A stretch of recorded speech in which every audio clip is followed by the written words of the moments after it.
Boom. Hello. Hello. Hi. There was a dude who used to be on NBC who had a very radio voice like this. What was his name? Henry? I know who you're talking about, though. Oh, Henry Wolford? Maybe that's it. NBC guy? Sports Yeah. Bay Area? Yeah. Yeah. Okay, that's it. That's who it was. Yeah. Yeah, he had a very voice like this kind of voice. Well, that's what his radio voice like. No, he's the best. Russ Dog gets a belt today. Congratulations, Russ Dog. What's up, Warren? We are up in here. Katrina, what up? Zabo, what up? Henry came up here to Dr. Sacramento. David, what up? And then had some health problems. And like on the air, he I don't think he had a stroke. I think he had like Guillain-Barré or something like kicked in like while he was on the air, and all of a sudden just like they're watching it like, no. He's a nice guy. It took a while for him to recover. Everything I've ever heard is that he's a great dude. Yeah.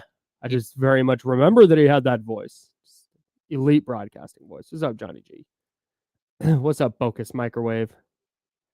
Chris Ochoa. He also started an international. Big time for our boys. Big time for our Angels. An international situation with when he was at NBC.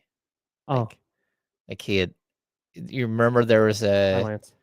Hi, Steven. There was I believe he was a Chinese reporter that asked James Harden a very strange question, and James Harden just looked at him and blew him off in pregame. And then that guy didn't show up like after that. And so Henry asked the other guys, like, hey, what happened to him? And they're like, oh, he got fired. So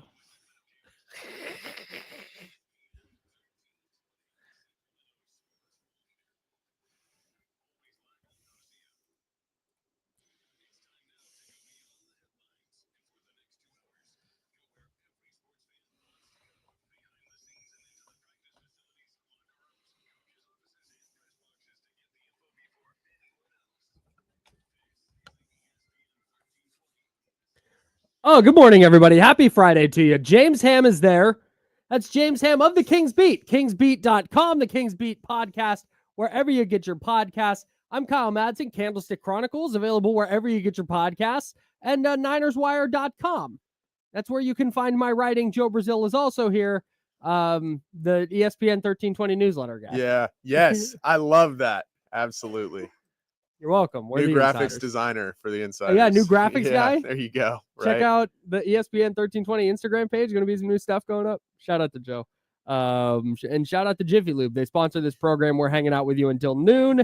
And then D'Lo and Casey will take over, and they will take you into the weekend, 4 o'clock right here on ESPN 1320. Fun night in the NBA last night, specifically the 2 national TV games.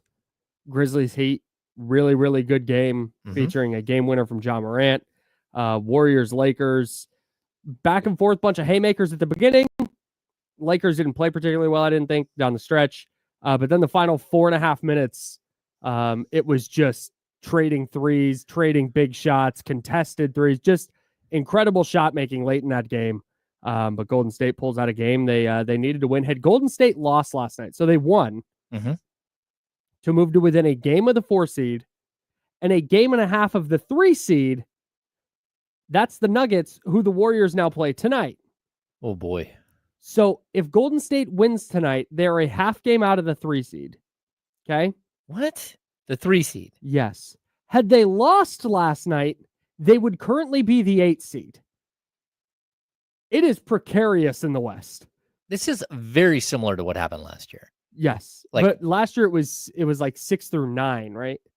Well, yeah, but remember the Kings tumbled all the way down, like at the last second, like year, boom, boom, boom. Like the last 4 games, they fell from like 6 all the way out, to 10, 9, crazy 9.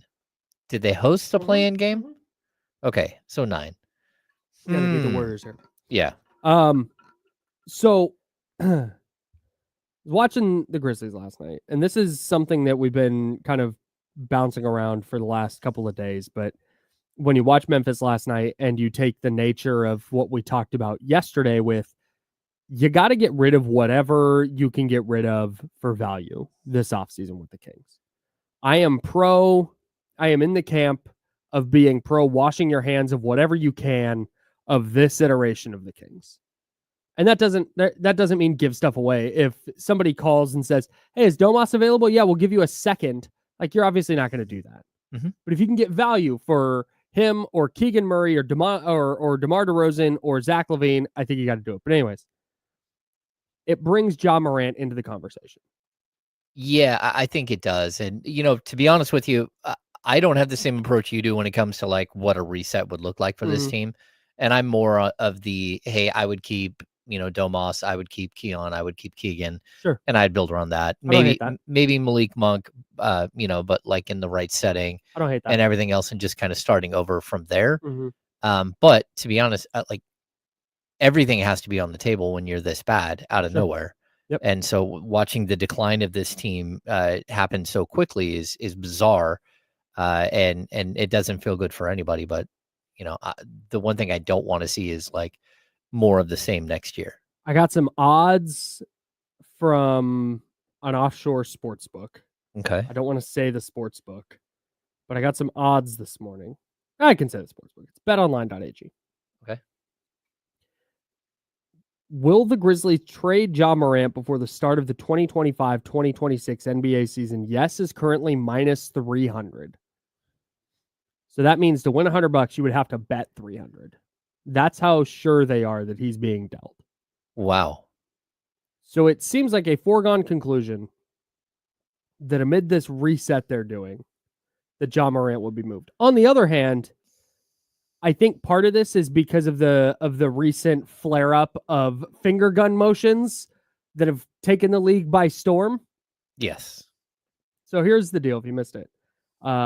In their game against Golden State on Wednesday, Ja Morant made a shot, and as he's walking back to the bench, he does like a shooting motion at the Warriors bench, kind of in the direction of Buddy Hield. Yep. Buddy Hield does the same thing back to Ja. And they're barking at each other. The league investigates. They each get slapped with a warning. Ja Morant has been suspended twice for off-court gun-related incidents. Gun-related incidents like waving a gun around on Instagram when you'd already been suspended just right before that for another incident where you'd got caught with a gun. Yes. Yeah. So this is a sensitive thing for Ja Morant in the NBA. Yeah, I mean, the league is trying to set a standard that we're not associating with gun culture. Yes. That like gun culture is what it is, whatever that is, that's fine. It can be its own thing. Yes. But we're not, as a league and as players and as teams, going to associate with gun culture. Yes. If that's going to be something that you're going to do in your private time, you always represent the league. Don't have it on Instagram. Don't be out there putting it on social media. If you want to go to the range and you want to be a hunter and you want to do all that stuff, great. The league doesn't want the faces of their sport being part of that. So that's their choice as the National Basketball Association. So this is a sensitive thing, specifically with Ja Morant in the league. Ja Morant last night in a game against the Miami Heat does his finger guns again and got hit with a $75,000 fine. This is where, because on the surface, the idea of acquiring Ja Morant from a basketball perspective just makes sense. Like if you're looking to do a quick turnaround and a quick revamp, what can you do to keep Domantas Sabonis, Keon Ellis, and Keegan Murray and bring in Ja Morant? Because that's ostensibly like a very quick reset of, okay, we can be competitive now. Yeah. And I think he's that good of a player. He is that good of a player. And we're predicating this off the fact that, again, I think this all started not with Joe and Elk Grove, although we'll give Joe and Elk Grove Salute credit. to Joe and Elk Grove. He's way ahead of the curve. It's clear that on off-site betting, out of the country betting systems are listening to the insiders for more information from 100%. Joe from Elk Grove. But it started with Howard Beck on a podcast where he threw it out there. Oh, well, I've been hearing that there's a good possibility that Memphis could move on from Ja Morant this summer. Like, look, this is an extremely talented player. And if you watch him play, the player you instantly are reminded of is De'Aaron Fox. Like he has shooting issues just like De'Aaron Fox, but when he gets downhill, he's one of the most exciting players that there is in the league. He's ridiculous. Yeah, he's even more of an above the rim finisher than Fox and like slightly better vertical athlete. And the way Fox. And the way he gets horizontal and how quickly he does it to go around defenders where he's not even drawing contact because he's going around the defender. Yeah, is ridiculous, dude. Yeah, he's fun to watch. A couple of things. Number one, he gets injured a lot. I think he's played more than 67 games one time. Yeah, so that's trouble, and it's usually some pretty dramatic injuries from falling. Mm-hmm. Like he's had quite a few because he is such a super athlete. Mm-hmm. And you do worry about like whether he'll break down quickly. Mm-hmm. But I think the same can always be said when the Kings had Fox, and I mean the Kings should be thinking about the same thing when it comes to a guy like Zach LaVine, who's already had 2 catastrophic injuries. He played 67 games as a rookie in 2019-20. Mm-hmm. 63 the following year. That was a 72-game season. Then 57, 61, 9, and he's played 47 games this year. Mm. This is where when you factor that in, and then you factor in with this whole finger gun thing, I got in this argument with somebody last night. It's not the gesture necessarily itself that's the problem. I am not offended personally by this. No. It does not bother me. You see NFL players do it. You see NBA players do it. Mikal Bridges does it, but he spreads the 3 fingers out, the thumb, the middle finger, and the index finger, and he spreads them out like this, so it more looks like a 3 than a firearm. So okay, we used to have like even Wes Matthews does the bow and arrow. The bow and arrow. Yeah, that doesn't bother me, and I don't know that that's what bothers the league. I think what bothers the league here, and the problem I have, is John Morant was told not to do a thing.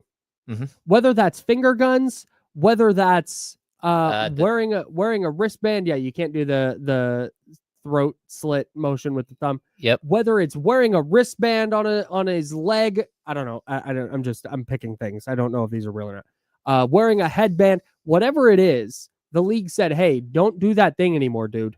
There's going to be consequences if you do this thing." And then he goes and does the thing. In the very next game, he received no punishment and then went to hell with that. And now he's gotten slapped with a $75,000 fine. It's not, again, I care less about the motion that he's doing and more about his unwillingness to go, okay, this is the rule of the league that I'm playing in. I will follow this rule. There's a clear disconnect with him when it comes to just basics. Yes. That you work for a gigantic multi-billion-dollar corporation. Yes. That's what you're working like here at Odyssey. There are certain things that we're not allowed to do on the radio, that we're not allowed to say on social media. Correct. There are certain things that we have like very basic parameters. It's just like anybody else. Yep. And for him not to get it is probably one of the more frustrating things for the league. It's a huge red flag. Yeah, it's a gigantic red flag because this isn't the first time. It's not the second time. We're talking about like the 5th, 6th offense for him to do things that just, hey, look, if you're going to play in our league, you're going to have to follow these rules. Now, saying all of that, if I'm the Kings, I'm still interested. Like, gotta have interest. I'm still like, okay, like what would that look like? Mm-hmm. Because if Memphis is a team that I don't know if they're going to blow it up as much as they are going to retool and go just in a different direction. We even saw it at the trade deadline where they got rid of contracts of like Marcus Smart to get under the cap lower. I mean, people forget Marvin Bagley's hiding on their bench as like cap filler from a trade. So like, look, if that's what if you're going to find a way to go get him, like I'm not totally opposed to it, but if you are going to make that move, it has to come with certain like basics, like, hey, like we need you to follow some basic rules here and to stop with the nonsense of that. Yeah. Because it's really unfortunate. And I think it hurts his team every time. Like, again, this time it's not going to hurt them financially. They won a game, but you're just like, everyone in the room is looking at him like, what are we doing? Like, why are we doing this? Like, why are you doing that? So I almost feel like we need to be creative and give him new things that he can do that aren't gun related. So, yeah. You ever try to hula hoop, Ja? Yeah. I mean, like if you're in the chatty house or you're out there and you want to call in and give an idea of what he can do, like he could do like the Ross and Monica, like you don't even know what that is because that's from Friends. Yeah. I'm not anti-Friends. It's just never grabbed me where I'm like, I need to watch all these. Yeah. I mean, just like come up with something else that is not gun or knife related in your celebration. Like whatever you want to do. It's not that bad. It's fine. You get so annoyed with John, then you watch him in that second half against Miami. Just unbelievable. They hit the step back game winner. It's like, oh my God. Yeah. I think you're right. I think he is this isn't a Cam Johnson level player where you're like, dude, not worth the headache. Like it's just, oh. Well, the good thing is Cam Johnson doesn't do any of this stuff. Right. So, no, but I'm saying the reason you would even consider it, and the reason that I think you're right, if you're the Kings, if the Grizzlies do make Ja available, which I'm not 100% sure they're going to, because they fired Taylor Jenkins in part because he tried installing this offense that Ja didn't like. Okay. And they brought in the coach that they hired, Tuomas. I think it's the Finnish guy. Yeah. I forget his last name. Or I can't pronounce his last name if I'm keeping it a stack. They bring him in, and I'm going to get his name. Hang on. Yeah. Tuomas Isalo. Okay, there Isalo. you go. Yeah. So Tuomas Isalo, they bring him in, and apparently, and this is what I've read on the internet, that he was a really like creative pick and roll specialist at his last coaching job. Okay. And Ja wants to be involved in more pick and rolls. That is where his superpowers are. I would agree. So it makes sense why that. So if you're moving heaven and earth with 9 games to go in your season to bring in this coach to placate Ja, I have a hard time wrapping my head around. You will then this offseason turn around and go, see ya.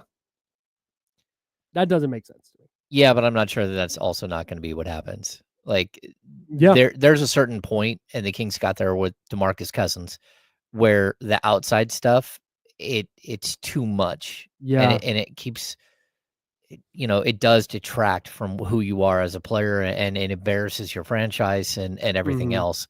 Or I could see them saying, hey, at a certain point, like, we're ready to part ways. Like, we just keep going down the same path, and it's not getting us anywhere. Yeah. And I think if you're Memphis, the idea of trying to move forward with this superstar and not knowing he's played 67 games once. Yeah, that's tough. He has been eligible for postseason awards under the new rules once. And he's owed career. 39, 42, and 45 over the next 3 years. It's a lot of money for a guy that has an injury history and has a suspension history. And statistically peaked at 22 and has been going backwards ever since. Which, is that because of their offense this year and he just wasn't getting the opportunities? Or is his athleticism going to decline that quickly where you're going to kind of see this? But his ceiling is so high that I'm still kicking tires. Oh, heck yeah. He is that freaking good when he's on. Yep. And if you think you can bring this player in and you have Keegan Murray, you have Domantas Sabonis, and you have Keon Ellis, you don't have to give up any of those guys to go get John Morant. I think you've got to give that a shot. I'm with you. But that's where I'm at. If anything else happens with John Morant, we'll let you know. Warriors-Lakers, ton of fun with that game last night. We might get into that. But more importantly, the Kings play tonight, and it might be the last time they're favored all year. And it might be their last win of the year. And it also might not matter for whether they make the play-in. Because the Suns don't have it a lot easier. We'll talk about that coming up next. That's James Ham. Joe Brazil is here. I'm Kyle Madsen. We're the Insiders. And we're sponsored by Jiffy Lube. This is ESPN 1320 at Sacramento Sports Center. I almost said a thing that might have gotten me paused into oblivion. So all right. Well, it's a good thing you paused. Yeah, exactly.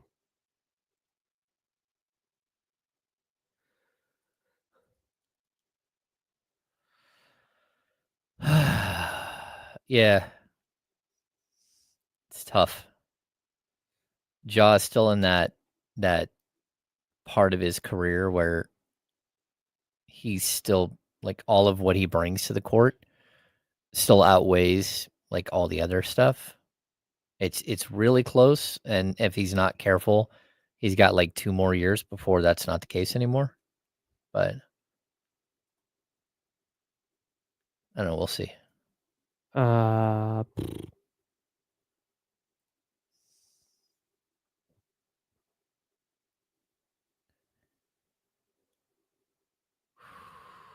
was gonna say we're all full of burritos. I wasn't sure where that landed. Oh. Yeah. I think it's probably play on, but I never know with this group. If you said breakfast burritos, you probably would be okay. Probably be good. Kyle DoorDash this morning. I did. So now we're all full. Yeah, see, that's right. Hell with you guys. Oh. It's almost there. It's almost gone. What do you got, Joe? He's got Joe. Hell yeah.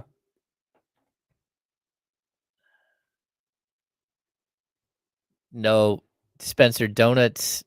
We do Donut Friday on Thursday now. So, yeah. Everybody wants me to die on air so bad. Even Damien was all in on that. Like, what's up with that? I'm not sure if that would be as fun as people might think. Nope. It probably wouldn't be very fun. Probably not for Kyle and his family or for me. No, I've said this for a while, though. And I want this on the record.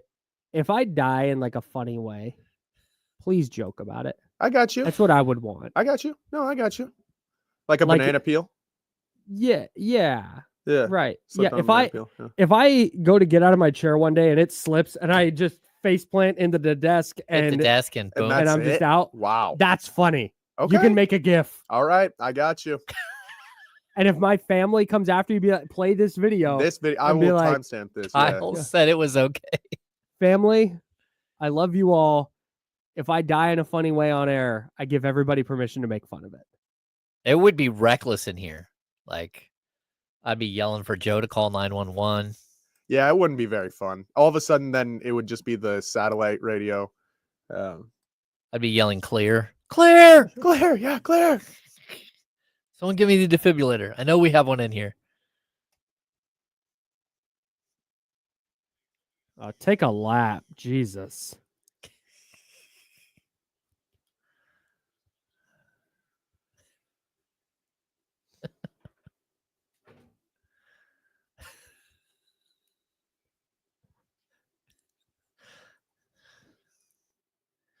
Now, back to the Insiders with James Ham and Kyle Madsen, brought to you by Jiffy Lube on ESPN 1320. Glad we're all joking about my demise on air now. Kyle's demise. It's like, that would be funny if you croaked on air. Thanks, guys. Appreciate you all. Everybody in the chatty house at youtube.com/ESPN1320 and twitch.tv/ESPN1320. We appreciate you all. If you're listening on ESPN 1320 AM, we appreciate you as well. The Elk Grove Kia talk line is 916-909-1320, 916-909-1320. We're talking about Ja Morant and whether the Kings would pursue him this offseason, or if they should pursue him this offseason in the wake of the fact that he's having a really nice run now that the Grizzlies are running a more Ja-centric offense. He looks a lot more like the MVP caliber player we saw a few years ago. But in the wake of his finger guns incident, which just sounds ridiculous, but here we are. In his what the league considers obscene gesture incident, he's now been hit with a $75,000 fine. And now you kind of wonder, based on his history with off-court, I guess in this case, on-court issues with the league, it's like, is that something you want to take on? So that's what we're discussing. And this first came up a while back with our guy Joe in Elk Grove. Yeah, he started this mess. He started this whole thing. He even threw a reporter under the bus. He threw nationally acclaimed NBA reporter and Sacramento resident at Sac State alum, Stingers Up, Sam Amick, threw him right under the bus. Ran him right over. And then backed up and did it. Yeah, that's right. So we can't have this conversation without Joe in Elk Grove, who's on the Elk Grove Kia talk line now at 916-909-1320. Joe in Elk Grove, Do you have anybody else you want to throw under the bus today? No, but first of all, Kyle, did you get that play I gave you yesterday? Aaron Judge, RBI, hit, home run? No, you didn't give us that yesterday, but that's I okay. gave that to you yesterday.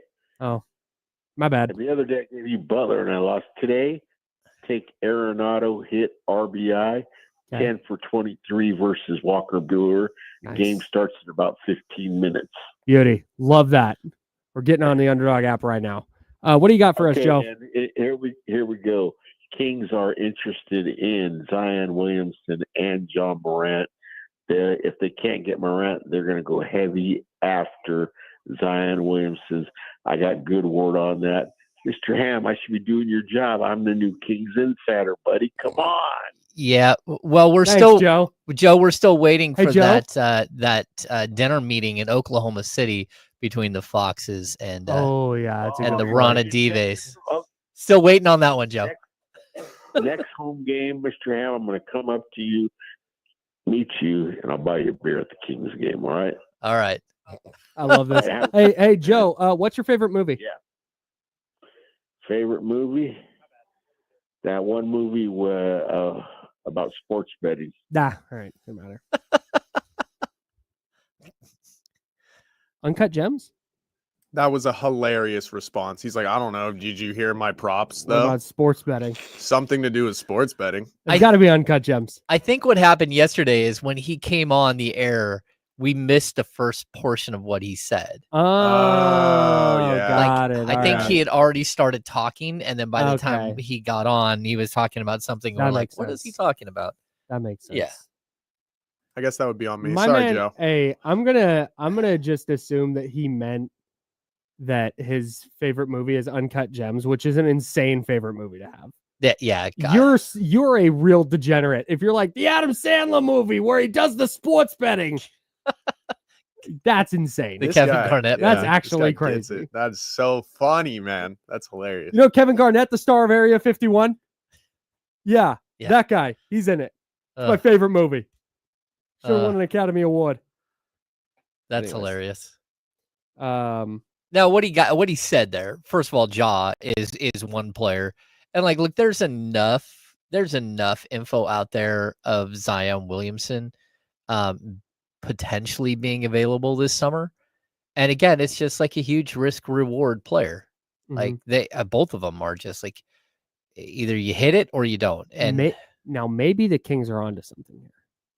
If you get Ja and Zion and you get like 50 games each from them, can you stagger their 50 games where you're getting 100 games of both of them? That's a full season and a playoff run.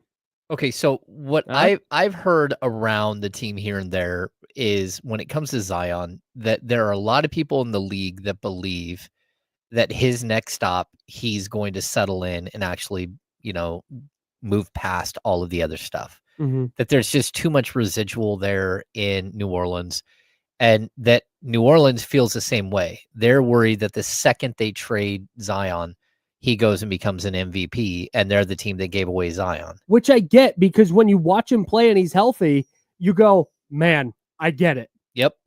He is so freaking good at basketball. But like you said, he's played 30 games this year. He played 70 last year, and it was a monumental season. Yeah. And we're talking about the number 1 and 2 picks in the 2019 NBA draft. Right. Which, again, if you went after that, like, especially, let me just set up a scenario. Oh, please. What if you went after both of these guys and landed both of them? But before you did that, you rehired Vlade Divac. Oh. And so this would be the one draft where Vlade did not have a pick because he had traded Nick Stauskas, Carl Landry, and Jason Thompson for salary dump. And it ended up being the 2019 draft where the Kings didn't have a pick. And you go and get the number 1 and number 2 pick from that draft that you never got to partake in. I love this. It's just a redemption season for Vlade and the Kings. It's a redemption everything. Yep. I think there would be riots if they rehired Vlade. Well, I don't think anyone wants that. Did you see he was at the Laker game last night with Luka's dad? Yeah. Oof. Vlade? Yeah. Yeah. It's a tough look for our guy. It's like That's what I love about Vlade. Dog. He just doesn't Read care. the room. He just doesn't care. Jeez, he doesn't Louise. care about perception or anything else. Even, we had a better deal 2 days ago thing. He's honest to a fault. And again, covering him as a front office personnel, there were a lot of good times. He's a very, very funny dude. Amicable person. He's extremely honest. Like, he will tell you straight up why he made the Marvin Bagley pick, and it's not as nearly as complicated as people want it to be. Like, there's a lot to it. Either way, a very, very good human being. Intentions are there. I have no doubt. Yeah. I have zero doubt about it. I just don't think he's a good NBA GM. I think there's a lot of people that feel that. Anyways. Salute to the Stockton Kings, by the way. On to the conference finals. Oh. Yeah, our guy Bryce making fun of me because I think his name's John Elmore. Looks vaguely like me. That was the dude in that he's a pasty white guy who's bald. Bro, when you bald, you're Kyle Madsen. Hey, I brought Elmore up 2 or 3 weeks ago. I don't know if you guys remember that. I don't. Yeah, it was very brief, but I was like, dude, there's this guy, John Elmore. And I didn't mention that he looked like you. May or may not. You were thinking it. Though. I don't know, but it's because he did really well that game. So shout out John Elmore. Oh, yeah. He had 12 points last night in Stockton's win. Yep. Good for the Stockton Kings. Not so good for the Sacramento Kings. They're currently the number 10 seed. They're a game back of the number 9 seed Mavericks and a game up on the number 11 seed Phoenix Suns. The Kings are in Charlotte tonight to take on the Hornets in what might be the last game of the year that they're favored in. Yeah, I'm going to guess it is the last game. Well, I mean, it's possible that the finale against the Suns, they'll be favored, but I mean, we don't know whether Kevin Durant will be back or not by that point. We have no idea. No clue what the Suns are doing. Yeah, the Suns are a hot mess, just like the Kings are. So let's lay out some scenarios here. Okay. So let's pretend for a moment. I don't know if I would bet on this because the Kings have been just a total wild card this year. But let's assume for a moment the Kings win tonight. Then they lose at Cleveland, lose at Detroit, lose to Denver, lose to the Clippers. Okay. Which is not out of the realm of possibilities at all. Nope. That puts them at 37-44, entering their season finale against the Phoenix Suns. Mm-hmm. So now we're going to 37-44. Keep that record in mind. Now we're going to flip over to the Suns side, where they have Boston, the Knicks, the Warriors, the Thunder, and the Spurs before visiting the Kings in the season finale. Okay. I see one win there for them, and that's the Spurs game. Probably. So that puts them at 36-46, 36-45. Heading into the final game. Okay. So if the Kings, if things go that way, and again, we'll follow this as it goes, but if things go that way, that would make the season finale a win and in for the Kings. Yep. Because they'd be a game up. They win that game. They win the number 10 seed. Yep. Win the number 10 seed. If they lose that game, they would be tied. They would also have the season series would be tied. Yep. Okay, so it gets really complicated, Kyle.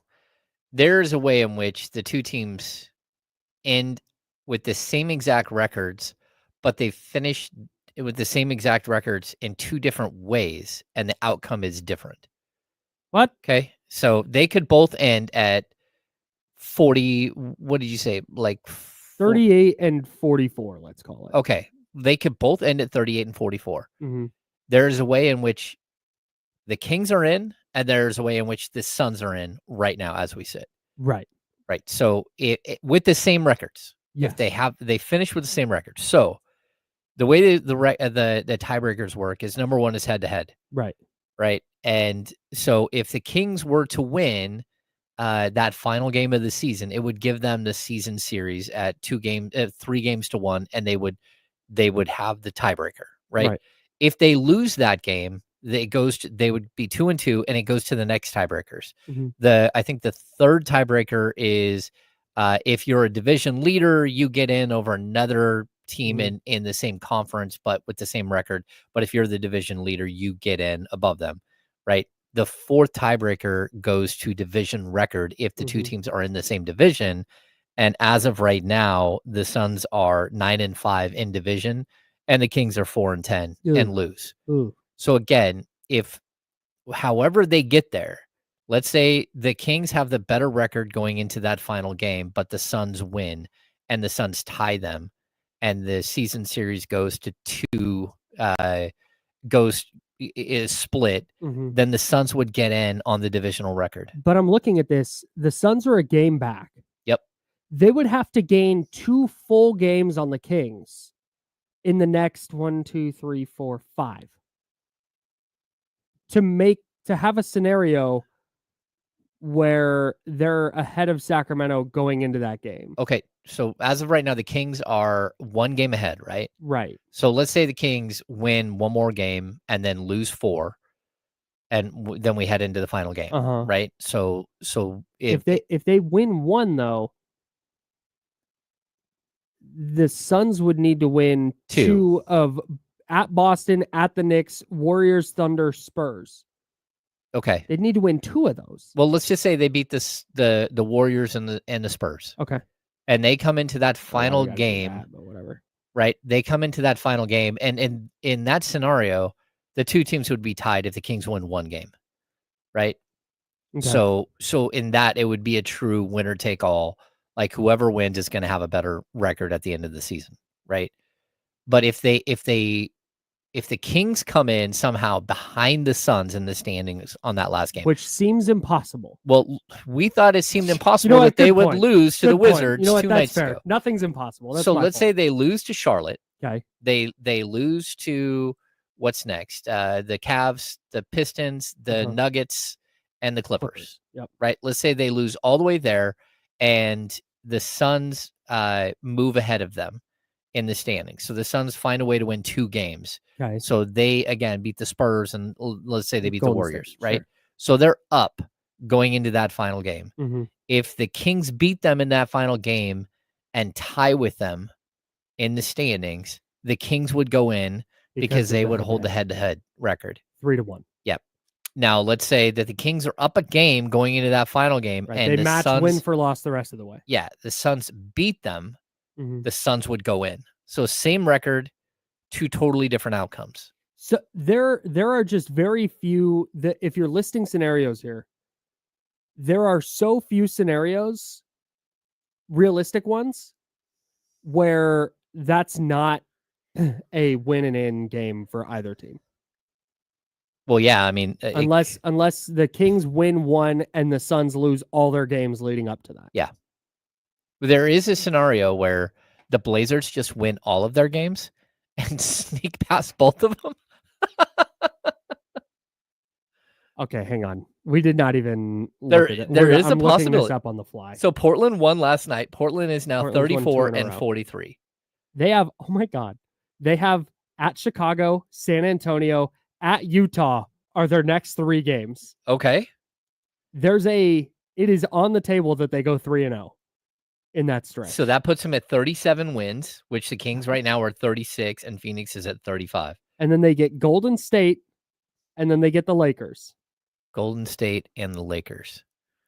Chances are they'll both be playing for seeding at that point. Or maybe they won't.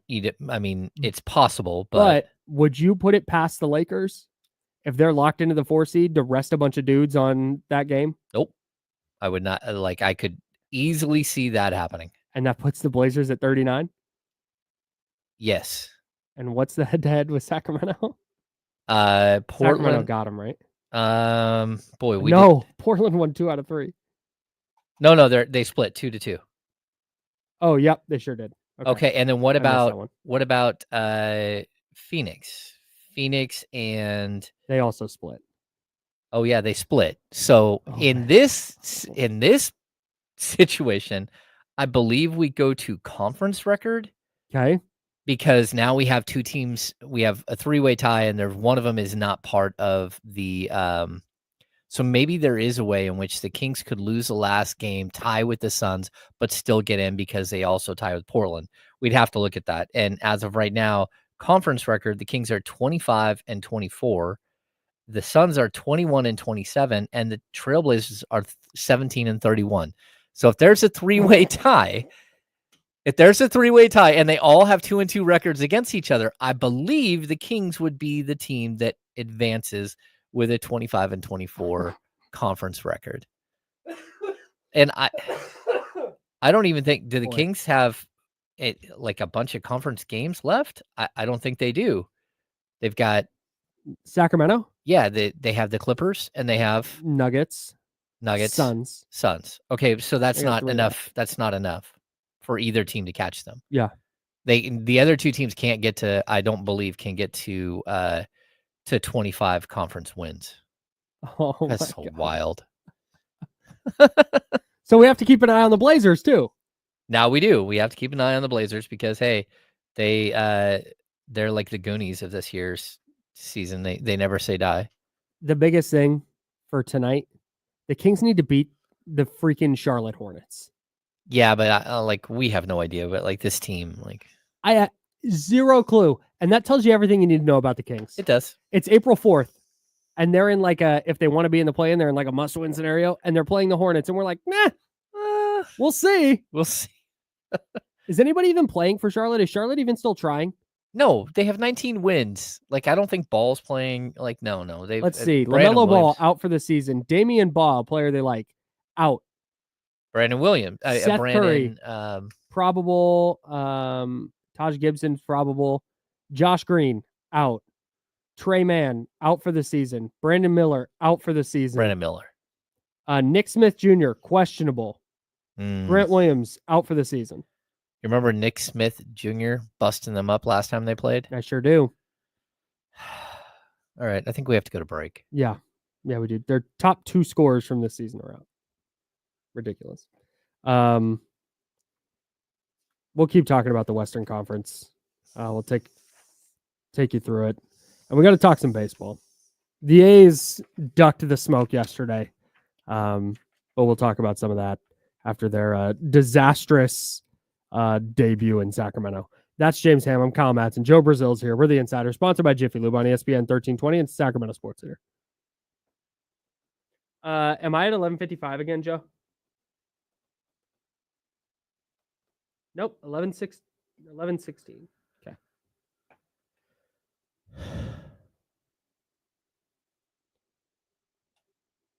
It will never get to a coin flip, I believe. But the conference record, divisional records, the Kings aren't even close to the Suns' divisional record. Boy, they're so crazy that they're multiple things.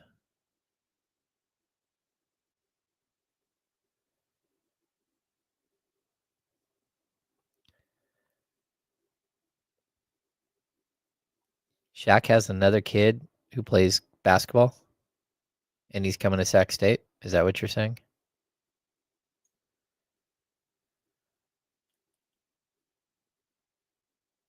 What happened? Mojo916 says Shaq's son is coming to Sac State to play for Mike Bibby. Good publicity for other potential signups.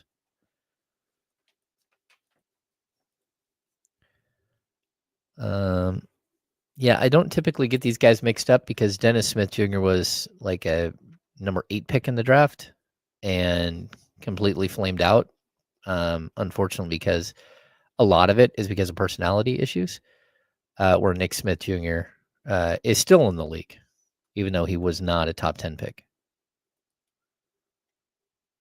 Dennis Smith Jr. can play, but that doesn't always translate.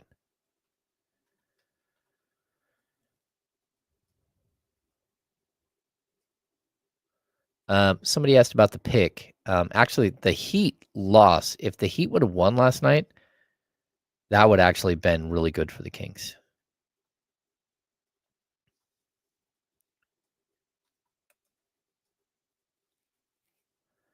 Right now, the Kings would be the 13th pick.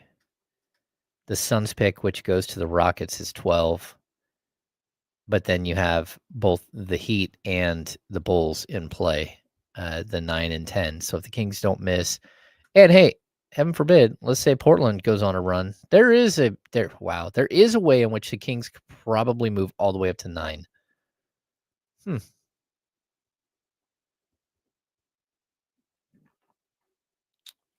The scenario where the Kings are passed by Portland. Portland has 34 wins. The Kings have 36. The Blazers are 2 games behind the Kings.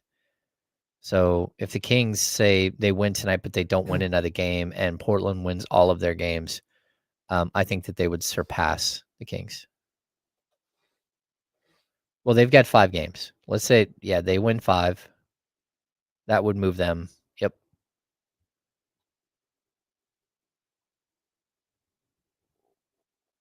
Yeah, Aldrin J. Man U is bad.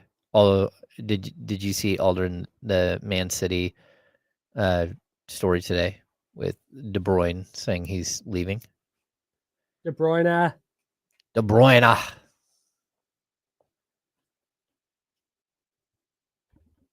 He's fun to watch. Yeah, and I don't know what Holland looks like without De Bruyne. He's just not going to be as good. Unless they can find someone else like him.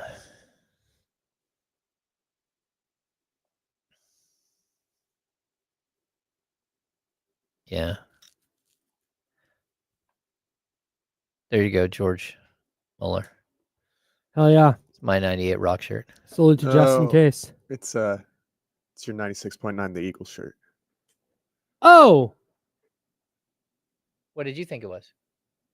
Didn't you just say 98 Rock? Oh, yeah, my bad. 96.9 Eagle. I'm the promotions guy. I got to make, I'm still got my tentacles everywhere. Am I the only a-hole not wearing a station t-shirt today? All right. It's Spirit Day, Kyle. Yeah, what did we call it? Frequency Friday?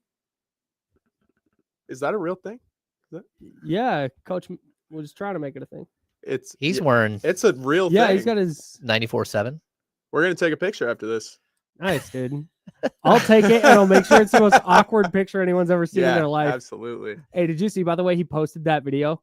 The picture? The reel. And our photo is the first one.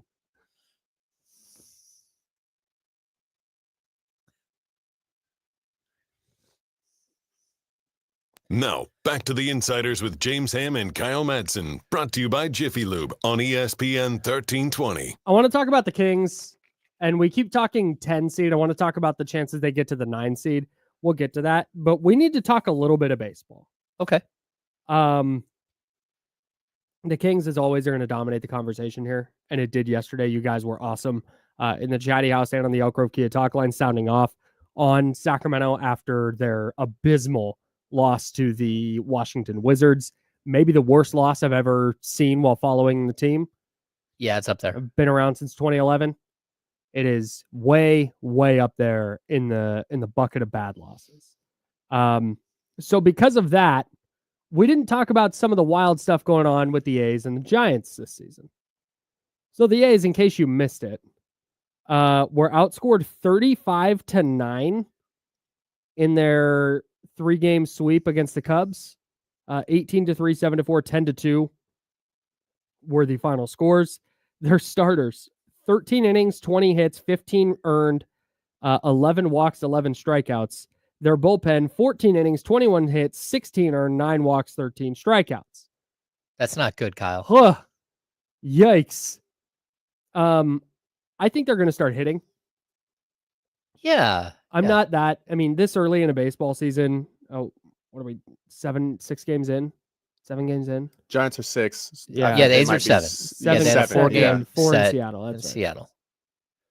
I'm not that concerned about wins and losses and stats. And it just, baseball is a weird thing. You need like 2 months of data before you really kind of know what direction a team is heading. So I was talking to our guy from 96.9 Eagle, Ken Anthony, yesterday, and he's like, I thought the A's were supposed to be good. I thought you guys were saying they were going to be better this year. It's like, go give it a minute. That was not a good first impression. No, I think think getting outs is going to be a problem this year. I don't think it's going to be 35 runs every 3-game series bad. Yeah. But I do think that there are going to be points in the year where their pitching staff is just kind of like this, where you're going like, dude, can you get an out? Yeah, I kind of like, okay, so first of all, going to the game on Monday, Sacramento is not usually windy like that. Mm-hmm. And it was unseasonably cold. I mean, again, during that game at my house, it snowed. So, like, it was a weird dynamic, right? Everyone is so concerned about the 100-degree weather that's coming. Yeah. But what they didn't realize is that sometimes in the spring, it's not warm yet. Right. So I thought that, like, because I've been to a ton of River Cats games, and the ball just does not fly there at all. So to watch the ball fly out of the park the way it did in those first 2 night games where it was cold and the wind was blowing out, it's kind of nuts. It was very unseasonable, like, weird weather. So I'm intrigued to see what the park plays like normally. And the fact that the Cubs hit like that and the A's didn't, I don't have an explanation for you. But I kind of want to see what it looks like. I also feel like they put the wrong foot forward in their first 3-game series in Sacramento. I mean, it was just kind of a bummer. Yeah. And I think a lot of people like looked at the ticket prices and are like, okay, I'm a little leery on what's happening here. Mm-hmm. And then to watch them just get clubbed wasn't a good look. So I think it might like balance the market a little bit, which is interesting. I hope so. I don't anticipate, now the Padres are very good. The Padres come in next. The A's have 3 in Colorado, and then they come home for a series that begins on Monday against San Diego. San Diego's 7-0, and they have a lot of talented players too. Yeah. So I don't know that it's going to get, the ship is going to get righted that next series. But I do expect them to start playing better. So if you were thinking about going to an A's game and you're like, oh man, they just got whooped 3 times, no, just head back out. Well, then go for the vibes. Like, you got Major League Baseball in Sacramento. I mean, it's incredible. Totally. The National League West, speaking of the Padres, is absurd right now. The Dodgers are 8-0. They may never lose. They might be. The Giants might win like 110 games and be a wild card team and finish like 20 games out of first place. Yes. The Dodgers are 8-0. The Padres, step for step, 7-0. Look at them go. The Giants are way back there at 5-1. The Giants are 5-1. The Giants would be so leading. Far behind. They are just what are they doing?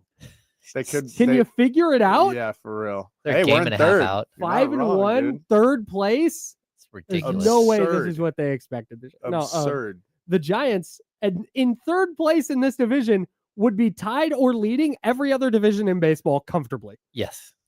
That's why I'm not too worried about it. No, it's gonna it'll level out a little bit over the time, and the Dodgers will start losing. I promise you that. They're going to win the NFC West sizable. NL West. That's what I meant. I mean, or NFC. Yeah. NL West. We'll see where we're at in a month. Every day. I'm cautiously optimistic as always. Well, no, the Giants pitching staff's been good. They gave up really 4 good. runs on opening day. They haven't given up more than 3 since. The A's pitching staff in the first 4 games was incredible too. It's a good point. The Giants have the 5th best ERA in baseball. They're 4th best in the National League, behind the Padres and Dodgers and Mets. There's a real chance the Giants win like 97 games this year and are just not even close to their division. Oh yeah. Oh, definitely. That's, man. The Dodgers are going to win. Like, what was their over? Like 110.5, I think was their over. That is incredible. 108.5, maybe. It was an absurd number. Yes. Anything you start getting into the hundreds with your preseason win totals. Like, oh my god. Yeah. We're at 108.5. That's crazy. That's a sizable like, chunk. They could win 107, which would likely be the best record in the league by a couple of games. They could win 107 and hit the under. That's crazy. Yeah. It's insane, dude. Meanwhile, the NL Central all started 2-4. And then the Twins lost yesterday, so they're 2-5 now. The AL Central. The AL Central, yes. Yeah, we're all over the board. Yes, Jesus. That's all right. Hey, it's early in the season for us too. We're figuring it out. That's right. No, man. I just with the A's, because you and I were both relatively high on them this year. If there was a scenario where their season went sideways, where they didn't, what did we say, 78 wins, I think was the number we landed on. Yeah, I think that was both of us. Improvement over last year. If there's a scenario where they're losing 95, 96 games, it's this. It's just where there's no combination of pitchers that Mark Kotsay can put together that can get enough outs. And they're going to have their games, where they score 10 and give up 8 and they still find a way to win. But this is it. This is the kind of nightmare scenario where your pitching staff is giving up a ton of runs and your offense just isn't quite figuring it out where you can survive on nights where your pitching staff doesn't have it. Yeah, I mean, when I look at their pitching staff right now, again, the first time around, they were really, really good. Their top 4 starters gave up a total of 3 runs over the first 4 games. They were outstanding in Seattle. And then they only had one guy who gave up any runs out of the bullpen. My concern is that not only do you have to get your starters right, but their bullpen is piecemealed together without real major league experience outside of like their closer, which is Mason Miller, who was a rookie last year. Yep. So the rest of these guys, I'm just not convinced are guys that you can rely on for 162 games. Mm-hmm. And we'll have to wait and see how it works out. Yeah. It's still, I'm not even going to get into the numbers yet because again, the sample size is still really, really small. We're still at the point of the season where, because the A's right now, like as a team, they have a 283 on base. They're batting 219. They're striking out less than 20% of the time, which is actually not a bad number. Their walk rate sits at like 7.8%. Again, not awesome. But if you go into Colorado and you put up a ton of runs in Colorado at Coors Field and you have a couple of games where, you crank out 12, 13, 14 hits, now all of a sudden you're moving up toward the top of the league statistically. Like things move so much this time of year. So I'm not necessarily focused on that just yet, but I do think that coming into that series against the Cubs, and the Cubs can hit. Like that was one of their big focuses of the offseason. They put together a really, really good lineup. 35 runs in 3 games is concerning. Yeah. I mean, well, you just got bombed. Yeah. And, you've got to keep the ball down. Yeah. It was never close. That was tough. Yeah. I don't think it was representative of the team, and I don't think it was representative of the park. That would be tough. I don't think it was. Like, the park itself, I don't think I think it's going to be a bandbox. You think so? Yeah. I think we're in for a lot of this, especially once it warms up. I think the ball's going to fly out. I just, I've watched so many River Cats games over, years, and it just does not feel like the ball flies out of there. Like, you very rarely see home runs. And, to be fair, the Giants don't have a ton of prospects who are tearing the cover off the ball. Well, yeah, but offense, Joe. They got one. I'm an A's fan, so I watched the River Cats when they were the A's affiliate for years, and guys didn't come up with 30, 35 home run pop. Mm-hmm. That's just not the way that park different is level of baseball, built. though. No, it's true. Like it's a different level for sure. But when you're playing against a different level of pitcher, so things are kind of equal. You would expect some guys to hit home runs. I don't know. We'll see. I guess. Wait till torpedo bats come back. There you go. They're coming. Chicago, 14 home runs this year. The A's 11. Chicago's 3rd in the league in home runs. The A's are tied for 4th. Yeah, because they hit a bunch of home runs in Seattle. Yeah, the A's hit all theirs in Seattle. Chicago hit all theirs against the A's. Yeah. I don't know. We'll see. I think it's probably better if there's a ton of runs being scored. The A's just got to figure out how to win. That's it. Yep. All right. That's where we're at for now. That's James. I'm Kyle. We'll get back into the Kings. Can they climb up to the 9 seed? Can they host a play-in game? Not if the Mavericks have anything to say about it. We'll talk about them next. Joe Brazil's also here. I'm Kyle Madsen. That's James Ham. I think I said that already. I don't know. Jiffy Lube. Can we go to break now? Cool. Thanks.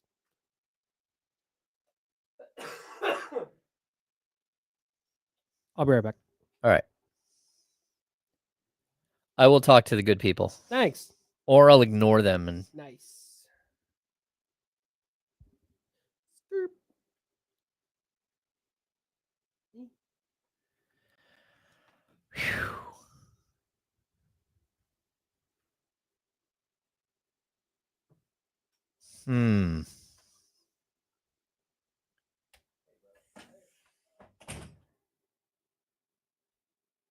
What is going on?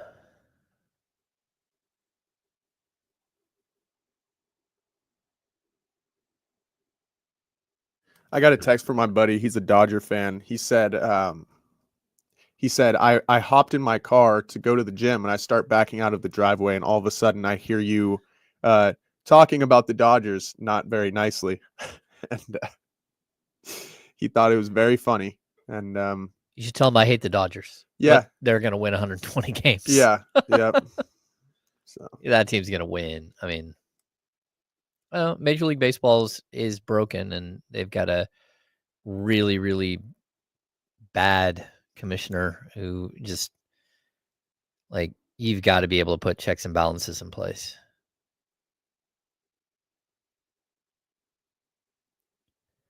Ask any Dodger fan, they'll tell you, no, everything is perfectly correct in the MLB, and you have the same opportunity. And you'll hear the same thing. I'm going on the radio in Charlotte today to talk Sacramento Kings, and I think a little bit of Sacramento A's.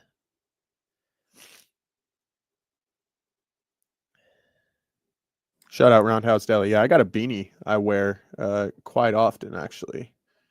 Have you had Roundhouse Deli before? Oh, really? I don't know where that's at. It's off of Church Street in Old Town Roseville, right next to the train track. Like a staple of Roseville. Like, it's super. Okay. Sounds good.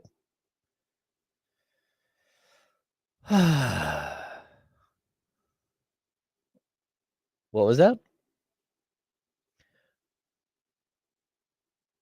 Run, Forrest, run.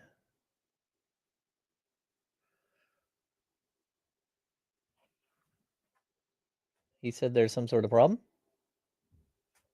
Say it again.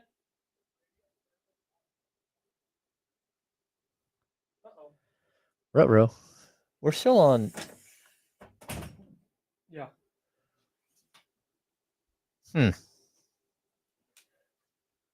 Wide orbit is fickle.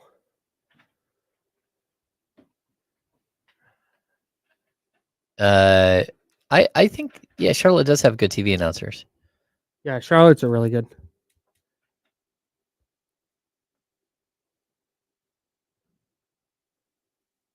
Kyron, I do what I want. I will call them Sacramento A's. It sucks that they don't want to embrace the city. I like the hat. The hat was cool. The opening night hat. Yeah. It's a good pander job for sure.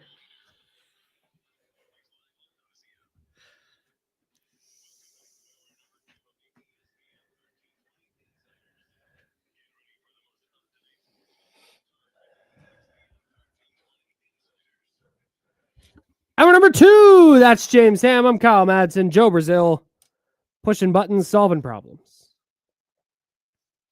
And Jonathan Nurse solving problems as well. Everybody give a big round of applause to Jonathan. Shout out Jonathan. Yay. I went in there a little. Yeah, I came in a little too hot. I was like, guys, the server something this, and they go, how about a good morning?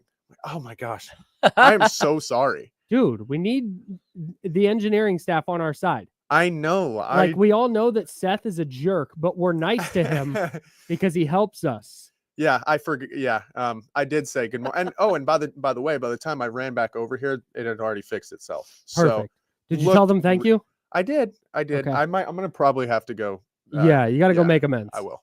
I don't know. Yeah, I'm joking. You definitely don't have to do that. Those are my people. Like we had the circle of trust, right? And then we had the triangle of avoidance. Totally. Which, of course, the triangle of avoidance worked out for us. Yeah, it's been working out really well. Not so much for Seth, who had to build a whole stage, but that's fine.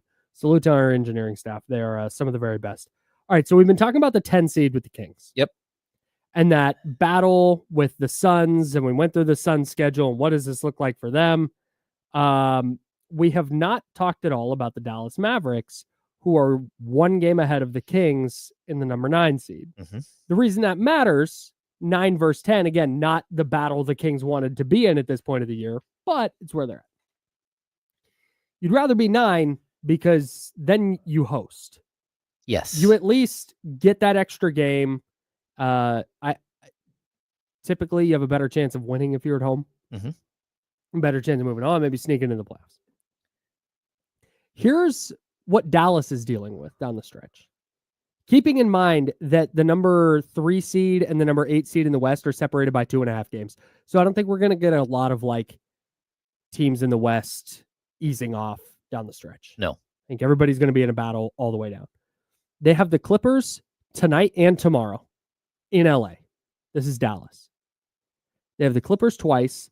Then they have the Lakers on Wednesday. They have the Raptors, and then they go to Memphis to close the year.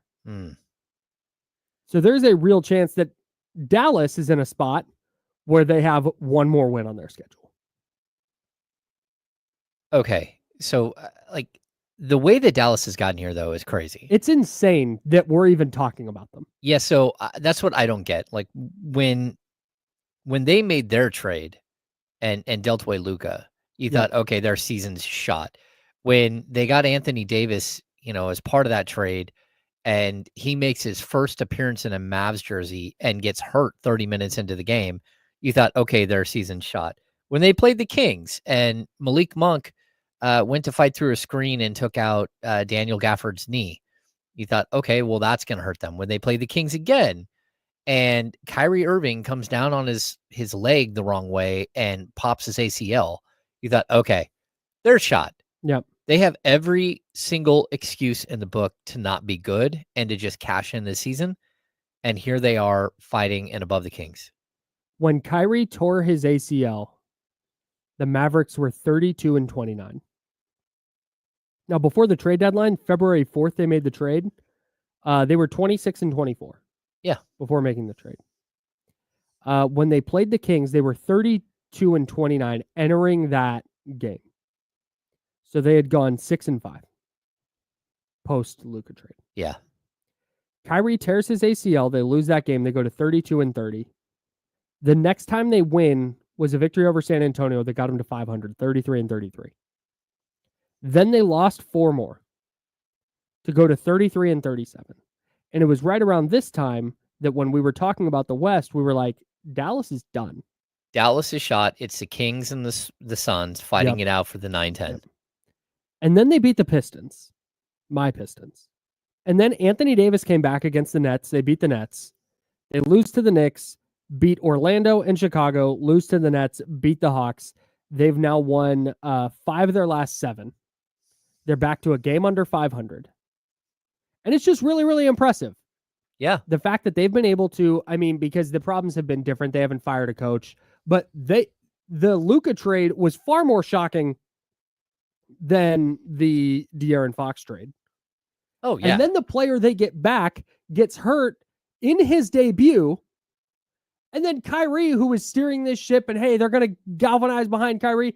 Then he goes out, and they have all these other injuries to the point you've got anybody who's anybody tweeting about, like, look at this last month for Dallas. Wow, poor Dallas fans, this and that.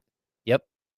It was easy to see where they could check out. And the fact that Jason Kidd and that amalgamation of players has been able to right this ship in time to win 5 of the last 7 and put themselves in control for the 9 seed is insane. Yeah, it's crazy. It deserves a little round of applause. In fact, you know what? Dallas Mavericks, round of applause. Nice job. That's what happened. Like, it's a next man up league. You've got to perform when you get an opportunity. And I think that that's going to be like what goes down as the most confusing thing for this Kings team. When we get done with this season, we're writing the postmortem. Yep. It just doesn't make any sense that this collection of players couldn't figure out how to play together. This has come up a lot in March. I listened to Real One's Logan Murdoch's podcast with Raja Bell and Howard Beck. And they've talked about this a lot. You heard it on TNT last night, I believe on both games, how you can just try your way in the NBA to like 25 wins. Yeah. No matter, like, there's a requisite level of talent for an NBA player. And if any team just tries as hard as they can for 82 games, you'll find 25 wins in there. Yep. The fact that this Kings team, as talented as they are, has not been able to figure it out here in the second half is baffling to me. I do not understand it because you had Dallas. Now, Dallas, before Anthony Davis came back, they beat the Pistons. The Pistons are good. That's a good basketball team. Mm-hmm. Here's Dallas's starting lineup that night. Spencer Dinwiddie, Klay Thompson, PJ Washington, Najee Marshall, Kai Jones, with Max Christie, Dwight Powell, Brandon Williams, and Jaden Hardy coming off the bench. That's crazy. And they figured out a way to beat Detroit. They just played hard. Yeah. I think they're catching some people by surprise, for sure. Like, I think when you play them, you're like, okay, well, they don't have anything left. Mm-hmm. This is going to be a laydown. But at this point, all of a sudden they're getting all their players back. Well, they're getting some of their players back. They're not getting Kyrie back, but Derek Lively played their last game. Daniel Gafford is back. Anthony Davis is back. Again, PJ Washington missed a ton of time. So they're getting healthy at the right time.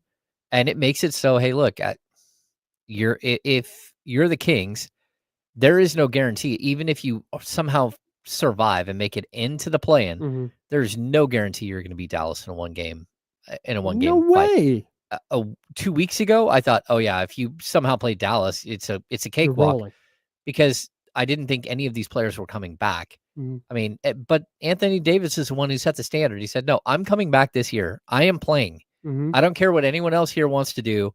I don't care if you don't want me to play. I'm coming back and I'm playing. And he's enough of a force on both ends. Oh yeah. That, hey, look at that game against the Hawks the other night. Gets a huge block late in a tie game and then hits a game winner. Yep. He can just do that. And with Klay Thompson and Najee Marshall and Spencer Dinwiddie and who else is there? Kai Jones and PJ Washington, maybe Derek Lively or Daniel Gafford come back. Gafford they're both back. They are? Yeah, that's what. Oh, they play last night? Lively played last game. And Gafford, I believe, played the game before that. I thought I heard he was coming back. No, they were both cleared to practice this week. And yeah, Lively started. Yeah. Oh, he only played 15 minutes. He only played 15, and I don't think Gafford played in that game, but Gafford has played. Oh, no, he did. Gafford's played the last 2 games. So, yeah, I mean, like, look, they are fully getting healthy at the moment in the season where if you needed somebody to, I watched that game. How did I miss that they played? That's funny. Neither one of them played. Well, I mean, Gafford played 20 minutes. Played 18 and a half. Yeah, and Derek Lively played 15. Yeah, they're back then. Yeah. Maybe I heard their names on the broadcast and assumed they were talking about them coming back, but no, they're back. Yep. That's wild. Yeah, it just makes them like difficult to deal with. I mean, I still think the Kings, like throughout this season, had proven that they were a better team, whether they had Luka or they had Kyrie or they had neither one of them. We're still talking about a team that the Kings were able to win the season series, but the Kings didn't play them with AD. So they're different. They got a bunch of tall guys now. Yeah, they do.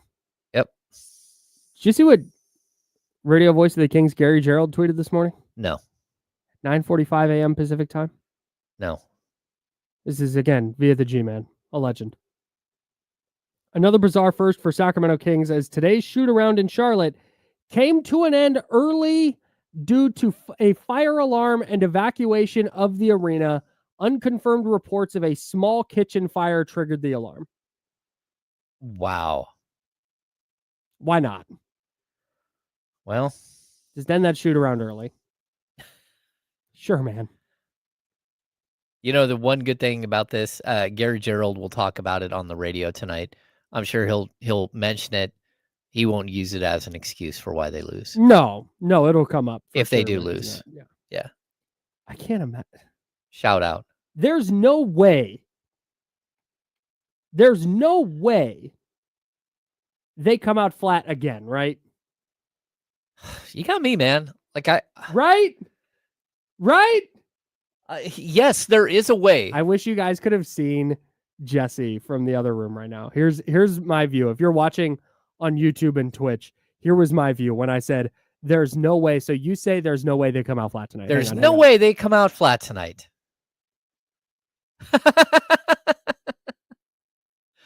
Yeah. There is. There definitely is. There's totally a way they come out flat. Because they just showed us that they could do that in a very, very important game 2 days ago. Yeah, and I don't know. This is what I don't have a grasp on with this team. Is that hey, hello, wake up call. You're not good enough to throw your jerseys on the court and win. There's a requisite level of effort you need to play with to beat a team like Charlotte, who you're favored by 11.5 points against. Or is that just where they're at? Like they're just cooked. They're 1-2-3 Cancun.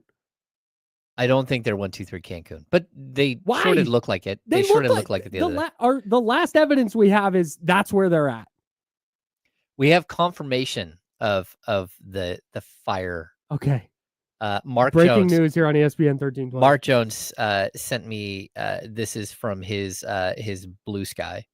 The Sacramento Kings morning shoot-around at Spectrum Center was cut short by a fire alarm. Kings were forced to vacate the arena. Nobody was injured, and everyone is accounted for. Sacramento looking ready because their early shooting might have set the alarms off, per Mark Jones. Mark's being funny, but yeah. Hey, turning the sprinkler systems on? Turn the sprinklers on.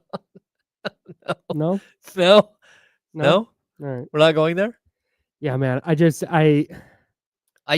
tell you, like, I don't know what to make of tonight. The Kings played in Philly one night, and somebody left a door open while the air conditioning was on, and then it got muggy, and it brought in all the moisture from outside and coated the court with a glaze. Yes.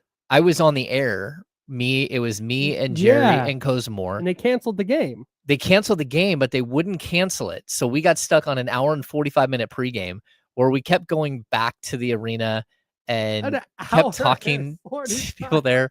We had video of DeMarcus Cousins walking around with a dry mop, like trying to clean the floors. And then Costa Koufis came out and stepped on the court and said, nope, we're not playing here. We're not doing this at all.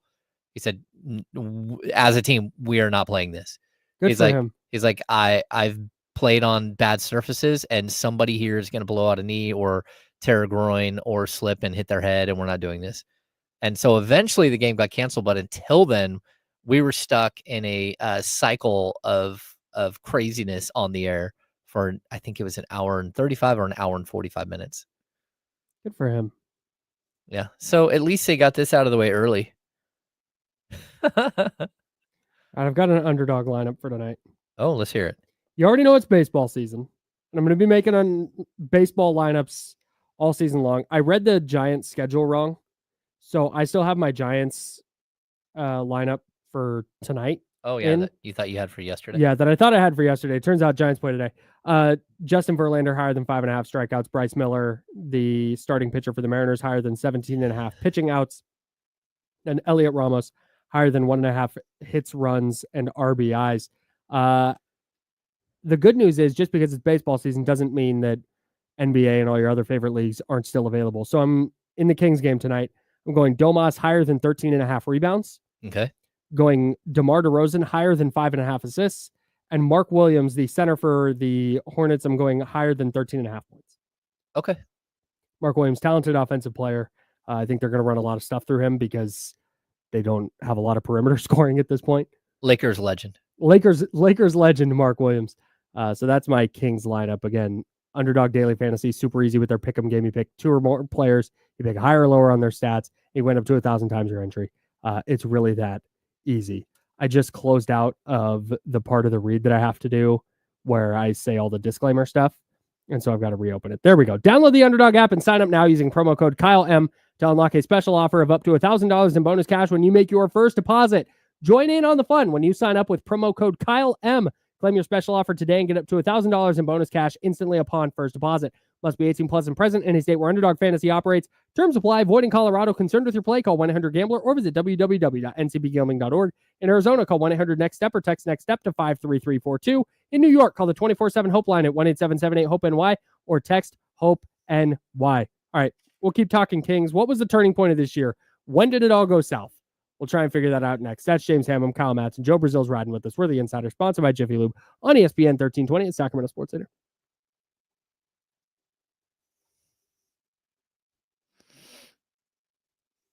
Yeah, you are.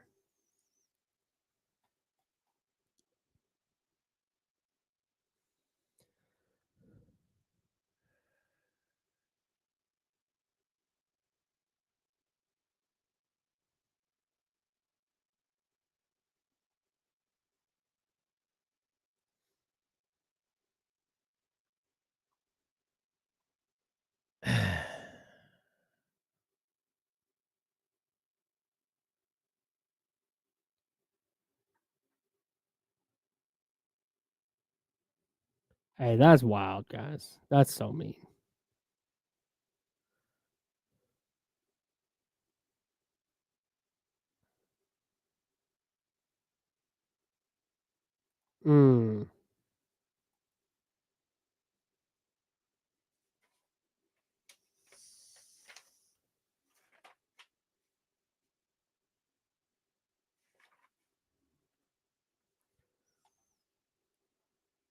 Shout out to Chris Biederman, by the way, getting married this weekend.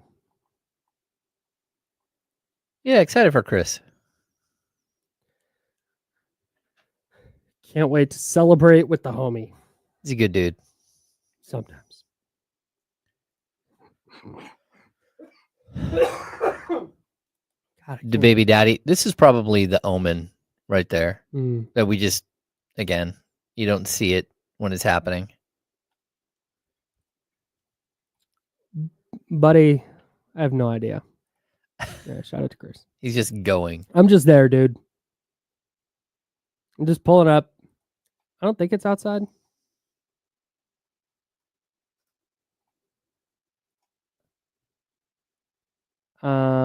Based on photos I'm seeing of the venue, I don't think it's outside.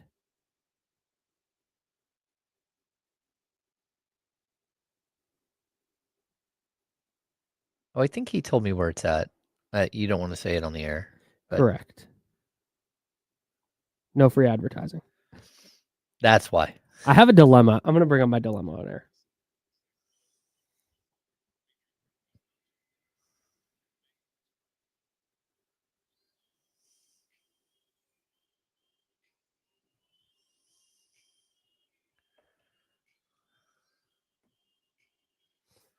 Now, back to the Insiders with James Ham and Kyle Madsen, brought to you by Jiffy Lube on ESPN 1320. So, a good friend of the program, Chris Biederman, is getting married this weekend. I am in the wedding, and he has hired a barber to hook all of the groomsmen up with haircuts. Oh, nice. I have a dilemma here. If you know me, you know that I don't have any hair. But the barber will do like a beard lineup and all that jazz. Something I usually do myself. I've decided that I will let the barber do. Because they're going to get the correct angles, because I'm just winging it, right? They're going to make that look nice. I was due for a head shave last night, and I do it myself, so I just did it at home. And I was going to do a cleanup that morning. Should I have the barber? Because the barber has a it's like a handheld tool that she's not doing straight razor shaves. Okay. So I also have a handheld head shaver. Do I just do it, or is that disrespectful to the barber?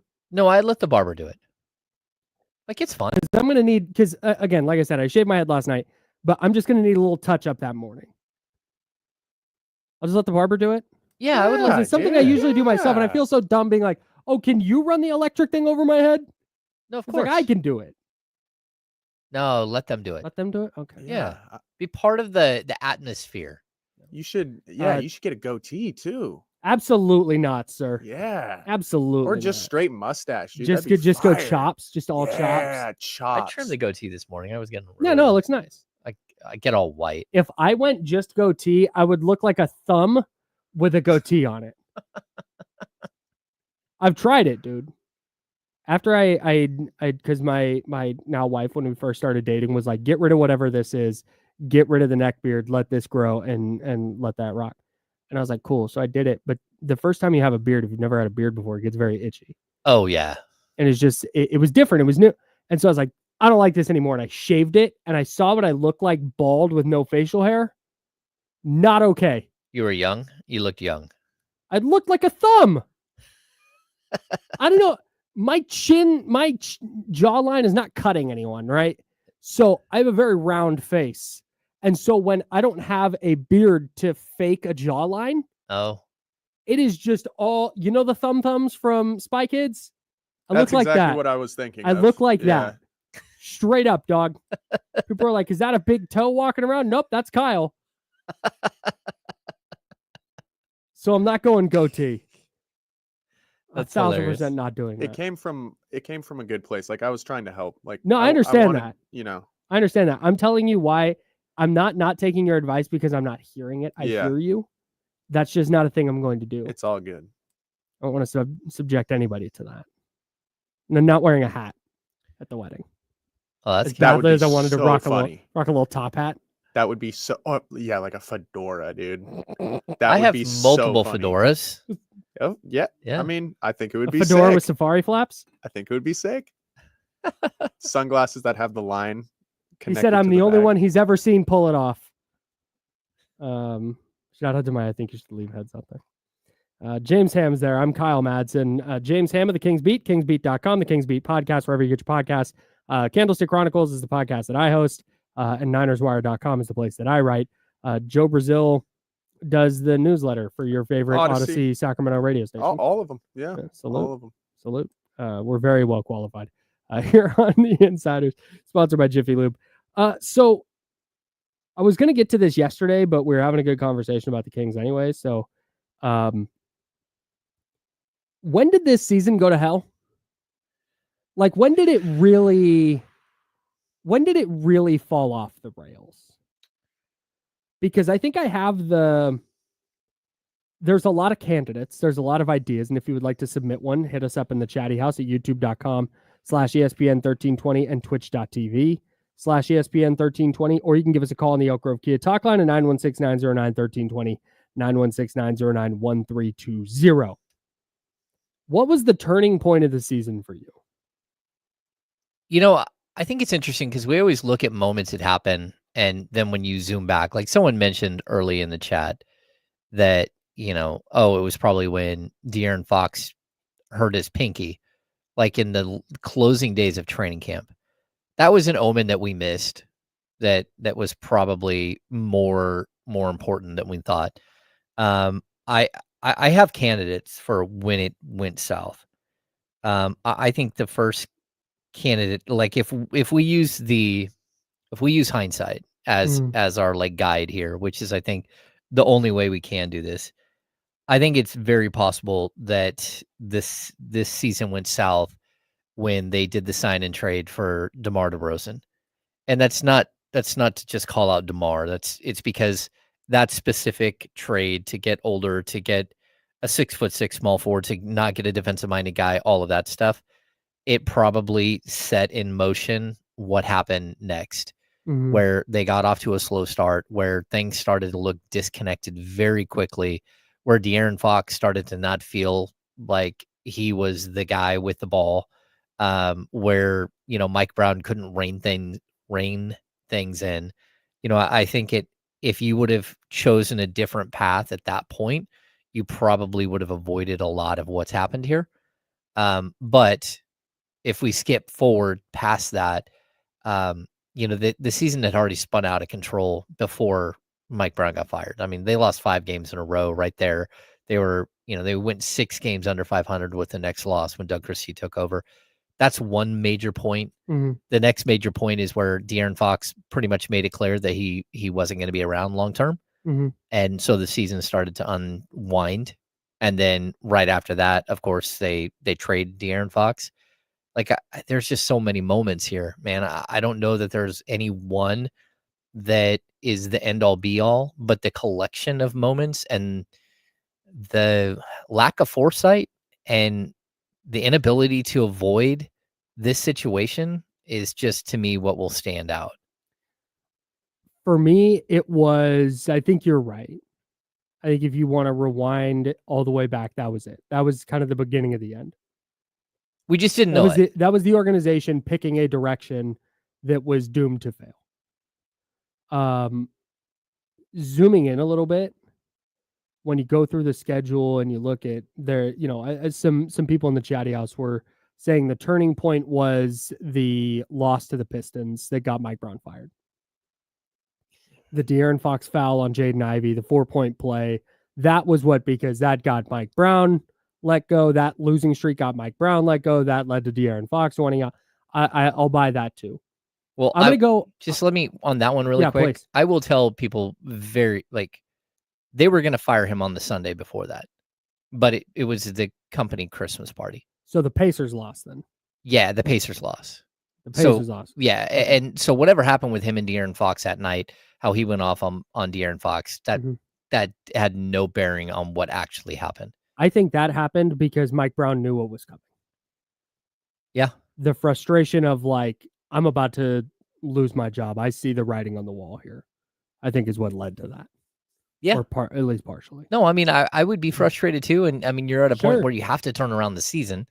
Like he knew that. He knew that what was coming if they didn't turn around the season. But if they win that Detroit game, I still think there's a good chance that they fire him the next day. Like I don't think whatever happened that night had no bearing. I mean, the fact that they lost and it was a 5th loss in a row. Yeah. But that was just like a collection of moments that were building to that. And the decision had already, if not been completely made, was like super close to being made 100%. Yeah. The point to me where it fell fully off the rails, like, oh, this season's over, was the stretch of games from March 5th to March 9th. Because you remember, they come out of the All-Star break, they lose to Golden State, but then they kick the hell out of the Hornets, they kick the hell out of the Jazz, they kick the hell out of the Rockets, they kick the hell out of the Mavericks. That was the game that Kyrie tore his ACL. And then they go to Denver with a chance for a 4-0 road trip. They're controlling that entire game. And then Denver goes off in the fourth quarter. They win the fourth quarter 32-17. And they walk out of there with a 116-110 victory in a game where the Kings had led pretty much the whole way. They beat San Antonio on De'Aaron Fox's return. And then you have that brutal loss to the Clippers. Yeah, the Kawhi. In overtime, where Kawhi, left-handed push shot, bounces on the rim a few times and goes down. And that was it. From that point, that was the beginning of 4 losses in a row. They beat Memphis and Cleveland. They lose 4 more in a row. They beat the Blazers. Now they're on a 3-game losing streak again. I think that point of the year where you lose that game to Denver, then you win an easy game against San Antonio, but then lose that game to the Clippers. If you win that Denver game and you win that Clippers game, that puts you at 32 and 28. That would have put you at 35 and 28. You would have been 7 games over 500 going into that home game against the Knicks. Yeah. And then going into that game at Golden State and going into a game at Phoenix, where maybe you lose to the Knicks, maybe you lose to Golden State, but I think they beat Phoenix in that scenario. I think that what happens right here is, especially the overtime loss to the Clippers, it was such a gut punch. And not only did it cost you that game, but we all know what happened the next night. They had to fly home and they lost to the Knicks, right? Then it sets up this horrific scheduling run. So I think, again, the Clippers loss is a gut punch and you're reeling. And then, you expected the Knicks loss the next night, but then the back-to-backs hit you. You had 5 games in 7 nights. You had 7 games in 9 nights or 10 nights, whatever it was. So you have this wild schedule where it's not just that you played at Golden State, but the next night you play at the Suns. You have 2 days off and you play Memphis, and then it snowballs. You got the back-to-back against the Cavs and Bulls. You've got the back-to-back against the Celtics and Thunder. There was no way to get off the mat. It's you got punched, you went down, and someone every time you went to go get up, someone knocked you back down. Yeah.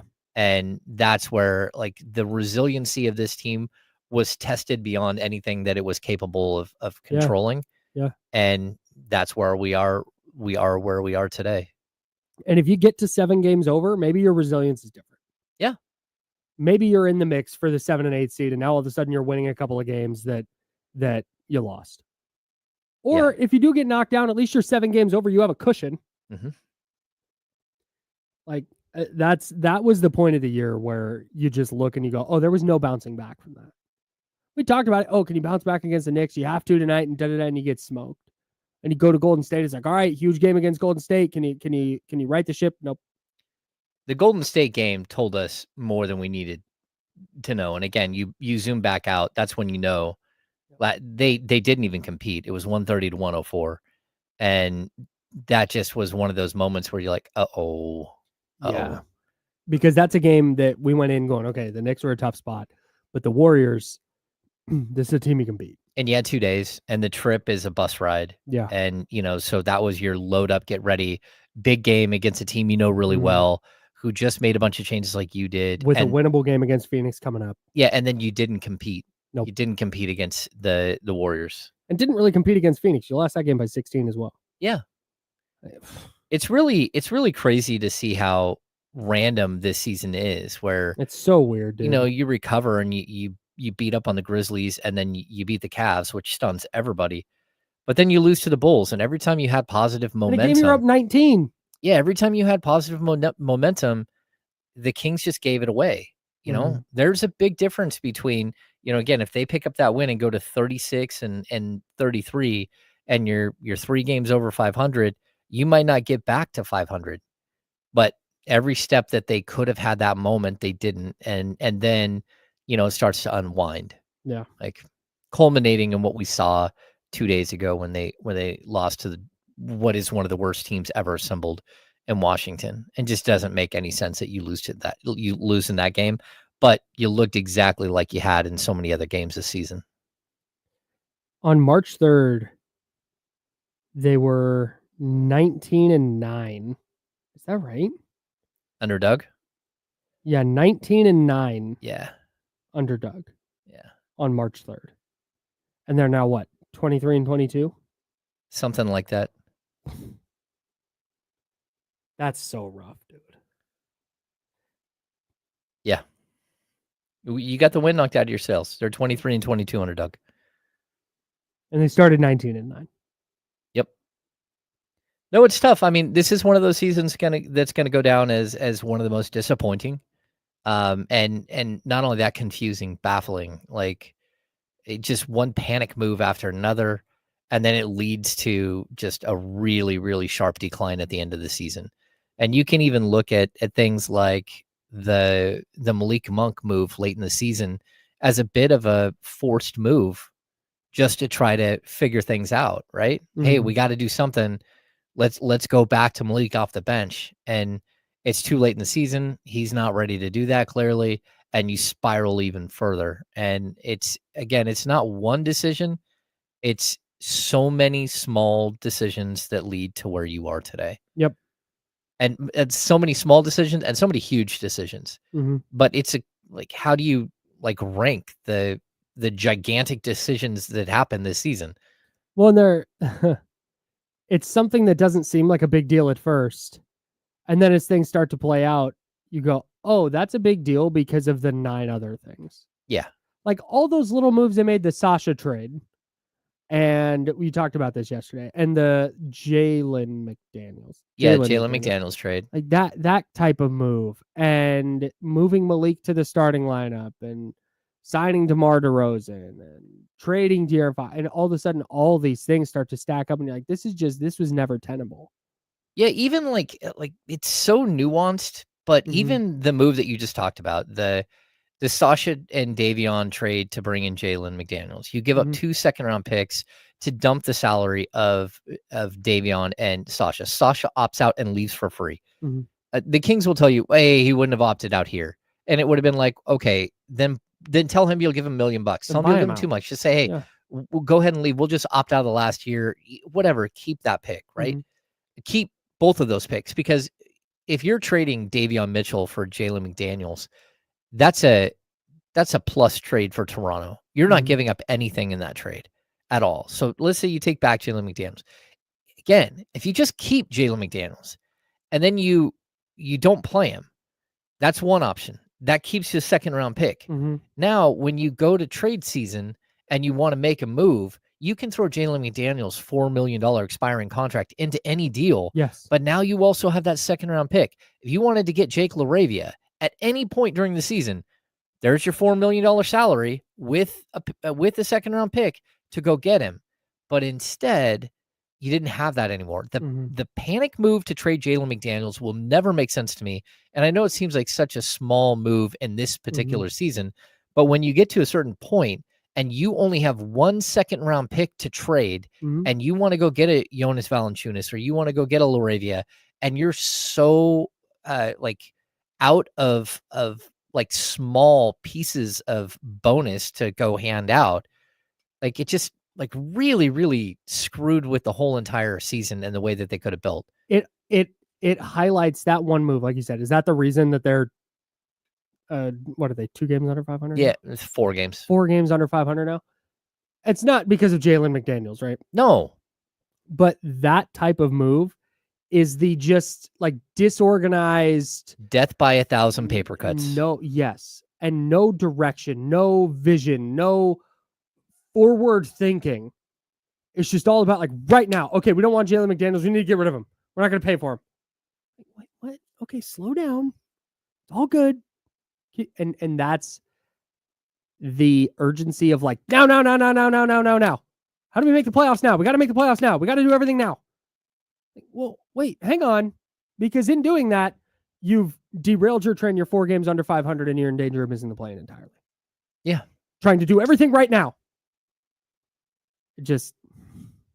And Jalen McDaniels was the length and athleticism you needed. Whether he's the right player or not, no, probably not. No, I don't even think he's on a roster. Well, yeah, but he's not on a roster right now. But you didn't have to, just so people know, the salary cap and the luxury tax and all that, it is not calculated until the end of the season. So you did not have to make that move then. Sorry, I stand corrected. He's on the Wizards roster. He's played 4 games for them this year. Played 4 games, 7 minutes in 4 games. Are you sure he's still there? No, I'm not. It might have just been a 10-day. You're probably right. Let's see. Yeah, because February 23rd was his first game, and then he was inactive on March 3rd. Yeah. So maybe he's not still on a roster. Shout out to Jalen McDaniels. Guessing he's not. Kings legend. We'll love him forever. All right, we got the handoff. One of D-Lo or KC will be in today. I believe it's KC's day. We'll chat with them about the turning point of this Kings season, what's gone wrong. And maybe we'll talk about pyramids and alien conspiracies. I don't know. Anything's on the table at the handoff on a Friday. That's James Ham. I'm Kyle Madsen. Joe Brazil is here. Jonathan Nurse is lurking. He's our engineer right here on ESPN 1320, Sacramento Sports Center.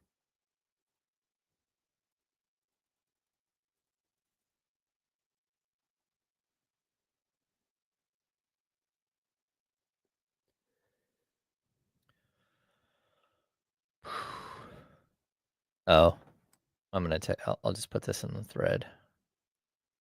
Shout out Jonathan, dude. He is such a nice guy. The other day I was headed to the storage unit and I popped by and I said, can I take some stuff to the storage unit for you? He's like, yeah, but no, I'm not going to make you do that. But I mean, there has been something back there for 2 months. I'm like, dude, just let me take it. Come back the next day. I go to take it. I'm leaving with it. And he's like, I can't let you go. I'm like, Jonathan, let me do this. So I had to fight him over just to do something for him. Yeah. Oh, great. Domantas Sabonis is listed as questionable for tonight's game. They're tanking with an ankle injury. No nicknames for Jalen McDaniels. I'm sorry, what? Is this new? Yeah, the 230.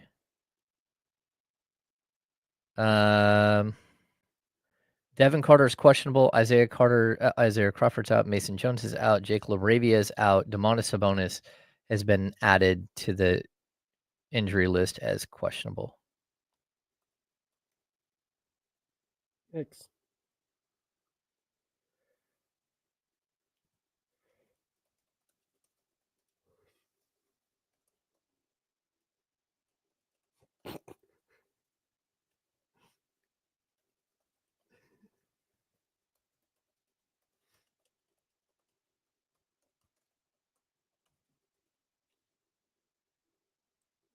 I got to tell you, man, the content is good.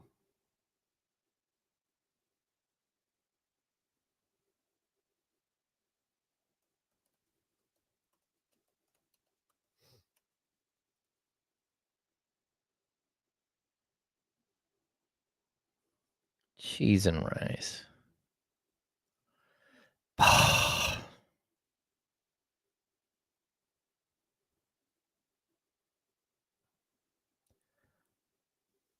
Let me see. How many games is Sabonis up to?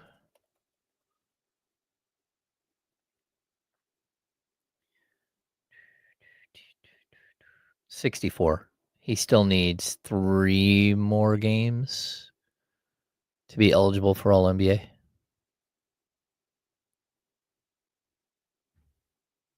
Yeah, I think he's got to get to 67.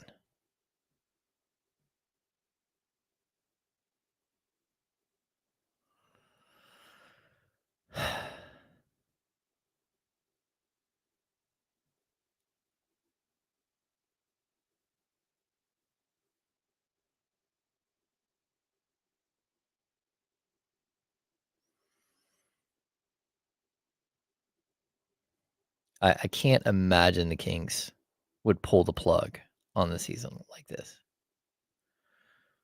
Huh. It would be an insane time to do it. Like now of all times, like, wait, hang on. We don't want to do this anymore. Yeah.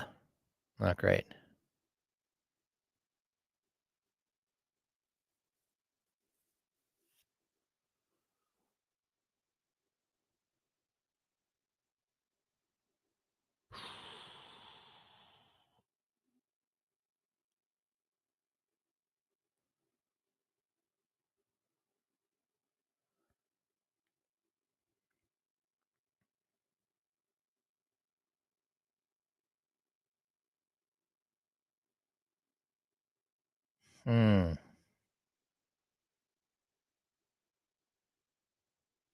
God. AT&T Park has been open for 25 years. That's crazy. Every time I've been there, it always looks brand new. It's an incredible ballpark, man. Yeah, I mean, the Golden One, I think, like, if you walk in a Golden One, it always looks like the door's just open. Legit. You keep waiting for that moment where it's like, it's kind of an old stadium. Nope, not even close. It's just clean and fresh. Yeah. It's a bit sterile, but... Yeah. I would take that over dingy. Yeah. Hey, it's Kenny Caraway. What's happening? They just announced Domas is questionable. A week and a half ago, 2 weeks ago. Ankle soreness. Oh, they rushed him back. Huh. Huh. Huh.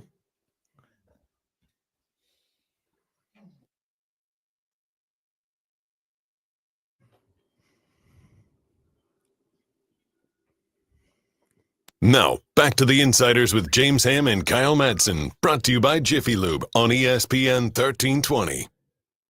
All right, talking about your favorite Jalen McDaniels Kings moments right here on ESPN 1320. It's the Insiders. Time for the handoff.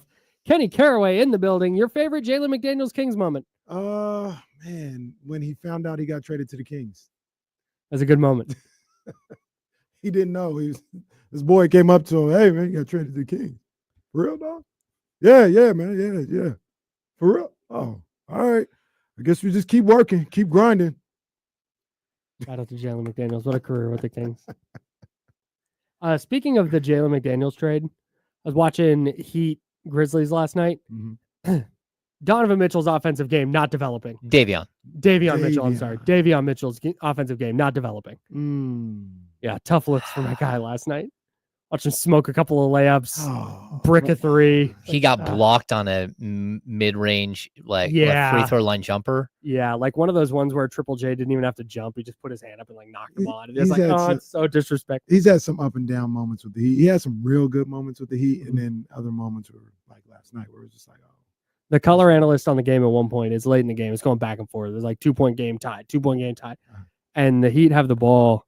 And I think it was Bam had the ball in the lane and kind of put up a tough contested shot in the lane.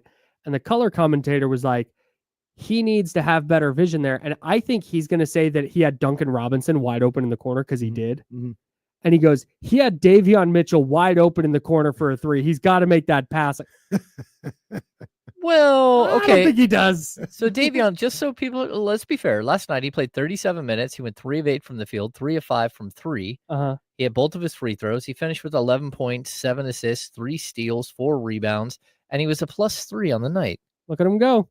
He played really good defense against. Yeah, defensively he's awesome. Against Ja.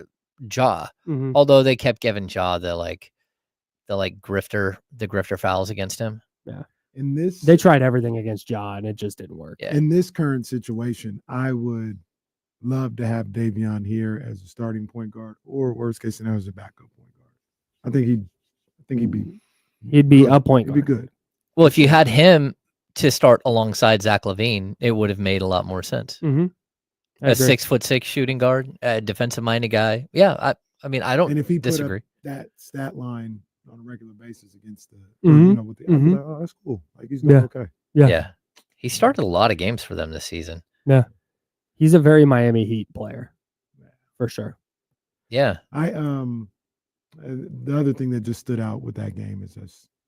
I tweeted it last night, but there's 100% chance I would be just like T. Morant if Reese was in the NBA. You already are like T. Morant. Like 100%. Yes. I would be that. I'd be courtside. I'd be in designer. I'd be dapping them up after every. Yes. Do you know what I loved about that as well? That T. Morant moment. Because if you missed it, Ja is on T. Morant sitting baseline under the opposite basket to where Ja hit his game winner. Ja hits the step back, nasty. Hits the step back, goes down, does his little call 12 celebration. At least he called. He didn't shoot 12. Damn, man. Daps up. T. Morant daps him up, hugs him. You're that MF. You're that MF. Does the little shove in the chest thing. Yeah. Ja turns around to go back to his teammates. T. Morant beelines out of there. He was out. He saw what he needed to see. He's not going to go be part of the celebration. He's not double birding Miami fans on the way out. Like, nope. He's going to dap up his kid. He did that, and then he's gone. Yeah. Like, shout out to T. Morant. Man. I like T. Morant. I met T. Morant when he was here. He seems like a good dude. He was really nice. Yeah. He was really, really nice. Really, I don't know what to say, but just real pleasant. You know what I'm saying? I was like, T, what's up, man? He's like, hey, how you doing, man? How you doing? I was just like, man, I want to be just like you someday. Right. I was like, man, I love, seeing you out there at Ja's game. Yeah. So, man, thank you, brother. Thank you. He was really nice, really. It's like pleasant. AAU. Yeah. He's out there rooting on his kid. I have no problem. I think it's great. Yeah. Shout out to T. Yeah. As long as he's not getting in fights. You have that Dior shirt he was wearing for sure. I wish. That was a nice shirt. That was a nice shirt. I don't. There was a little moment where they were getting a little wild as far as like how they were moving, but I think that them as a duo, like T and Ja, feels like they've settled down a little bit. Now Ja's got his own stuff to figure out. And he's not even doing anything crazy off the court. He's just doing that one motion. Yeah, like my guy, stop. I would take him on the Kings. I would too. Like yesterday. Yeah, I think I would too. Like I might change my mind here and there on that one, but I mean, it'd have to be the right circumstance with the right backcourt mate and all that stuff. But the off court stuff just isn't enough. I'll deal with that. If he's gonna finger guns and it's gonna be a storyline once a year, okay, I'll take that for what he does on the court, and I'll hope that he stays healthy enough, to go on playoff runs. Right. Well, clearly, he's that money level of player. Money doesn't deter him. So, like giving him a $75,000 fine, like that doesn't matter to him. And he's got so much money. And his thing, it becomes a personal. Like you have to understand where you're at and what you need to be doing or can or cannot do. Like you got to understand that it's personal awareness. But what he does is done on all levels of basketball. It's not that, but it's Ja Morant doing it. So it's a little different. Well, it's because he's the guy who did that with real guns on Instagram multiple times. Twice. Well, he just kind of held it like this. No, that was the first time. The second time, no. The second time he was waving it while driving down the road. Yeah, like that's the problem. He's got to have personal awareness. You got to have personal understanding of. That's what I got in an argument with a guy last night, and he's like, "Are you really offended by that gesture?" Like, no, I am not. But it's really clear the league went, dude, don't do that. And then he did it again. Yeah. Forget what it is. Maybe we're saying this today. If I walked in one day and Aaron Miller said, "Hey, you are not to wear a hat into this office anymore," you quit. I'm out. I'm done. No, but if I then wore a hat and I get in trouble, I'm not in trouble because my hat has an Ohio State logo on it. I'm in trouble with Kenny, but I'm not going to be in trouble because of the hat is not offensive. The fact that I wore the hat and broke the rule is what the problem is. Yeah, and that's what the problem is here. He got told not to do the thing and then did the thing. 100%. That's just dumb. Don't do that. He could have just done the little 3 over the face thing. Do the call. This is dope. This is call Dwayne Dedman. Just call Dwayne Dedman. Oh, I think Dwayne Dedman might pick up. Dwayne Dedman's service was interrupted while he was in Sacramento. He Hello, this is Dwayne. Hey, it's just what a heist. That was tough. That was the greatest. That was one of the greatest heists in NBA history. My favorite part of the Ja game winner though was it hits right rim twice. On the first bounce, it was like, is that going down? Second bounce is like, okay, that's in. You see our guy Yuki Kawamura. Yep. From Nebraska, right? Yeah. No. Totally different guy. Really? Yes. The little guard, that's not him? No. Well, it's Yuki, but I can't remember the last name. No, go. I'm sorry, I interrupted. It's a guy who from the Olympics, who was lighting it up for Japan in the Olympics, like 5'7". I thought he went to Nebraska too. Different guy, I think. Yuki Kawamura went to Nebraska. No, he played. He's from Japan. Right. Okay. Yeah. You're thinking of Japanese Steph Curry.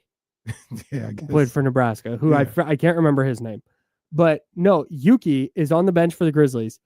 That thing hits the rim, and you see him go to do the celebration. He's like, "Oh, all right, there it is." Yeah, I'm going to watch. I'm going to watch. Yeah. He gets ready, it hits rim. He's like, "Oh, yeah." All right, there's the celly. I love that. I have to watch that now. That's a good celebration call. 12. I like that. What do you got? That what?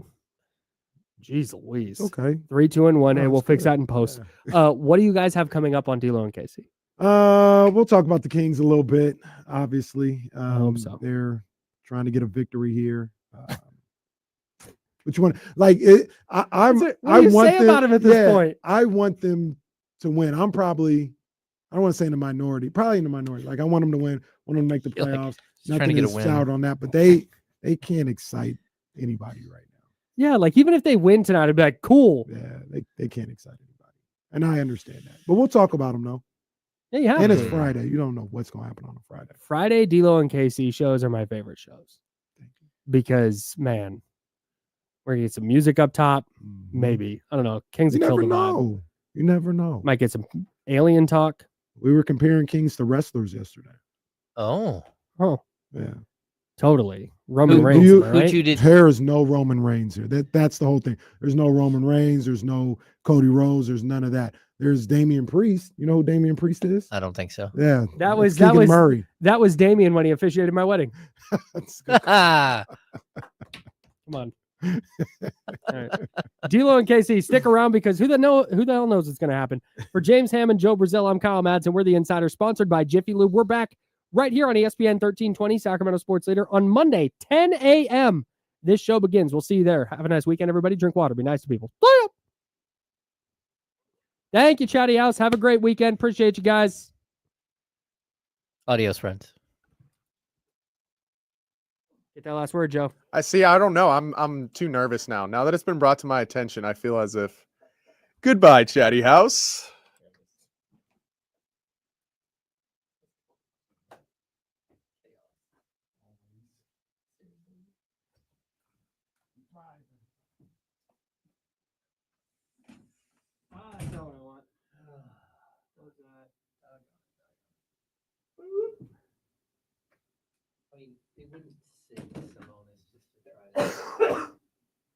No, he's got to actually be.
Just real quick, like you see that Kenny's bag gets its own camera shot.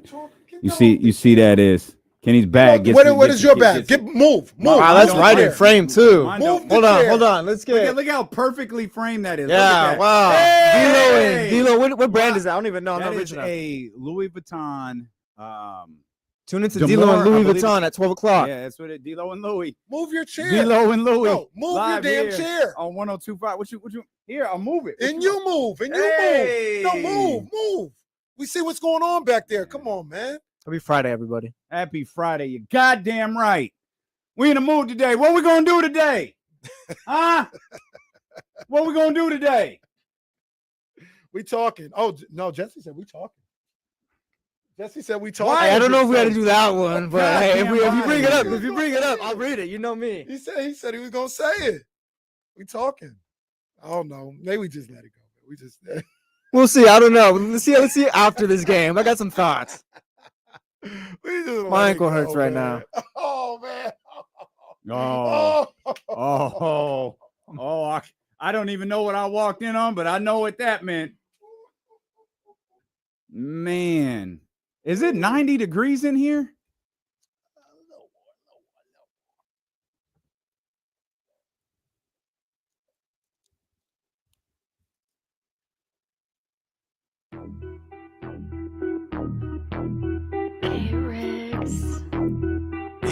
Yeah.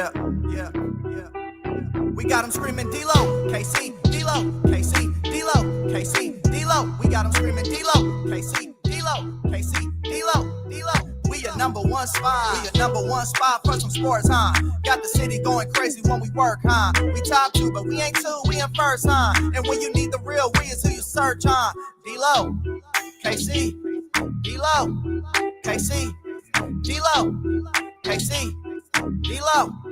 We your number one spot. What we doing today, huh? Hey, what we doing today for Friday? Come on, man. Let's go. April 4th.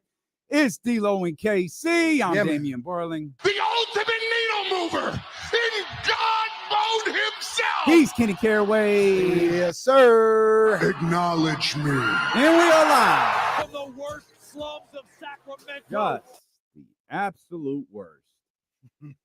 We in here, man. Oh, man. Kings-Hornets tonight. I don't give a damn. Possibly down a player, possibly down a player. So so they gotta they gotta grind it out. They gotta grind it out. Is someone sick? Nah, man. No. No one's sick this time? Nah. Okay. No one's sick. Just got a flu? Fly themselves to Charlotte? No, nothing like that. The ankles get tricky. Oh, man, I mean? ankles, boy. Yeah, the ankles get tricky, man. I shouldn't do that. I don't know. We're having fun. What you mean? We're just talking. People take what we say seriously. Hey, thoughts and prayers. Yeah, I know. People take what we say seriously. Nobody takes us seriously. Some of them do. So I just, what we're saying is, did you guys hear what D'Lo and KC said? Domantas Sabonis. Someone sent me a screenshot that said it was on Reddit, and it said that we're shills for clutch. One went as far to say our whole thoughts on Mike in the front office. Yeah, was because Rich told us what to say. Wow. You know what? Yeah, that's exactly. Rich is paying for my wedding this year, by the way. Yeah. Hey, man, look. Kenny out here raiding the snack shack, but we on the Rich Paul payroll. Oh, you know what also doesn't last? Speaking of the snack shack, Oreos. Yeah, that's the thing. Come on, man. Oreos and peanut M&Ms. I got one of each. That was it. Me and Kenny are the face of the who ate the snacks and all that. But hey, I came into the studio yesterday after work. I know me and Kenny didn't drink 30 Sprites. I know me and Kenny didn't need 25 bags of M&Ms. I'm going to ask Jonathan as a shoot because this runs across multiple shows. I'm going to ask Jonathan to put a camera on the snack shack. And when we feel like something questionable has happened, Jonathan, check the camera. Look, the thing is me and Jesse, we're open. It's not even quit. It's whatever. We tell you what we're doing. Whatever. But they came at us. Exactly. And you know what I saw the other day? Hold on. You know what I saw the other day? They took out 2 of the water bottles from the fridge, threw it in the other fridge again. So that's what I was gonna add. That's you saw stuff, that too? No. That's the stuff that needs to be called out. Yeah, no, I haven't again. The moving from one refrigerator to the other is the type of behavior that needs nasty to be called work, out. man. That's nasty. You got little 7-Ups from home, just like the ones in our fridge here? Yeah, my ass. That's nasty work, man. I'm gonna hold these for later. That's that little annoying person when there's like 2 seats left on a Southwest flight and they go, "Oh no, I'm holding this." You need to let go because I'm gonna sit right there. That's how they're moving. Yes, Stephen Brown. It's nasty work out here. That's crazy. But we get called to the front of the class. I see it all. I don't say anything. I see it all though. I see it all. That's funny, man. That's funny. Like I said, I can laugh at it. Jesse can laugh at it because we don't be tripping either way. It's just like, it's whatever, man. It's good. It's the office. You know what I mean? It's cool. That's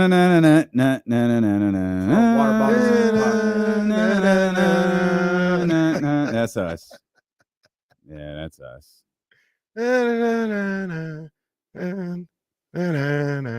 Going to the kitchen tonight. Ooh, they got that elusive rich. So you have to. I'm a social climber, so I had to get someone more famous than me to get the reservation. I know our man was trying to help us. He actually got us set up. Yeah, but the dates didn't really work out. So I hit up Katie from the Wake Up Call. Come on, like, man. hey, if you want to do this, I got it. Reservation book. Easy work. So that's tonight. That's my first. I've never done it. First experience at the kitchen tonight. Never been there either, man. Paid for. I'll tell you that. I'm expecting a lot because that dinner has been paid for. Never been there. Didn't know that's how it worked. My mom been there before. I ain't never. Of course, Cheryl's been there before. Cheryl probably got her own table. Oh yeah, Miss Browning, come on in. Like I said, she's the only one who doesn't have to prepay. I'll get to the kitchen at some point. Casey, we'll see. Casey got the reservation and then the invoice and was like, look, I wanna fine dine as much as anybody, but sometimes I'm like, man, you know what I could do with this money? Like I could go here and eat and have a nice night, and I could still have money left over. You know how many biggie bags you can get with that money? Not even that. I could go to Morton's and have a good, nice night. Oh, don't bring that up. I don't think you can. I don't think you can. That Cajun ribeye, man. I'm telling you, man. But like I said, kitchen is fine dining. That's some good stuff. Sometimes I get caught up on that. I'll be like, man, you know what I could do with this money? Well, I was in a tough spot. We were on the air and I got a text. Hey, babe, I'm going to put this on the card. Okay. And it was one of those. What is this a bill for? I guess this is it. I've always. And then, so here's the other thing in my Fire the Vest era. That's a tremendous screen name. I hope you haven't eaten today, D'Lo. So now I'm trying to watch my food intake because I heard you go pretty tough there. Probably just stick to the juice today. I got the juice, a little extra caffeine for the day, and I'll open a bottle of wine when I get home, and we're starting the process of getting ready. So this is speaking of. I got. B. Perry, I wanted to do this one too. I'll make sure I stay hydrated What today. you got going on? Hold on. Wait, you got something going on today? Yeah, this weekend, man. You going? Taking a little trip. You going? You don't want to say? I mean, yeah. Well, I mean, it's all good. We're going to wine country. Yeah, we're going to Napa. I never been there before. Okay. So, but there will be some. So you look Kenny? Okay. There will, but it's a wedding, so that's what I'm. Okay. All right. And the Brody was like, "Oh, when you getting in? Oh, bet. Hit me when you get in." Okay. So we'll see what happens. Like I said, it's gonna be wines. It's gonna be bourbons. It's gonna be a little bit of everything. Oh, okay. Yeah, it's lit. Careful. It's lit. That's where you get into. Well, no. Always mixing. And I go slow. Yeah. I feel like you're a mixer. Be careful. That's where you get into trouble. I go slow though. I know you do. You do everything. I go slow. Like your entire life. You get an old fashioned and you just sit there for an hour with the drink. Just sip here and there. Keep the beak wet. And I'm not tossing them back or nothing. No, Just keep the beat wet, cigar bar. You know what I mean? Okay. Just chilling a little the bit. cigar is my cigar crew out there? No. Okay. Yeah. I gotta step my game up to get there. Oh, okay. Yeah. They go. Aceberg pulled out a cigars. Yeah. Hey, D-Lo, you got this one. I gotta step my game up. He lit that. I was like, you know what? I haven't seen the bride and groom yet. Like, let me go say hello, because once I'm here, I'm engulfed, and I don't. let me go see them. That is literally the first. That's the second I saw you. Yeah. And then I went back out there all night. And I was with I was with your crew. The thing that I always wonder, and I'm not saying one is better than the, I'm not knocking anything. I'm just always. By the way, if you tune in to hear about the Kings and Hornets, good luck, pal. Hold your breath. They played my brother there. and me. I've always wondered. People will look down at somebody buying a $500 pair of shoes or a $1,500 bag or something like that. Well, but we'll be like, yeah, I'm gonna go spend $500 on a dinner. I understand the experience, but there's nothing I can do with that dinner once I'm gone. Once the food is gone, it's gone. It's the experience. It's the date. Yeah. And I respect them both. But you spent how much on some shoes? Yeah, I just came back from Fogo de Chao. All right, what? I mean, it's all about like you are in these situations. You're paying for an experience. It's no different than like these. Like, I like to eat at really nice restaurants when I go to Vegas, and then that's it. And that's why the rest of the year, hey, have you been here? Have you been here? The answer is almost always no, because I just eat at home. Right. I feel like I save my eat out budget for like the nicer restaurants. Yeah. And then the rest of the time I'm just. And once again, don't get it salad twisted. I'll eat at a high end restaurant. Oh, that's some good stuff. We know. That's some good stuff. I get it. But have you gone to the restaurant and ordered the tomahawk? No. Yeah, me either. You don't even like that restaurant. Well, I don't know. I mean, so what are you talking about? What's this guy talking about? I want the tomahawk plate from Q. I don't want it from you. You and Jay. I don't want it from your and Jerry spot. Morton's. You can't do that. Huh? I said you can't play that game and diss Morton's and all that because you're going to higher end spots. No, I'm just going to. It's not higher end. It's just better. I like them both. Like Morton's is expensive. You made Morton's and Ruth Chris seem like it was McDonald's the other time. He did. No, he did. Cheap. No, he did. It's cheap. It's like it's cheap and expensive food. Can I get a Big Mac, please? My friend was talking about this place. They're both good. They're not the best places I've ever been to, but they're both good. It's good food. Not even top 5. Maybe not, but they're still good. Like, I can go there and eat good.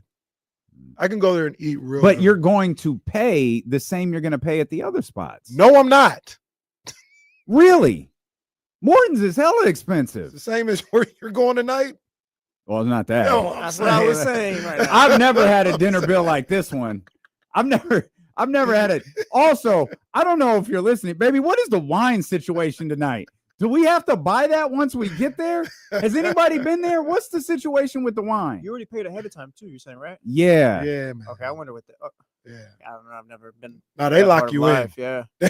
They lock you in. That's what I've not reached I had that to back up yet. off a bit and sit my cup down. Can you throw it on Afterpay? What is it, Klarma? Yeah. Man, I've gotten offers for. Was it a firm less expensive than that bill was? Okay, so Cut and Pete. All right, everyone says, wait, they ask you they ask if you want to upgrade. Well, upgrade. Yeah, well. This is like when they got you for stolen. Yeah. Oh, they killed what? Okay.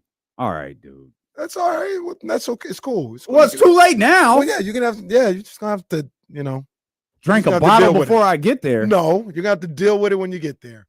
This is it. This is what you got to do. You can't back out now. Of the wine, you can't back out of dinner. I'm saying of the wine, like, no. All right, just give me the $300 bottle. Come on. What? Oh, that's throwing out. Way. That's what you got to do somewhere. If you're there, that's what we're gonna do. So you've done that before. You bought a $300 bottle of wine. Don't lie to us either. Yeah, we're not going to break into. Yeah, no, we have the ability to go as long as we want to. Yeah, man. Yeah, if I'm there, that's what I got to do.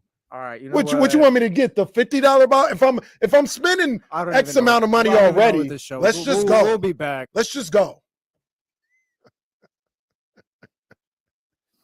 If I'm already there, then we just gonna go there. No need to penny pinch at that point. Zabo, he threw at that 300 like we weren't gonna notice. Man, God damn. Collins is right, man. I'm just gonna Venmo request Kenny when the alcohol bill comes. I think that was at STK. STK checks out. Too. That checks out. That's a good little spot. I ain't never been there. Jazz had a damn birthday dinner there. That's how rich she is. Yeah, she is rich. She's richer than you are. She is.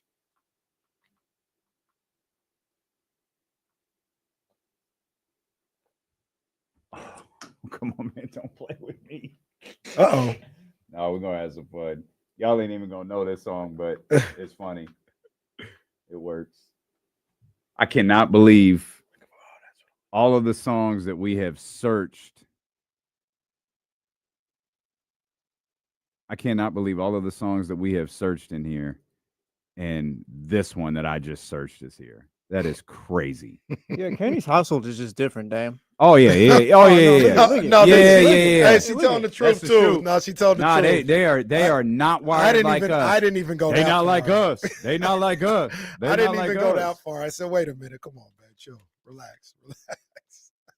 What are we doing? Context. What are we doing here? This weekend ain't going. This. Oh man. I'm starting OnlyFans. Anybody want to see feet? Starting OnlyFans. Oh man, we might have to stay at D-Lo's house when we get back, just because I don't know if there's gonna be nothing to come back to. Oh, there it is. We got that. It was a pleasant surprise this morning because somebody had ordered a dump pickup, like trash pickup. And I was like, damn. And it's always tough getting these people on the line to do that. And I got these 2 box springs that are upstairs that have needed to go for a while. And I saw the people pull up, sprinted downstairs. I said, hey, can you guys do me a favor? Can I put these 2 box springs in here with this? They're like, we're blocking the street, guy. Like, we can't really. I said, man, I'll 45 seconds. I will run and get it and be right back. All right, man. But if we got to move, we got to move. Don't worry. Sprinted down. I got the box springs, ran downstairs, put it in there, ran, got the other one, put them with it, and it worked out. But I was exhausted. Oh, that was a lot of work. And that was quick. I said 45 seconds. It was about a minute 15. I got furniture to move tomorrow morning. Whew. Moving beds is a monster. Like the actual bed is crazy.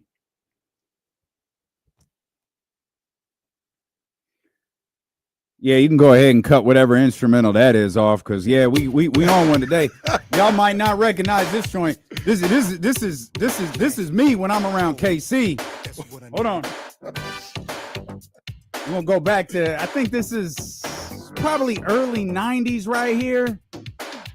Early 90s vibes. This is how we all feel. This man KC talking about. This man talking about, I spent $300 for a bottle of wine. I don't do that every time. I've done it before. His wife chimes in and says, I've ordered that on a shot. Come on, let's all live Kenny's life.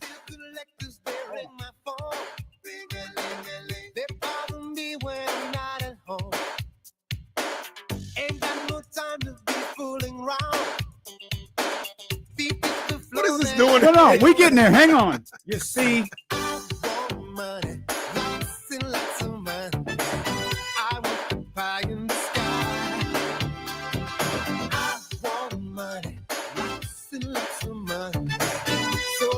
This is us when we hear KC talk. Come on.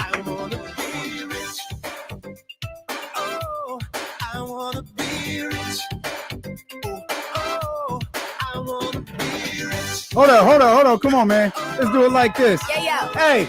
Yeah. Hey. What are we doing? Yeah. Pip better have my money.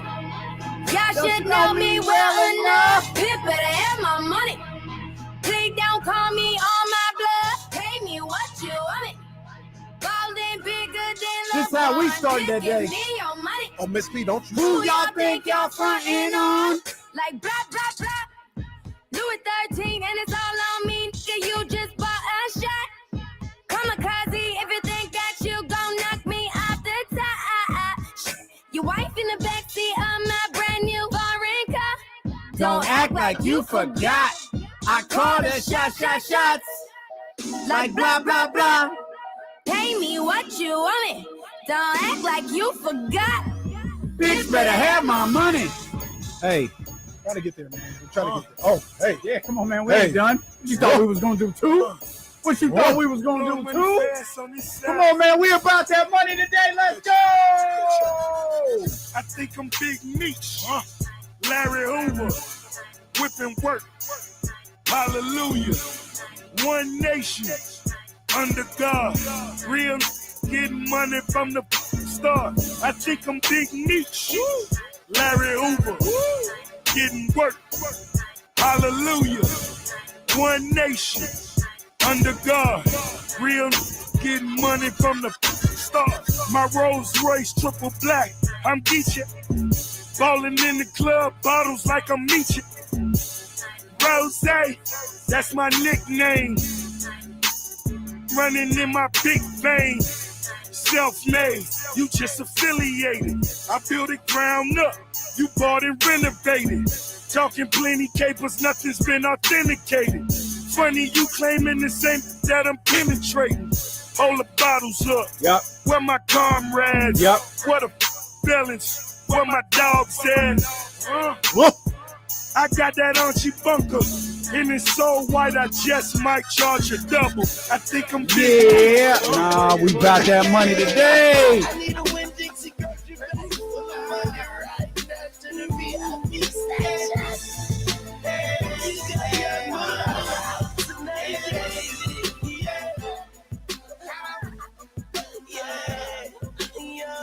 Y'all know what it is, baby. It's Friday 5 here with D'Lo and KC. We trying to get rich like the Caraway. Let's go.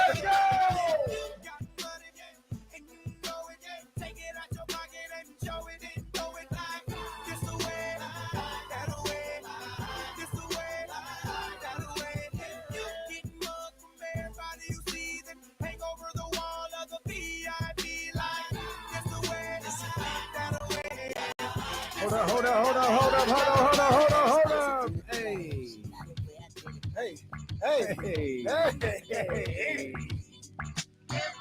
Y'all know what it is. You either getting money or you going broke. Get money. Hey. I think I'm going broke tonight, huh? Hey, y'all know what it is. You wanna sit more on my living room floor? Play Nintendo with Caesar Leo. Pick up my phone, say Papa not home. Sex all night, man, in the moan. Spin my weed, smoke all my weed. Catch you on saying B.I.G. Now check it. You wanna be my main squeeze, baby? Don't you? You wanna give me what I need, baby? Don't you? Picture life as my wife just think. Full left mix, fat X and old mix. Bracelets to match, conversations, all that. Showed you the safe combinations and all that. Guess you could say you was the one I trusted. Who would ever think that you would spread like mustard? Got hot, just sent feds to my spot. Took me to court trying to take all I got. No the intricate like We'll end it right there. We'll end it with this one. Is this that Kenny Caraway life right here? Well, I don't have that life. Like I said, I'm not going to the kitchen tonight. That's what people forget. Where you going tonight? I'm going out of town. Hey! Anything beats talking about that game coming up at 4 o'clock. That's facts. That's facts. Hey, Colin says it's KC's national anthem right here. Stop it, Colin. Is this Some people what up, New Jack? Were they singing this in New Jack? Oh yeah. But it was the Levert singing kind of they were in there singing a little different version, right? Yeah, well, yeah, little spruced up version. Because that wasn't the original. Yeah. Daddy LeVert is in the group. Right. Yeah. Right. Gerald was singing in Nugent. Right. I think Sean was in it too. I love Gerald LeVert. I love all of them. They do, man. They're great. Karis LeVert. Man. Karis LeVert. I wonder, just since we here. Oh, we got to just revamp the whole system. Yeah. Oh, who would have known we have those? Well, right? Just That's revamp the same thing it. I said. Like, hold up.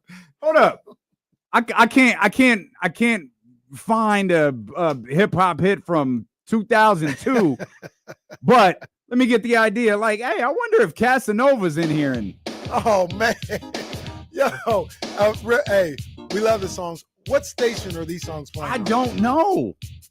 I don't know what this is all national? linked to. It is. This one's national. I love this song though. I can't lie. I love this song. Gerald, Sean, Hey. Eddie, Hey, and then Karis. We'll let this ride here for a minute because, again, why not? I love these joints. I'm a John Casanova. Me and Romeo ain't never been friends. Can't you see how much I really love you? Gonna sing it to you time and time again. Oh, Casanova. Yeah, man. All right. So the moral of the story is Kenny's rich. No, I'm not. And Kenny's so rich that we don't even need the YouTube money from today. No, that's how no. not that we would That's not that we would ever get it. Yeah, that's But, true. But yeah, you get the hey, point. sorry, random guy in Philadelphia. Yeah. You don't get our hard-earned Sorry, money no today. drinks for the I need friends today. All right, all right. Well, apparently I need it for the wine tonight. Well, I'm just gonna ask. All right, you ain't got to answer. What you going with on the wine, price wise? What's you like? I'm okay with this. Are we going bottle? Yeah, It's 300. might as well. What's that? I do not want to order a $300 bottle of wine tonight. That puts the bill at. What does it put the bill at? Yeah, what you gonna miss it? You gonna miss it after what's already going on? You just said, y'all roll your eyes at me for getting $500 shoes, and now you're over here trying to encourage me to get a $300 bottle of wine. This is what I said. People will be upset at somebody buying $500 pair of shoes and then go spend $700 on a dinner. I'm for both. Do what you do.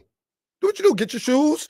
If that's what you want to do in a dinner, do your thing. That's what I say. Go ahead, man. Do what you do. I gotta pay Scott. He's out sweating the heat, building that damn fence. Shout out Scott, man. Big up Scott. Scooter 916. Appreciate you, bro. You got it. I mean, bottle wise, like probably. I mean, I would think 120 to 150. Yeah, I was gonna say 150. I think the bottle we get at Q, the cab we get at Q, I think is about 150. Shout out to Norm. He's taking his daughter to Q tonight, man. They're gonna have a blast, man. That's gonna be great. I need to get back to Q. 300, man. Well, like I said, so a $300 bottle of wine, like in a store, is probably what, like $100, $120? Yeah. So if you go around the corner, right? That's what I mean. Around $120, 60. Hey, shout out to the regulars out there just throwing burgers on the grill tomorrow. That's what I was last week. I just do the burgers on the grill, man. That's all I got. I mean, this reservation's been made for. I mean, I'm excited. Like, it's gonna be fire. It's gonna be. I've heard nothing but great things about the kitchen. This is the difference. Your wife is spending $300 on a shot. I get a text. I'd kill you if you bought a $300 bottle of wine. I don't know. Yeah. I don't know. This weekend, first time in Napa. I might come home with holes in my socks. That's dope. That it's your first time in Napa, though. Come back looking like Franklin Saint at the end. Jeez, a tough weekend. Oh man, but no, that's I've never been to Napa, man. And people think go see Dr. David. Dr. David out there somewhere. Dr. David, what up, man? It's funny we say Napa, man. We say Napa, but there's like all of these like surrounding areas like that I can never remember the name of. There's just amazing wineries like all throughout that. Yeah, all throughout that area. I've heard. I mean, it's the spot. Like you talked about yesterday. Lodi is one of them spots too on the low. Yeah, we'll be Katie and I and our guy Dallas from Alt 94.7 will be at the Lodi Wine Festival tomorrow. And then the one Sunday gonna be a recovery day for you, boy. Yeah. It's gonna be a recovery day. Gotta get them with the nutrients back in. What does Gatorade have? Electrolytes. Get your Gatorade. The other spot that I went to was my only wine tasting experience was what? Oh man, it was on. Where were the people gonna fight? He said, "Meet me in Temecula." Meet me in Temecula. I went to Temecula one time. That's another. You never heard of Meet Me in Temecula? Yeah, who was that again? That was just two random NBA guys who wanted to fight over LeBron and Kobe, I believe. Christmas Day. And where's Temecula? Southern California. Yeah. Area, I'm assuming, okay. They got a casino out that way too that we ended up staying at. I think it was Morongo. I can't remember where we stayed, but that was the only time I've been to, and that was that area's. They got a lot of wine tasting spots over there, so it was dope. But yeah, here in Napa, it was a little hot when I went out there too. So Napa's gonna be great. I've been wine tasting once, pretty far. Yeah, wine tasting. I'm a fan of wine tasting. I'm a fan of wine. I like wine too. You like red wine though, huh? I do. Yeah. I do. I've learned like white wine, like Stephen Brown. Yeah, I'm with you.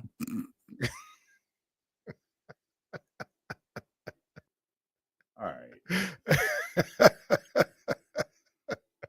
Man, Stephen Brown is the source of so much great material on this show. White wine, like I realized at the Jodeci concert, because we were at Q and had the cab, I think it was a bottle of, I think it's called Justin, and got there and Vogue was performing. It's like, oh, let's grab a drink. We're already on the wine. Let's grab some wine. Red wine is like that's a longer for you. That's perfect for you. That's a longer consumption. Yeah, like it's you don't that. Yeah, like those whites are a little crisper, a little easier. They're a little sweeter too. Yeah, right. That's probably your bag. Yeah. Shout out to David Jackson. You're right. It was Pachanga. That was a nice little casino we went to. Casino and resort. I don't think we didn't stay. I'm so thrown because David Jackson changed his avatar, and I'm like, is that the real David Jackson? Like, is that our David? Is that a new David Jackson? Well, it's like when David J changed his to spaghetti. Right. No sense. Right. Like, That's actually David J. Yeah. Like, you guys just can't be going around changing your avatars. And shout out whoever created the Run Your Game account. Like, we know exactly. Look who's in there. No, I see him. I see Zay in there. Hey, that's a little funny. Game coming up soon. You don't know when the game is coming, but it's coming up soon. The burner accounts run wild in the chat house now. I had a good night last night. I did not. But what you know? Because Stephen LeBron. Stephen, I went. Aaron judged. I went strong. But see, this is why when you win the apps, you know your damn role. I did not. You said his name yesterday? A baseball player, Ellie De La Cruz. Yes. Did you what? Because I don't think we laid the same. You had what did you have? I had 1.5 hits, runs, RBIs. So I had. I think I had. So I had total bases. Got you. That's the only one I got wrong. I made a couple of bucks because both LeBron and Steph went LeBron and Steph last night. They had 29.5 on the Demon, both of them. And Steph gave us 37 and the King gave us 33. And then Aaron Judge hit a home run 2 seconds into that Yankees game. So I was like, well, I got that one. Just started the game. Man, I could have bought the $300 bottle of wine if I had stayed in my damn lane and not Aaron Judge, fine. Yankees, Dodgers, surface baseball stuff. Got it. Oh, Kenny said, De La Cruz. I know who he is. I know who he is. He's played okay. Okay, he's due for some hits here. Ellie been hooping. Idiot. Dang, Ellie been balling, man. But that was the difference between like $50 and $250. See, I could have gotten a bottle of wine. And then also Ellie was up in the 8th inning with a runner on second base. He could have got them both right there. 2-0 count. He's in control. It's a weak grounder to third. I said, Ellie, come on. I felt like I needed to watch those NCAA videos though. Remember you seen the videos where they tell people not to get mad at the kids for messing up. Yeah. Make sure you guys cash in on those Aaron Judge and Yankees one. You got about 5 months before it starts going the other way. Why we gotta be disrespectful? I'm just trying to make you guys money. I'm trying to make you guys money. That's it. He's having a good start to the season. I know you got 5. You got 5 months of that, and then it's gonna go the other way. So just get your money now. What's Rafael doing? Did he get a hit today? I don't know. The Red Sox are winning 6-4 right now. What's the Red Sox record? Are they even? Are we paying attention to the Red Sox? No, they didn't. You guys don't pay attention yet. This is the first time they're back in a while. They've been asleep for the last 5 years. They didn't Mike Brown to Kevin Herter, Rafael Devers by giving Bregman a spot. No, hey, they gave Christian Campbell the second base. That's why the rookie they got. That's what happened there. Well, yeah, because Bregman wasn't going to play second. They put him at third and just Kevin Herter and Rafael Devers. That's fine. David Ortiz hit for 15 years. You can do it. He'll learn, but don't disrespect Aaron Judge. There's no need for that. I'm not disrespecting him. I'm telling the truth. Oh, come on, man. Don't do that. Relax. Did you see Elena Delle Donne retired today? I did, man. That was one of my favorite players. She has one of the most unique stories, I think, in recent WNBA memory. I rephrase that a little bit. I think she has one of the most unique stories in recent women's basketball memory. She was the one, like Juju, all of the she was that. Yeah, like she straight up. She was like really the first woman who you're like, yo, that's Dirk, and she was set to go to UConn. It would she's going to UConn after Maya, and it's like it's over. Just keep giving them the titles. Like there's nothing anyone can do. Like you're gonna lose. She has I can't remember, and I'm so sorry. I don't have this part of the story memorized. It's a brother or a sister. It's a family member with like an affliction, and that person is like really reliant on her. And like she loves, brother, sister, that person. Yeah. So she was like, I'm not going to UConn. I'm just going to stay home and go to Delaware. Petty ass Gino held it against her probably to this day. Still like does not like her for it. Like Gino would not say Elena Delle Donne's name. That's crazy. Because she didn't go to UConn. And he knew what her going to UConn would have meant for him. Which is funny because he knew the same thing about Maya Moore when Maya Moore committed to the University of Tennessee, and he realized his program had just ended because we were going from the Candace Parker era to the Maya Moore era. He realized what that meant, and all of a sudden Maya was committed to UConn, but that's an entirely different story. Elena, she had like Lyme disease. Is that what it's called? Lyme disease. Yeah. And so like there were like seasons, there were times in college and even in the W where it like took her out. But when she played, bruh, like when they say like, no, she's like Dirk. No, she's Dirk. Yeah. Like she's 6'7", whatever she is, shooting from three, handling the ball. You want a point guard? Delle Donne can be your point guard. I mean, she winds up getting Mike Thibault to his first WNBA championship with the Washington Wizards. I don't think she's played either of the last 2 seasons. I know she didn't play last year. I don't think she played the season before, but I can't remember. She's had back surgeries, all sorts of different stuff, but she is an absolutely fascinating basketball player. One of like just skill set, Katie levels, like one of the greatest we've ever seen. A little bit of what if to her. Oh yeah. You know what I'm saying? With everything that's going on. Yeah. I look at her and it's no shade because I think Stewie is fantastic, but she could have been that level scorer, player, all this other stuff over the course of her career. That was before, before I was I got locked in with my girls, Aces for life. I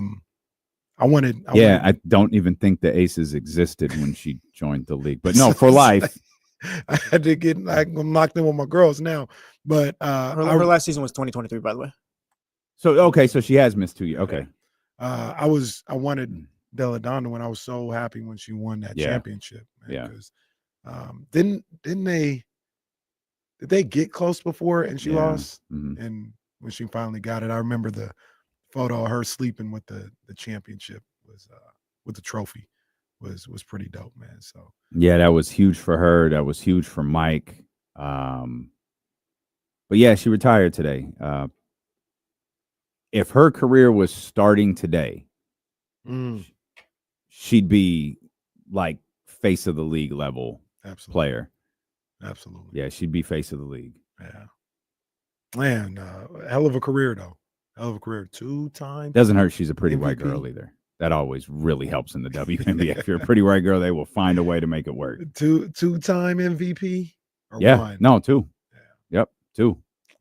That's one of the greats. One of the best we've ever seen. Yep. Absolutely. Just an absolutely fascinating basketball player. And I feel like now, the Caitlins, the Angels, the players that we have now, no one will sneak under the radar anymore.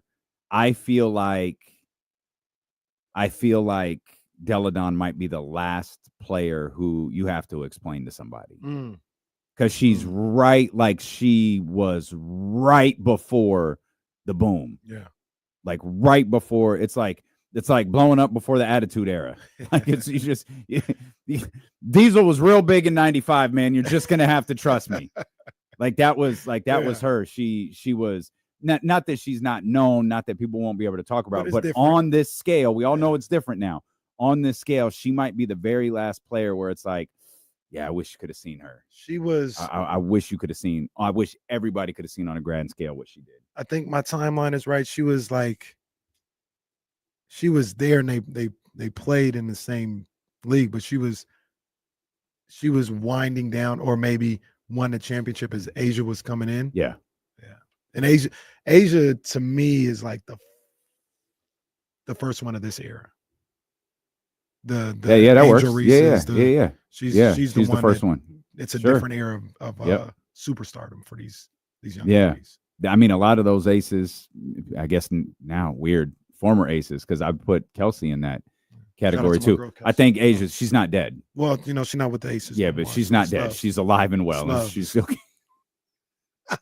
Yeah, I like that. That's a good line. Yeah, Asia's first in the new generation. Yeah. And then they got a whole nother generation ready to. Yeah. With the Pages, the Jujus when she comes back, and Juju's going to be the one to. Yeah, Juju's. That's the other thing about Paige and Final Fours tonight too. That makes me feel good. Is Paige looks like she's back to Paige Beckers, and she had an ACL. This tournament's crazy for her. So she had that injury, so it gives hope for, we'll see Juju back to who she was. Like obviously you'll never be exactly the same, but Paige this is about who she was from jump. And it took a while, but she's back, and it's happening at the right time too, because UConn could somehow win another championship. Yeah. We'll come back. Did you have something? Oh, I thought you were trying to get my attention. So Tristan Costas had a double. Did you want to say anything? No, I celebrate because Tristan Costas had a double. That's what that was. I didn't know if you wanted to say. We were talking earlier. Oh no, stop! You're gonna turn me into a hater, and I don't want to be that. I'll tell you what we were talking about. Oh, I think I know. I don't, but I think I do. He ain't gotta talk about it. I'm just messing with him. We'll come back. Casey knows I'll say things. Look, we'll come back. Maybe Jesse will say things. Maybe he won't. We can't avoid the Sacramento Kings forever. We're basically your pregame show. This is what happened. Kyle ditched us. He was like, hey, got a wedding to go. By the way, congratulations. Oh, I don't have the air horns up because I have all of the KSFM stuff up. But congratulations to our brother Chris Biederman. Sir. Chris Biederman getting married this weekend. Yes, sir. Congratulations to our guy. Here we go. Big up to my boy Chris, man. And go blue. Okay. We'll come back. We'll talk basketball. Steph and LeBron gave us another classic last night. Someone asked a question I want to ask you. Giannis gave us a classic last night. And we haven't, because we were bitching all day yesterday, we didn't have the chance to talk about Sac State. Oh, man. So it took 45 minutes. We'll get the show started next. When D'Lo and Casey return here on Sacramento Sports Leader, ESPN 1320. Oh. Man. Oh. Wow.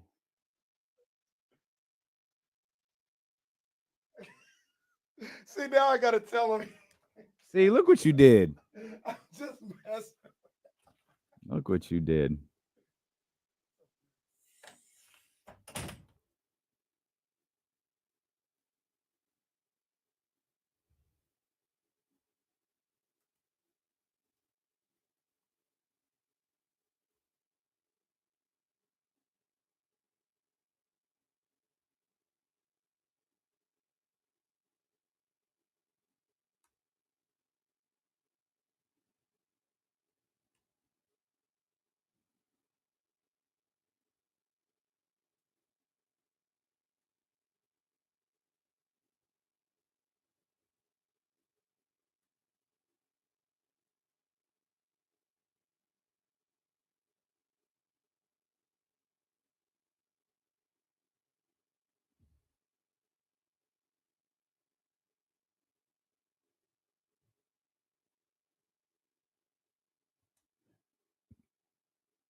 Yeah, money.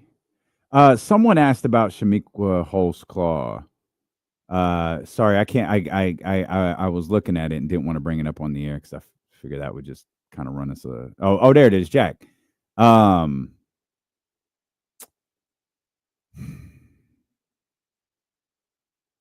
Legend.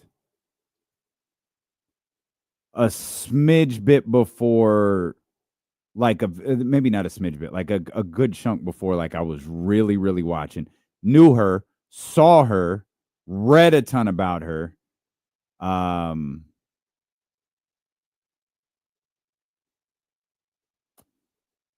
don't know. The game has grown so much. I'd be fascinated to see how I can comp her to other people. Yo's up there. Yo's one of the Yo doesn't get appreciated enough for what a great big she was. Like the tough thing with Yo was she was phenomenal before the W started, and then the fact that Sacramento had her. What up, boy? That Sacramento had her for as long as they did is amazing. Love Yo, like I mean, obviously. Legit Hall of Famer. I did not. Truthfully, I didn't even know they had one. I'm just going. I kind of thought you just show up and they give you food. That's gonna be fire though. That's gonna be dope. Got to get over there. All right. So you see where it says the handoff. You see the little screen down there. Okay, hover over yours and add yourself to the. There it is. Yep. And then, we're gonna move you over. Turn your mic on. Turn your mic on over there. There you go. Yeah, and pull the microphone to you because we're see. Yeah. Well, look, teach Leezy how to do everything. Yeah, well, he finally did what the hell he was supposed to do. No, don't do that. Finally, it's about damn time, Leezy. Hey, I had to pay my dues. It's Friday. We got the pizza. I came through. Hey, it's about time, Rook. Yeah, it's like the Ricky Hayes, man. I gotta do what I gotta do, guys. 2 weeks without pizza. Who's this guy think he is? Matter of fact, we'll add another 4 weeks on to how many times you got to bring pizza because you missed those 2. You know what? We want In-N-Out Friday back too. All right, man. guys had no interest, man. I'll leave my man Leezy alone. Shout out, Leezy. Leezy, Big go ups, grab Leezy, me. Go man. grab me a smoothie from from Nectar. I got you. No need. We're happy you're here, Leezy. Hey, I'm on it. What's We're up, happy guys? you're here. Oh man, we good. Well, let's get into it, man. Let's talk Kings basketball. Oh. Kings and the Hornets tonight. Doesn't matter if it's at home. Doesn't matter if it's on the road. This team is struggling. They have not won a game on the road in over a month. Yeah. Remind you, they played in Washington. That's crazy. That was insane. I did not expect that. I know that's one of those games where you're like, hey, Washington, they don't have nobody. But then by the fourth quarter, Jordan Poole was sitting down and we were still losing. I was like, oh, man. That was one of the, and James Ham said it, and I hear him. It's one of the worst losses in recent memory for this franchise. And I'm talking before being team, all this stuff. That was awful for all things considered. You can't lose that game. And the way they look, like it wasn't even close a lot of the times. I was trying to debate whether that was the worst or last year in Washington, because last year in Washington was bad. There's no beam. That was awful. Late in the season, you needed it. Everybody was there. That was before Malik Monk got hurt. And yeah, losing that game was just as bad. I don't know which one is worse. I think people will say this game because they just don't like this team, but I haven't decided yet. I think it's the one we saw the other day, but last year was bad too. And that's the thing. You can go out there and lose. That's a damn shame we're ranking. We're ranking these losses against the Wizards. Sorry, Leezy, go ahead. Which loss was the worst one? Yeah, no, that's the thing. Like you can lose a game, but just getting blown out like that is just disheartening. And like you said, a lot of people have already given up on this team, and games like that are why. We just want to see them play with heart. It's okay to lose, but at least put out your best effort, and we're not seeing it right now. I was even like I think we lean on the effort thing too much. Like we quit. No, it's not. No, it's not okay to lose. Huh?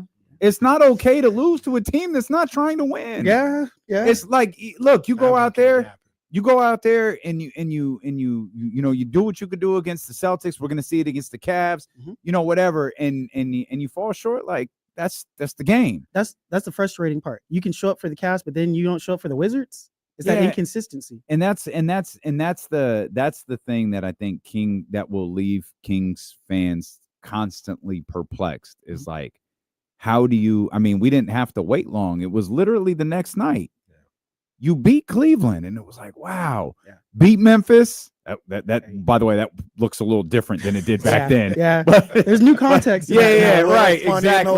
Exactly. But you beat Memphis, you beat Cleveland, and it's like, all right, this 7-game homestand everyone concerned about is down to 5. Yeah. We're up to 0. We're favored to win the next one. And then you're up 19. Everything looks golden. Yeah. Until it doesn't. Yeah, you have momentum. They've lost a lot of people in the city. Have they lost you yet? Like, are you still like, I want them to lose, I'm sick of this team and all this other stuff? I've been a Kings apologist, and like I said, guys, I've run out apologies for this team. And it's not even just like, I know a lot of people are mad at DeRozan. I'm not even mad at him. I am frustrated with Levine. Obviously, we don't know what's going on. I expected a lot more for him. There's been some good additions, like everyone's a little too high on LaRavia. Everyone likes him. And Valanciunas has been nice, but it just overall, it's just not meshing. And we're not getting the results we want. And honestly, I'm getting to the point where I am one of the people thinking ahead. Like, we don't know what's going to happen this offseason. We don't know who's going to be making decisions, who's going to be in control. But I think it'll be good if we put ourselves in the right opportunity to start building up, hopefully, or retooling or whatever they want to do. Once again, Leezy, settle down with the we.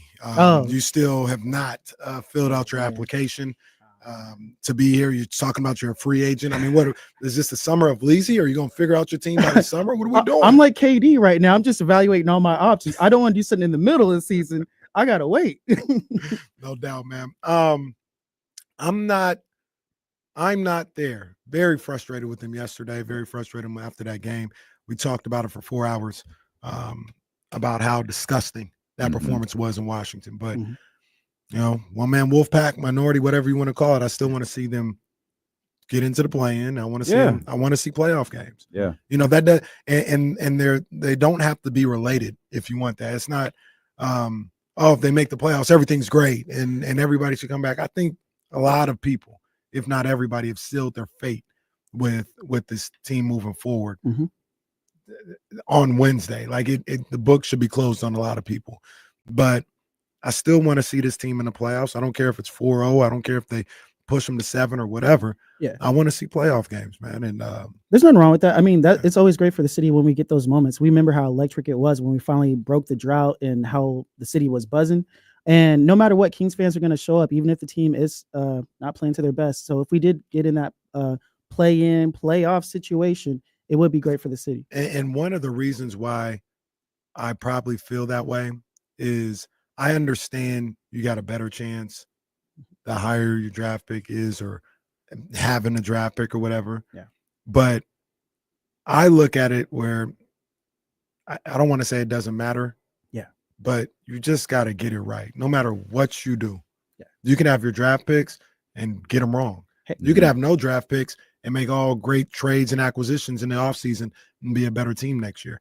I just need them to get it right. I don't really care how they go about it. They need to get this right.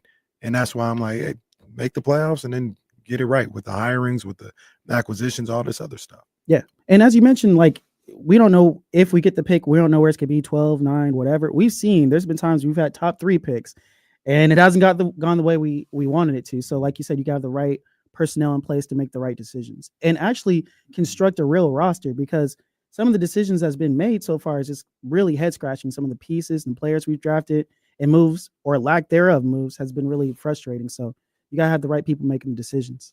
Kings have lost 11 of 14, I think is the number. Yeah, that sounds right. They could wind up losing 11 of 14, 14 of like 20, 21, and wind up like that's awful, right? But wind up in the postseason. Would anyone be terribly shocked if they just won 2 games in a row? I would. Like you'd have to be, you know, probably at this point it feels like Dallas, which again, I mean, Dallas is commended for the fight and all of that. But if Sacramento beats Dallas, it's not stunning. Right. Winning a second game would be a bit surprising, but that's what they beat Cleveland, right? It's not the craziest thing. It's not. And sorry, Jessica. Is that what they are anymore though? Because now it just feels like they've let go of the rope and now they're just a bad basketball team. We're just kind of free falling till we get to the end of the season. Like, I'd be pretty shocked if they won 2 games in the play-in at this point, knowing what they look like now. That's fair. I mean, they do look different than they did 3 weeks ago. So I understand that. And but I can't figure out why. I don't know. Well, like, did they all of a sudden just get sick of each other? Maybe just some of the losses just slowly started. Did someone wearing sleep on with them. someone's girl? That's normally start with the women. Yeah. Start with the money. Did someone not pay off a bet? Right. Like Card something game somewhere. on the team Yeah, play. right. I mean, it's not always encouraging when your head coach is talking about having to fix a plan while it's in the air and blah, blah, blah. Yeah. Like, it's just, maybe it was just bound to happen this way.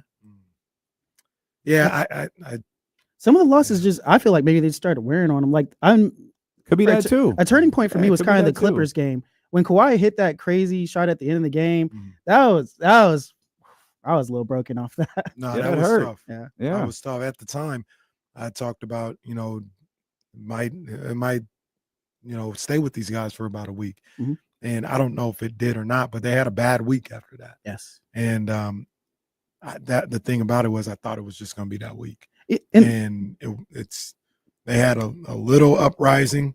But what we talk about the Clippers game, what really could have got them might have been that Bulls game. Yeah, I was at that Bulls game. That was tough because that was an opportunity to feel good about yourselves, to set yourself up for a winning homestand in that situation, and you blew it. Yeah, you absolutely blew it. And they haven't looked right since that moment. As I said, I was at that game. I was there watching Kevin Huerter warm up. He wasn't missing nothing. I don't know where this Kevin Huerter was when he was on the Kings, but I wish we had this guy. And like you said, Casey, that's a game you want. That's a game you should win, and you can build off that. But it was just really just deflating. And he closed out the game, Kevin Huerter. So it's just one of those that just adds on to it, It did.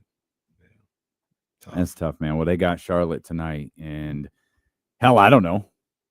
I don't know what to expect. I have no idea. I have no idea. And Sabonis is out for the night, right? Is that confirmed? No, Sabonis has been added to the injury report. Okay. Because of an ankle. For scoreboard purposes, Phoenix plays Boston tonight. Dallas plays the Clippers. Ooh. So they got 2 playoff teams. No KD tonight versus Boston. As long as there's not a letdown right there, you should, at the very worst, you could have put this thing away. Yeah. Like you could have legitimately put this thing away. Yeah. Simple as that. I mean, you even with losing to Indiana and what happened on Saturday, you take care of business and beat the Wizards and the Hornets, and the Suns lose against Milwaukee, and we're expecting them to lose against Boston. Like you said, this thing they would have been 3 games back with 5 to go. They are in control of their own destiny, you know. They had opportunities. Yeah. But now you open up the door a little bit for them, or you keep it open. You open up the door or keep it open for Portland a little bit. And that was an awful loss. It's wild when you think about it too, because like the Suns, like it seems like none of them can stand each other. Everyone's already got their bags packed and they're already making decisions for the offseason.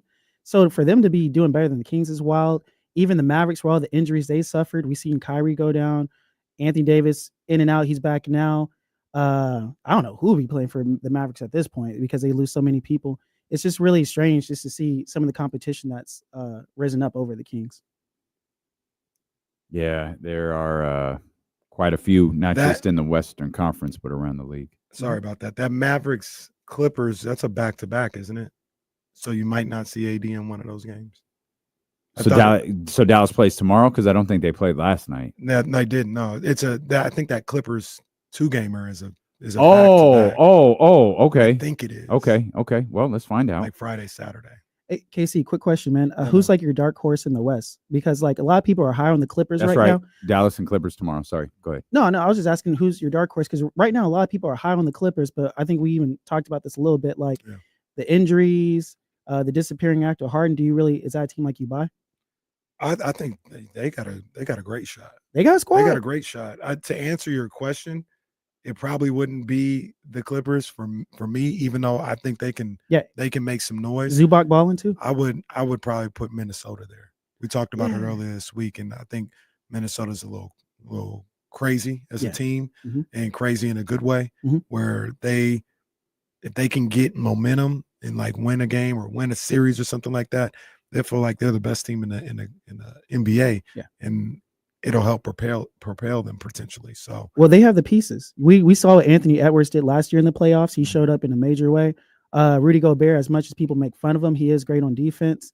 And they got Julius Randle, who's kind of here and there. You know, he's kind of iffy if he shows up, but he's still a great player. So McDaniels, he can lock him down. Walker, DiVincenzo, you know, all those guys. I don't think Rob Dillingham will play in the postseason, but he's another guy you look at. They got some guys, and you talk about having that guy though. Anthony Edwards, he went down yesterday. Did we get any word on what he came back in the game? I thought he came back. Yeah, I'm pretty sure he came back. I wasn't sure. Okay. So yeah, I to answer your question, that would be my dark horse. Yeah. I like the Clippers one too though. Yeah, I like the Clippers a lot. Let's get TC in here and see what he's thinking. 916-909-1320 Elk Grove Kia Talk Line. What's up, TC? Hey, what's up? Hey, actually, what's up with my 3 brothers? There it is. What's up? There it is. What's up, TC? Leezy, I see you, boy. What up, Kinfolk? That's my dog. Hey, listen, so all 3 of y'all, I told Jesse a little bit, bro, this is really a shoot, dog, right? And I'm doing this trade for all 3 players, right? But in this order, it'd be Zion, Trae Young, or Ja Morant. I'm giving up Domas, bro, and a first-round pick, bro, just to keep it juicy. We ain't even got to go player for player. I give up a first-round pick in that because I'm taking a gamble on either 3 of those players. Say the 3 names again. You said Ja. Who else? Zion, Trae. I said Zion, Trae Young, and Ja in that order. Okay. And I'm giving up Domas and a first-round pick for either one. So that's what. Appreciate you, TC. That's where we're at. Can I jump on that? Like, hey, Well, Well, hey, yo, hey, Not on this show, you hey, can't. hey, hold on. Hold on. Yo, Can we challenge that? Relax. No, you can't challenge that. do you have a red challenge flag? I don't have it on. Hey, Yeah, Rookie you can't can't challenge challenge. nothing, bro. Yeah. Dang, I ran out of my Oh, challenge. that's right. Rookies aren't allowed to challenge. Yeah. Yeah, I don't know. Calls Leezy here, over there yeah. talking, hey, sit down, kid. Yeah, but those are some interesting names he brought up. The thing with Ja, like he's a great player, but he stays injured. And when he's not injured, he's doing a lot of questionable things. We already saw last night. He just got fined again for the gesture he made. Zion, Zion, I feel like D'Lo, I think I sent you something. Zion has missed more games than games he's played. Yeah. So that's another red flag. And it's crazy. Out of those three guys, like who has the most potential, I would say is Ja. But the safest pick would be Trey, honestly, because like he's a good 3-point shooter. He gets his assists. I know his shot selection can be erratic, but still, out of those three guys, he's the safest one. Is he the least? This might be a question more for Kenny. Obviously, I want you to chime in, Leezy. Mm-hmm. Is he the least complete player of the three? No, I think. Well, I think honestly, I think he's maybe the most complete player. Yeah, really. That doesn't mean he's complete. Really, but Trey will give you points. He's a 3-level scorer, and he's shown this year he can distribute the basketball. Ja scores. It's really about it. Yeah. Zion scores. It's really about it. Trey's not gonna help you on defense, but he can organize the offense like we need. Yeah. And he has the most success in the playoffs. He made it to the Eastern Conference Finals, I believe, right? There's something the interesting thing, and I like Trae Young. That's why you asked me. Yeah. There's something a little nefarious about his assist numbers this year. It feels like he's Scott Patton. It's it's or John Stockton natural. The numbers. Well, not even like the way they're being efficient. Just his mentality to getting these assists seem self-serving a little bit. Hey, I'll say this: Trey's great on Prize Picks. You gotta run your game. Well, it's not time for the game yet, Leezy. Okay. Relax. Okay, my bad. I'm trying to beat Zabo. It's kind of sneaky though. This flew under my radar. Am I looking at this right? I am. He's had 3 straight years of double-digit assists. I did not know that. I wouldn't have thought that either. And I knew he was a better assist man than maybe given credit for, but not he's definitely a better assist man than given credit for. His rookie year, he averaged 8 assists per game. The next 3 years, it was 9+. In the 2022-2023 season, he averaged 10 for the first time, 10.2, then 10.8. This year's 11.6. He's probably one more good year away from bringing his assist average on his career to double digits. He's at 9.8 right now. Hey, so maybe I could be wrong. I got 100% wrong. But it's never what you think about because of the 26 points per game, the 25 points per game, the 24 points per game. He has a 28 point per game season in there as well. But I think particularly over the last couple of years, maybe the team, particularly the last 2, team's not very good. So you don't really know what you're looking at when you watch him play. Trae Young, in my opinion, is a guy that you have to game plan around with, roster build around with, because his deficiencies on the defensive end are an issue. But I think out of those 3, he's the best player. He's the best player. Trae. But are they, prior to LeBron, are they Luka level deficiencies? I mean, some would say they're close, yeah. So you need it. Yeah. So Luka looks different defensively playing next to LeBron James. Yeah. Oh yeah. They're I think the number 4 defensive team in the West right now. Yeah. Thank you. Yeah. You better have somebody here. Finney Smith, you better somebody with them. Well, it better not be Finney Smith. Oh yeah. You know. Ain't gonna go over well in this house. I like Finney Smith. Man. Yeah. I mean, that's a concern. I think about Atlanta, and it is the East, so it's different. But they've made the play, and they've had the one season where they had a little playoff run, and they had Kevin Huerter at the 2, and then Bogey at another. So they didn't really have. They have the same record as the Kings do right now. Yeah, 36-40. It feels different over there. It does feel that. Well, that's the 8 seed over there. That's the comfortable 8 seed. They're cruising into the postseason. Yeah, they are kicking it. Yeah, they'll be in the playing game. They could actually believe it. They could still get 7. They're a game back from Orlando. That's how bad things got for Orlando. They're a game back from the Magic. What happened to Orlando? Like also who the Kings lost to. Yeah, I know by they 30. Yeah, man, I would take Trae Young here for sure. There's things that you gotta work around. But so here's the deal, right? Here's the thing. Like, and this is what I just asked the question, and I don't, like Genuine once said, what's the difference? It's a good song. It was a good song. If I say, hey, Trae Young, you can bring him in here, but man, you got to build a roster around him to make up for his deficiencies. That's looked like as a negative. Yeah. But ain't that the same thing you got to do with Domas? Yeah. You got to have the right people around him because he's passing it. You got to have shooters. Yeah. And rightfully so, because he's a great ball player. But, they were in the city and James, you don't say nothing crazy about Domas. Yeah. And you'll say something like that. You'll say, James has told us you got to build the right roster around him, but it's put in a rosy type of, like, he's a great player. You just got to put the right players around him. Mm-hmm. And then you talk about Trae Young. It's like, he's good, but you got to put the right roster around him. It's not the same energy. It's the same tone. Yeah, different energy. Yeah. But it's the same damn thing. Mm-hmm. It is. Because he's undersized, so you do have to have like a good defender next to him. The same thing with Sabonis. As great as he is, he's not a great defender, so you have to have the right people with him. There's probably 4 players in the entire league that you don't have to put the right people around. We saw 2 of them last night. Yeah. Who happen to have the right people around them, by the way. But those are ones that are so good that you. And even them. Yeah. When they didn't have the right people around them, were struggling. Warriors were struggling this year. Mm-hmm. Lakers were struggling for a minute. Yeah. So true. Well, Lakers were struggling a week and a half ago. Struggling now? Struggling. Yeah. Struggling. Lost last night to favorite to win the Western Conference. Okay. Well, let's settle down with that. Let's settle down. Favorite. All right, favorite. Let's settle down.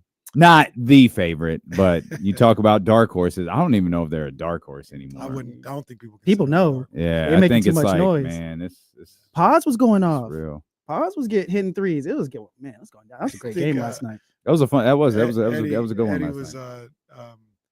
doing the live stream thing. And one of the titles was "I hate Pods." That's funny. Pods is funny because I was talking to somebody in the Bay Area, and they're like, Pods he's a talented ball player, but Pods really thinks this is I'm next. He thinks he's him. Yeah, and they told a story, and it's not a bad thing to have the confidence. It's just you chuckle at it. They had told a story of like when after one of the games, the Warriors lost or something. It was a close game, and Pods gets to the podium. He goes, "Yeah, man, this one's on me, and I got to wear it, and and we'll be better." Yeah. All right. Take it easy. All right. Relax. That's like Laravia showing up like, yeah, man, it's on me tonight. I'm sorry, guys. I'll let y'all down. We'll be better. Yeah. It's like when Keon Ellis used to play 3 minutes and they made him go out there at the podium. Oh, yeah. Right. Yeah, we just got to execute more. No, Keon, you don't. Pods went the complete other way. Like when you hear your name in like trade discussions, like, oh man, I'm gonna get trade. Pods like, oh, I'm that guy. They want me. Yeah. Exactly. So yeah, man, it's on me tonight, guys. It's on me, and I'll make sure we're better. I'll make sure the guys are better. Got to be. All right, man. You want to hang out some more, Leezy? Heck yeah. We'll come back, man. We'll spend some more time talking Kings basketball, NBA basketball. I do want to get to Sac State. We got Eddie Gonzalez at the top of the hour. Oh, can I ask both of you guys the question that I saw on the way in? We'll do that. Sure. We'll do that when Casey return here on Sacramento Sports Leader, ESPN 1320. Yeah, yay. This other pizza I got, it looks good, but I think there's spice to it. Oh yeah, I forgot. I got to take out the jalapenos. I remember. Okay. My bad. I'm gonna fight through it. Some like the sweet and spicy. Bad impression, Leezy. My bad. I'm dropping the ball, man. Don't know why the jalapenos are there, Leezy. I'm Pods. That's on me, guys. That's on me. I got cheese as well, Damien. What is that, pineapple? Yeah, pineapple, jalapeno sausage, pepperoni, and a cheese Don't one. rock with a pineapple. Don't do that. Don't do that. Yeah. Pineapple is crazy. Jesse, we need that hot honey. That's facts. Hey, big fact. KC's a hater though. Hey, I don't even like the way that sounds. Oh, come on, Ref, come on, come on.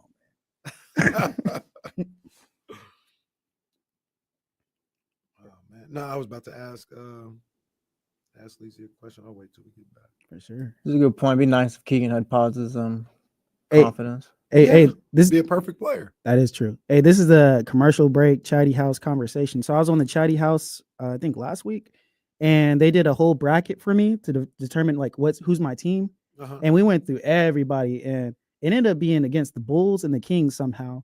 And I know, right? And I'm going with the Kings just because I've seen so much, man.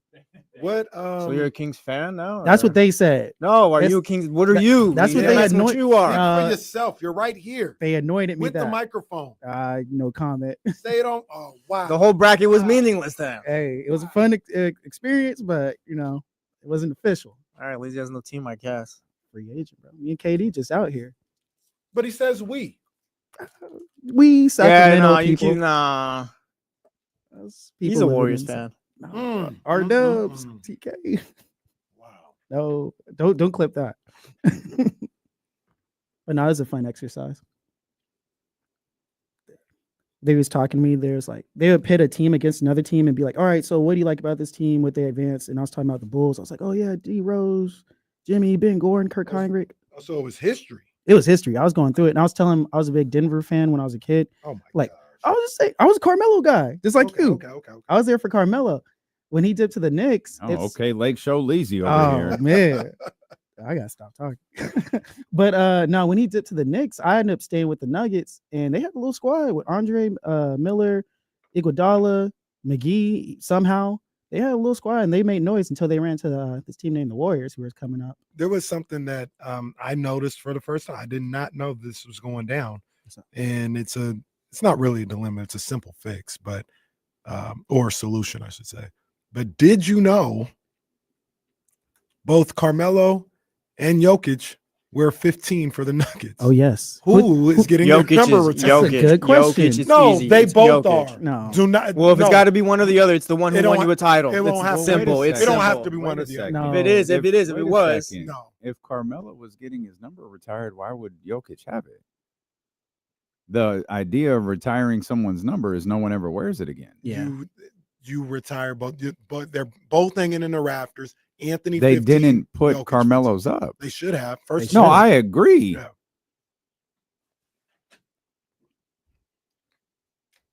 I agree they should have, but they didn't. They didn't. So, but you can still retroactively put 15. Anthony I think it in the might be rafters. too late. Jokic took that number. I think it might be too like the whole idea of retiring. Take the team out of Denver then. Carmelo deserves Well, no respect. class, no balls. Well, yeah. No, I didn't even realize that until I saw it the other day on Twitter. I was like, damn, he does. They both do have 15. Yeah, they did. Retiring both though. That's what needs to happen. Carmelo never won a chip, but he made his impact there. Like when I think of the Nuggets, I still think of Carmelo. Like even though Carmelo might go to the Hall of Fame and not have his jersey retired anywhere. Because New York didn't do it, right? No, but also Carmelo kind of just retired. There's always Portland. But who's going to retire his jersey? No one. The Knicks might. Okay, the Knicks might. Denver should. It's they too didn't do late. it already. That's okay. They didn't do it already. You go ahead and you. That's Jokic's number. Like, I don't know how you do that though. No, you simply do it. You put Carmelo Anthony 15 up there. Maybe make whatever story of Jokic. He gets the blessing, and then when he gets his retired, that's up there. No, that's Jokic's number. There's no blessing, bro. One got him a title. That's Jokic's number. Some people still get the blessing. Like, hey, when Westbrook, when he went to the Wizards, I think he wanted to wear 0. And at the time, like, that was still Gil, and Gil gave him the blessing, but Gil's not retired. Okay, Gil. He ain't retired. Okay, Gil. He ain't retired. Sit your whole ass You know down. that. Man. No, Don't need your right? blessings. Trey Lance asked Jeff Garcia for his Get outta blessing. here. Don't do that. I'm not even like a Gil fan. He'd be tripping sometimes, but don't do that. You know, Trey Lance Gil was a asked- couple years. Gil, He was top 5 Gil when Kobe was and D Wade and LeBron were up there. Gil was the best Washington Wizard since Wes Unseld. Yeah, he was Yeah, Dame Lillard before without Dame that. Well, Ain't nothing wrong with that. hey, man, no disrespect. I just want to. Yeah, you're good. You're good. We're all good. Yeah. Phone call. Hey, I'm He would have maybe done it anyway. Certified Hall of Famer. I'm gonna wear this jersey. He would have done it anyway. I really don't care what words come out of your mouth next, but salute. Yeah. But yeah, that's how you do it. There's no perfect scenario, obviously, because Jokic has been wearing it, but you put them both in the rafters at 15. I don't think you have to do that, honestly. Like, Jokic is a bigger legend of that team than Melo.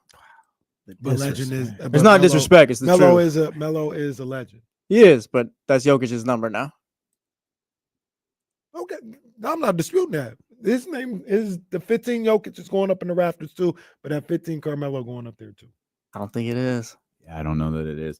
I think it should. It should. I think it should. Throw his name in the Ring of Honor, like they're saying. There you go, Ring of Honor. What is does Denver retire jerseys? Yeah, I'm assuming if they have any retired, it'd be what's my man? Because not everyone retires jerseys, right? Mutombo and probably Dan Issel. Was that who it was? Dan Issel? Division titles, affiliations, retired. They got a lot of retired numbers. Well, no, Alex, no. Yeah, Alex English, Mutombo. Okay, wait a minute. I don't have all of the players here. I just have the numbers. Stand by. I got the numbers right here. I got the you players. You have the players? Okay. Right. What the hell is 432? That is for Doug Moe. Seeing 432 on a jersey is reminiscent of AAU, but Moe earned that jersey as the winningest coach in the franchise's history. Is my man Kiki retired? No, sir. What? See, Denver don't do things right, bro. We got Alex English, Fat Leather, David Thompson. Oh, Byron Beck. We missed that one. Dan Issel. My bad. Dan Issel. What was the one you just said before that? Byron Beck. Oh no! Full 10-year career with Denver, played in the NBA. I don't even think that's a real person. He retired in 1977. Here they are. Fat Lever, we missed that one. David Thompson was an L. Yeah, David Thompson, probably the greatest. Well, Jokic is now, but before that was probably the greatest nugget. Yeah, David Thompson was him. Do you know who David Thompson is? I do not. Did David Thompson win the first slam dunk contest? Was that David Thompson? I think Dr. J ended up winning it, but yeah, it was. I think it was David. It was those two. And it was David Thompson versus Dr. J. Won it with the free throw. I think he won. Oh, okay. See, they were going back and forth. See, okay. I know Marcus Camby, Kenyon Martin, Earl Boykins, Andre the Professor Miller. Hey, Earl Boykins, shout out to Stephen Brown. Sorry. Oh, come on, man. I just think of Earl and then I think of Stephen Brown. You know, they both, Oh man. Small guys with big hearts, So okay. Small guy, big heart. It's the documentary coming to YouTube. Oh God! Hey, Stephen Brown might need to come on this show for like an hour on Fridays too, or something to defend himself. Bro, Stephen Brown don't go outside. He don't leave his rat trap. Small guy, big heart is crazy. Nobody's seen Stephen Brown ever at none of our events. Come to Sky River, Stephen Brown. We're challenging you. Yo, there's a little bass in your voice. What we got? Got an issue? Calm down. That's to be clear. That's Leezy challenging you. We're good. Sorry. Hey, John Poe's gonna have my back. It's good. Well, that's the guy you wanted to have your back. John Poe's talking crazy because he got John Poe's on right. retainer. That's right. Get his freakishly tall brothers too. He just has a giant group of individuals that walk around with him, and one little guy. Like, they just keep you around for fun. The boss. They keep you around for fun, huh? That's the Joe Pesci. That's the boss. It might be. Yeah. It might be. So can I ask you guys this question that I saw just in passing? Steph and LeBron played last night again. I think Steph has like a 6-game lead overall for their head-to-head battles. Mm-hmm. Somebody asked the question, is it the greatest rivalry in NBA history? Wow. It should be up there just for how historic those Warriors-Cavs series were. And four finals against each other. Yeah. Only 3 for Magic and Bird. I was going to say, how many did they have? Remember when people had the Bird and Magic kind of like save the NBA in a way they'll help it take it to another level. Yeah. Well, save is maybe I guess it's not like it was going under, but like they took it over. They took it to another level. Yeah, like it wasn't the game was tape delayed before Magic and Larry. They'll be quick to tell you. And that's crazy though. Oh, absolutely. That's great. Like it was in a bad way. And then there was also people will tell you the 2 black component of the NBA before Magic and Larry got there. Like the mainstream people, the black versus white yeah component of those two is massive. And the NBA was viewed as being too black. at the time, and they got it out of that conundrum. But man, that was at first I wanted to say, like, of course not, but you think about it. Well, what other ones are there though? Like LeBron versus Kobe wasn't ever a thing. No. Not for as long as this has been, though. LeBron versus Kobe, it was a thing in barbershops, you would say. KD right? versus Westbrook, maybe. We didn't start getting player rivalries, I feel like, where like it was truly focused until later on. Jordan versus the thing is, it's a singular player. It's LeBron and Steph, Magic and Larry. And I don't think we have too many of those, if any more than those two. KD Westbrook was a moment for like 2 seasons, I mean, 3 seasons. like Russell and Chamberlain. That's a great one. I mean, it was dominated. That one by counts, Russell, yeah. But that was a great one.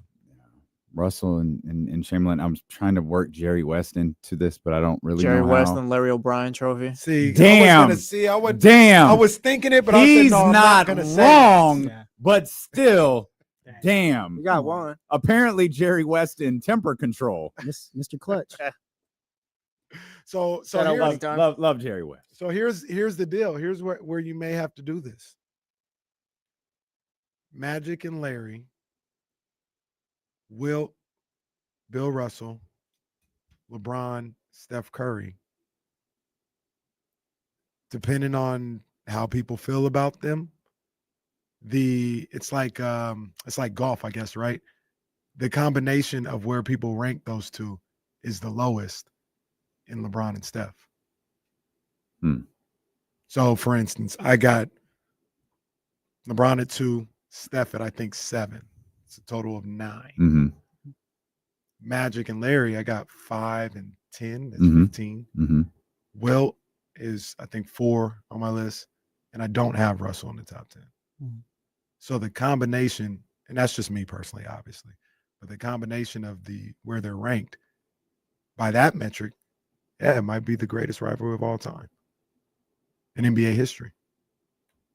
We've never seen. I don't think I've ever thought of this as the greatest rivalry of all haven't time, either but I until I saw absolutely that. think that it is now. Now that you say it, like it absolutely is. Because you think about it, those other ones don't have like the same significance as this. So I mean, Magic and Larry is It's- definitely the yeah. closest. I mean, Michael Wilbon will tell you all about Russell and Chamberlain, I'm sure. I can't. I'd love to. I was not there. So I'm sure there's a lot of value to that. I don't have it. Man, I'm trying to think. Like Jordan didn't really have one. Yeah, he didn't. I mean, they you know, Magic versus Michael. That was one single finals, and it was kind of, you know, it was you know, Jordan was ascending in the league, but Magic. People forget Magic won. You know, Jordan had that year in what 88. Yeah, Magic won the next 2. Yeah. Or was it 88? It was. I think it was 88. Okay. Magic won the next 2 MVPs. So it's like, all right, yeah, no, Michael's here. Magic's like, yeah, no, remember me? I'm still here. So you have like, there's kind of that, but you don't have the same. So as you say that, no, there's gonna be an eye roll. No, here we go. Yeah. Is it Jordan and Isaiah? No, It's not on that list. no. Isaiah won 2 titles beating Michael Jordan.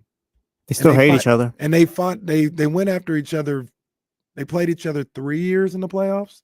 Okay, let's use your metric that you just used a second ago. Mm-hmm. Jordan, okay, 1. Where's Isaiah? I don't think it's the greatest. I don't. Okay. I want to say that, but I Okay. do think it should get mentioned. Okay, Right? it got Like mentioned then. That's It got. that's Good job, Leezy. Hey. It got mentioned. Casey says it's in the conversation. At least throw him in Right. the conversation. Hey, do it. Here. That's a. Isaiah the only one to get him.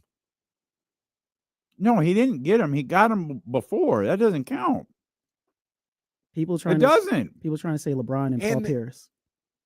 Because that was a moment. That was a No, that's that was a no, moment. that's good. Yeah. That's Don't good. don't all that's good No, that and LeBron- don't say Yeah, Jesse about LeBron Jordan and and Paul Isaiah. Pierce is The good. hell it is. Why can't He got LeBron him. and Paul Yeah. Pierce be in the I didn't say conversation? anything. Don't say it like that when we mentioned Isaiah. No, hell no. Isaiah and Jordan is 10 times better. It is than Pierce and LeBron. No, it's not. What are we talking? It about? can be better. It's Pierce not was 10 carried times out. better. He got carried off the floor, man. You don't remember those big moments? That wasn't even versus LeBron. Oh, it's not. Well, No, that was versus the Lakers. oh yeah. Well, hey, Yeah, you can't count Isaiah getting him. Like, he didn't get him after 91, after he won the title. Nobody did. No, he didn't. But Jordan was MVP of the league, and he No, couldn't get past Isaiah for 3 years, man. Like 88, right? 80. They played. Did he win it? 89, 90. Yeah, but that was the And then only they won in 90. MVP Jordan had won to that But he point, was. right? I mean, he was. He wins the MVP. He's probably, even if he doesn't win, like LeBron didn't win the MVP all the years he played Steph, but he was the guy. Did Detroit even get them that year? Detroit got him in 89, right? I think they or got him, 90. They got him in 3 times, I think. They got him 3 times? Yeah, I think it's 88, 89, 90, and then they beat him in 91. Maybe it was 2 times. If it's 3 times, I'll walk it back a little bit. If Isaiah got him 3 times, I might move this into the top 5. Because I think he got him. I don't feel like that's right. We can find out. It might be 2 times. I thought he got him in 2 game 7s, but I could be wrong. It could be just 2 times. When did Scotty have a headache? What game was that? That was 90. Scotty still got headaches to this day. The migraine. A different kind of headaches for Scotty these days. Yeah. Very, very different kinds of headaches. Pistons got the Bulls twice. Twice. So 89 and 90. 88 and 89, the Pistons got them. 90, they skipped. And then 91, Bulls got them. Who got the Bulls in 90? Who did get the Bulls in 90? Because that throws a lot of what you just said out the window. Hold on. The Bulls, Eastern Conference Finals, leading the Bulls 50. Did they again advance to the Eastern Conference Finals after beating the Bucks and Philadelphia 76ers? The Bulls lost to the Pistons. What year? Okay, I'm reading. They lost to them in 90. That's 90. Sure. That's 90. What am I looking at? 88? Oh, they didn't. 80. Defeating the Cavs and the Knicks. This is AI, by the way. So, oh boy, don't trust it. Could have the wrong year. Be careful with that AI. I have 87, 88. They beat the Bulls in 5. Then they beat them in 89. They beat them in 90, and then they faced off in 91. That's 3. They played in 3. Isaiah got 2. Mm-hmm. Mike got the last one. Am I getting that right? Let me see for sure. Let me see for, because I don't even know why this matters. I got him in 87, 89. 90. Who did the Bulls lose to? No, they beat them in 90. I got that in front of me. Here, let me see. 80, 89. Yeah, they beat them. They played 3 times. They played 4 times. Isaiah got them 3 times, and they lost in 91. They played the Pistons. They played in 4 straight playoff series. All right. Okay. Top 5. Thank you. We'll give him top 5. Yeah, this AI sucks. It has the 3 series, but it says Isaiah Thomas' overall record against Jordan in the playoffs was 12-6. Just throw in the other series. Yeah. AI, you really gotta give it good instructions. They don't know what to do half the time. Well, I'm trying to navigate through this goddamn Michael Jordan Wikipedia write-up, and it's not going well. And it's just dawned on him. He just could have gone to Basketball Reference, but whatever. So, with but to the original point of question, yeah, I think LeBron, Steph probably is the greatest. It probably is the greatest. They put on a show last night. We saw that Prize Picks number at 29.5. Like, man, I mean, and that was a money play. That was the Red Demon. Mm-hmm. It's like, all right, we having fun here. Let's do it. Hey, and they trashed it. Yeah. I gotta be careful on Prize Picks. Last night, I'm always that guy. I get too greedy. I go for all of it. Yep. And See, you don't ever do the flex. I should have did the flex. I had Austin Reeves going more. He did great. He had more. I had who was my other one? I had Curry on his points going more. And the one I missed out was Luka on his assist. He was 1 assist short. Man, I tried to run my game. I ran out.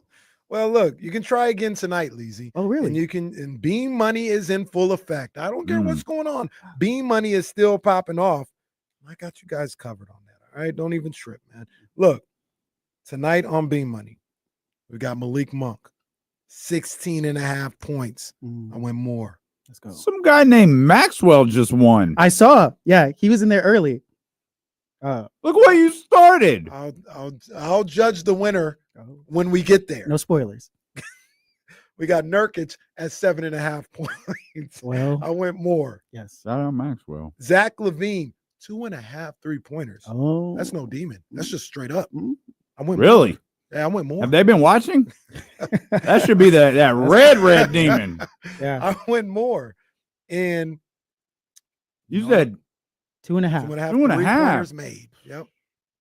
I went more. And then my Murphy's in full effect today. Got Yamamoto for the Dodgers going up against Luzardo.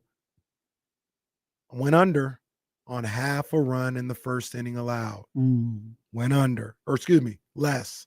Went less, half a run allowed. So B-Money's in full effect. We ready to go. You must be present in certain states. Don't forget that. But also put in that promo code KIFM and you get $50 instantly with your first $5 lineup. Must be present in certain states. Prize Picks. Yeah. Run your game. Way to go, Maxwell. Let's go. Let me put Maxwell's name on the. So stupid. Got it, Max. To Zabo's smile. Have your fun, y'all. Zabo lost his smile. Hey, I got one. I got one. I don't think anyone thinks about. No one will care about it. But it might be a top 10. What about Olajuwon and Ewing? It's a good one. That is a real good one. They have college beef. No, they don't. Nope, not on this show. They don't. Nope. Yeah. Flag. They play for, and I know we're talking NBA. Yeah, but they did play for a championship in college. Play for a championship in the NBA. That's a good one. I'll take Pierce LeBron over that one. Well, what about Kobe and LeBron instead? I don't think that's a real one. They didn't have Kobe and LeBron. Like I said, well, once again, I mean, no. Sorry. Kobe and Pierce. I meant to say Kobe and Pierce. Oh, Kobe and Pierce. That was more That's two Kobe finals. versus the big three Celtics. I feel like. That was a moment. Yeah. All right. And also Young Bucks.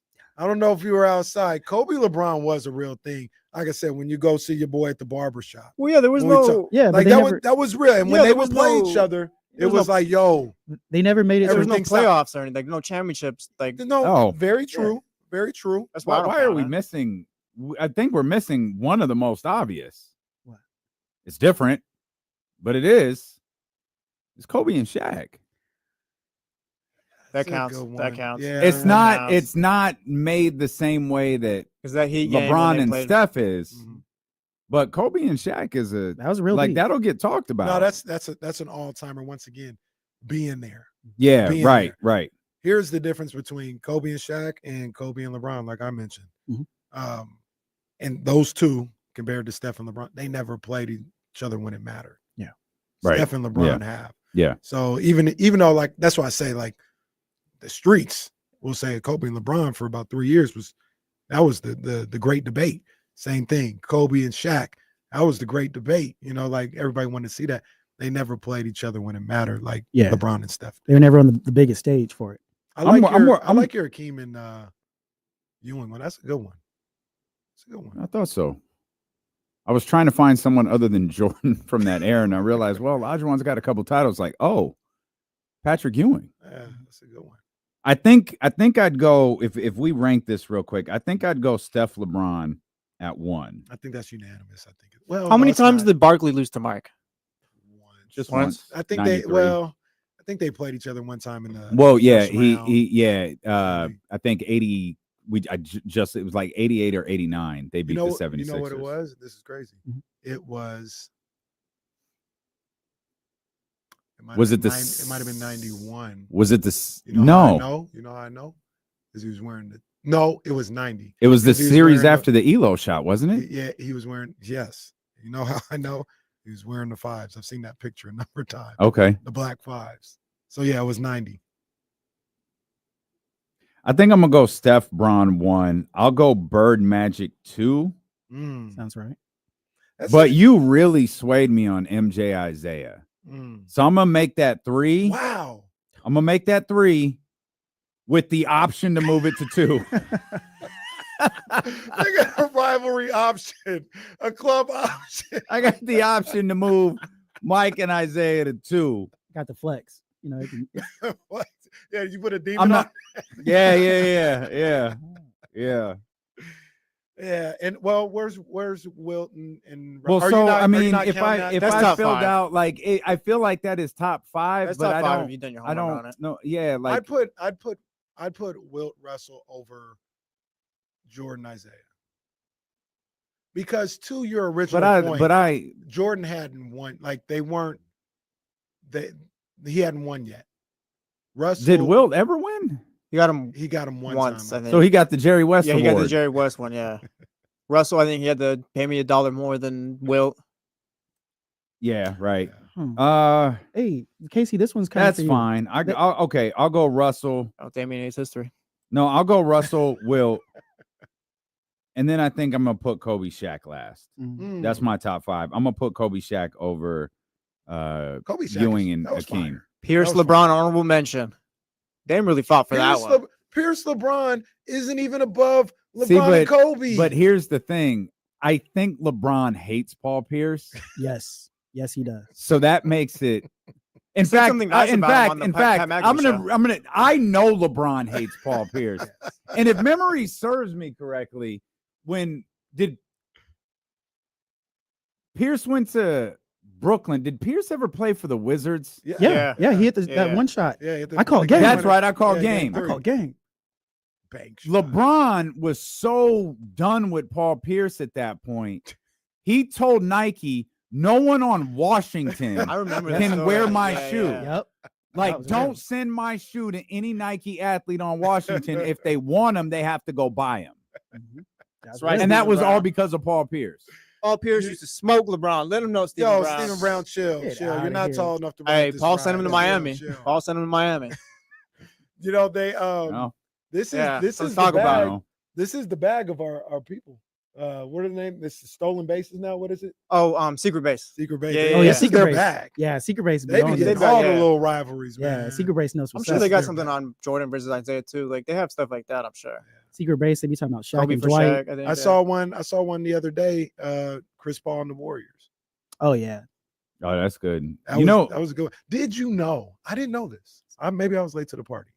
Did you know that one of how'd it go down? I think Chris Paul nixed it.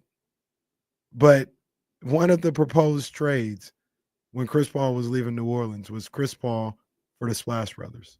No, really? Yeah. I did not and know I think Chris Paul was the one who nixed it.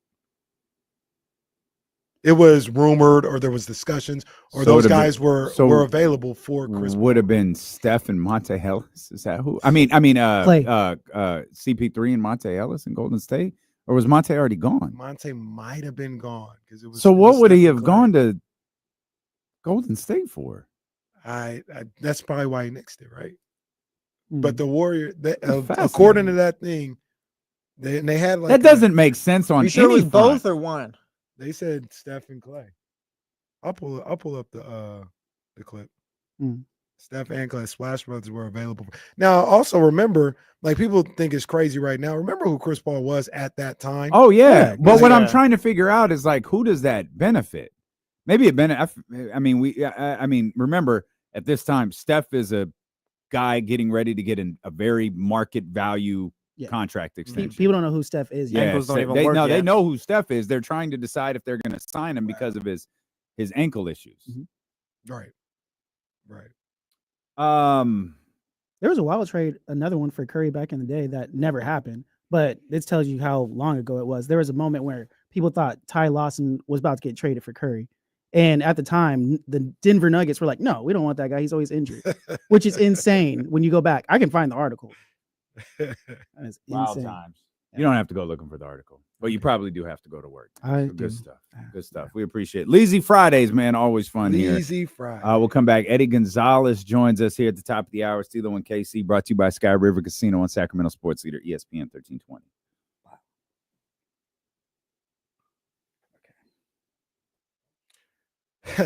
Where is that hoe at? Today's the day. Shut your bitch ass up. Yahoo Sports. Chris Paul confirms he spiked the 2011 trade that would have sent Steph Curry and Klay Thompson to New Orleans. Shut up, ho.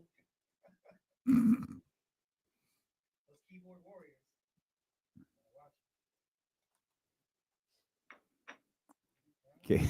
That new leaf Kenny turned over. I don't even think that was the one. That was kind of tame.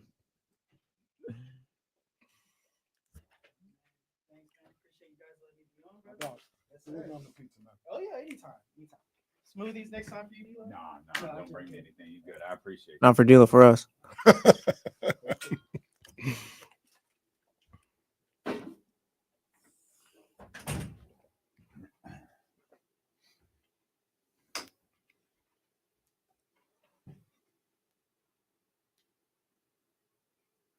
Hey, Trey Lance got to deal with the Chargers. Yeah, try to send that man to the CFL. Don't do that.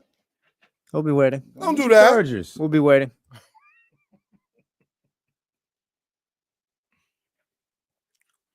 Tough. It's another year he's not going to play football, though.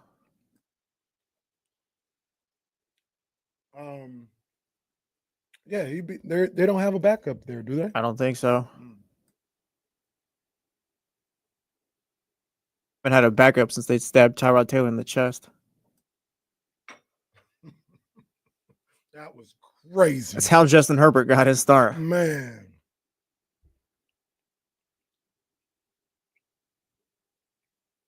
Was that Justin Verlander's first batter? I think Julio Rodriguez does lead off. Let me see. Nah, maybe he was batting second, but yeah, Verlander. Well, maybe not. And this guy's batting fifth. What the hell's going on with this lineup? Let me see. Yeah, he bats second. How's Polanco bat? Oh, yeah, I finally got freed from the Twins on MLB The Show. We're Pirates now. Shout out. Oh, bro, it got to a point. Got the trade you wanted, huh? No, not even that. We get to the last year of the contract. It's like, all right, I'm going to get this trade finally. And then we get to the past trade and the little computer things. Like, oh, yeah, sorry, couldn't get a trade. I hit back with the message. What good are you?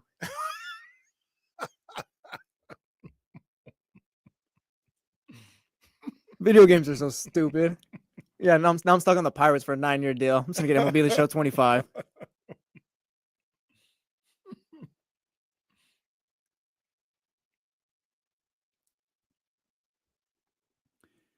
Shout out to our man Leezy for hanging out with us for a little bit, Leezy, man. Always good to spend some time with him.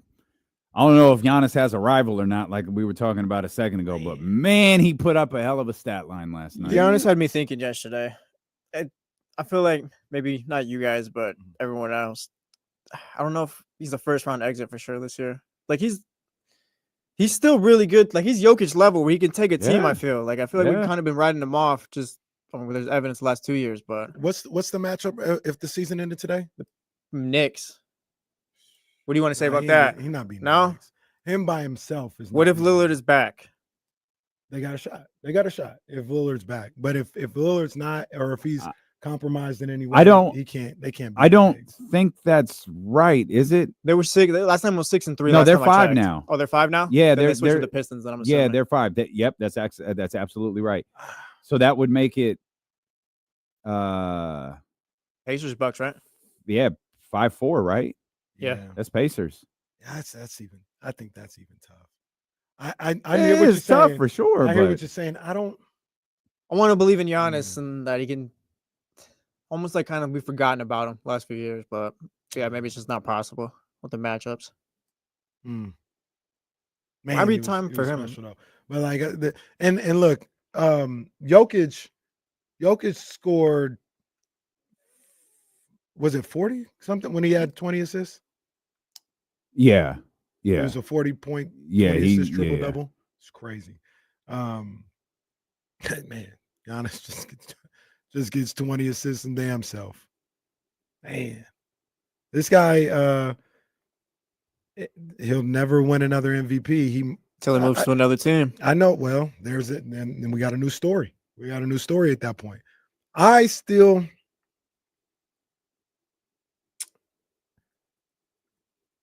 still think Giannis is the best player in the world. I don't. That's not. That's the least crazy thing you've ever said. I think he's still, and that's no shot at Jokic. But when you talk about everything, yeah, he's got it. And it wasn't a 40-point. It was 31 points, 21 rebounds, 22 assists, which is stupid for Jokic. But what did Giannis have? 39. What was the stat line from last night? 35. I think it was 35, 17, and 21. 20? 35, 17, and 20. Oh, man. Career high in assists for Giannis last night. And once again, you talk about the defender that he is. That's what puts him over the top. Yeah. That puts him in a different. Yeah, and I think it's close. I think it's between those two guys. You can make the argument for both. Yeah, I think it's between those two guys. But I think if I had to fantasy draft this thing, and I can start off with anybody, I'd start off with Giannis. Embiid was part of that. He was. He absolutely was. Luka was at one point as well. Obviously, LeBron when he was younger, but I mean, LeBron might still tilt the balance of power today to a certain degree. I'll go ahead and get that Lakers team right first before we start talking about that. They're never really in that game last night. Yeah. I was watching it in passing until the fourth quarter, and every time I would turn and look at the screen, they were down 10, like the entire game. I wonder if LeBron's still, I don't want to say he's still playing hurt, but whatever they had before he got hurt, they haven't been able to find yet. Yeah. They haven't. Yeah. And there could also be a situation where they're where fighting to stay in the playoffs. Yeah, they by the still way, might be a play. They might be a play-in team. The play-in is realistic. Can you imagine the Sacramento Kings get into the first round by way of beating the Los Angeles Lakers? None of this season would make sense if that happened. That would be insane. They have 2 against Oklahoma City coming up. They got New Orleans. Oh, that's today. Yeah. Oh, they got second night of a back-to-back today. They got New Orleans today. 2 against Oklahoma City in Oklahoma City. Then they close out with Dallas, Houston, and Portland. I would love to see them fall into the play-in. That would be great. That would be great. It's possible. I mean, Oklahoma City's there to. The more things play, I feel like this is Oklahoma City's conference to lose. Oh, I don't. For sure. I don't. These other teams just aren't on their level, I think. I feel like with Oklahoma City, we're just holding on to. We haven't seen it yet in the playoffs from them. Like that's the only thing I feel like we're holding on to. Yeah, for sure. And like what they've done this regular season, the last 2 regular seasons has been dominant. So no shade to that, but I think it's a little different for these guys when they get to the playoffs. And I want to see if they can get past that. I want to see if Chet and Jalen Williams improve their game in the postseason compared, to what they did last year. It'll be easy. It'll be easy for them in the West. But if there's a little hiccup, they can mess around and lose a series. There's a little hiccup. LeBron last night. Did he need to lay out like that? I don't know, man. Like maybe he was hurt. Did he need to lay out like that? I don't know. What you think? What was going on? I missed it. I didn't see it. I'm gonna try to pull it up. Oh yeah. You didn't see it? Yeah, Look, I didn't see it at all. Maybe he got hurt. Like why man? Come on, man. Leave the king alone. Come on, Brian. Come on, man.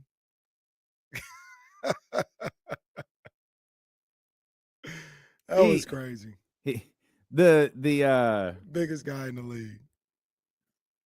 I can't remember who it was. Bleacher Report, Sports Center. I don't know who it was.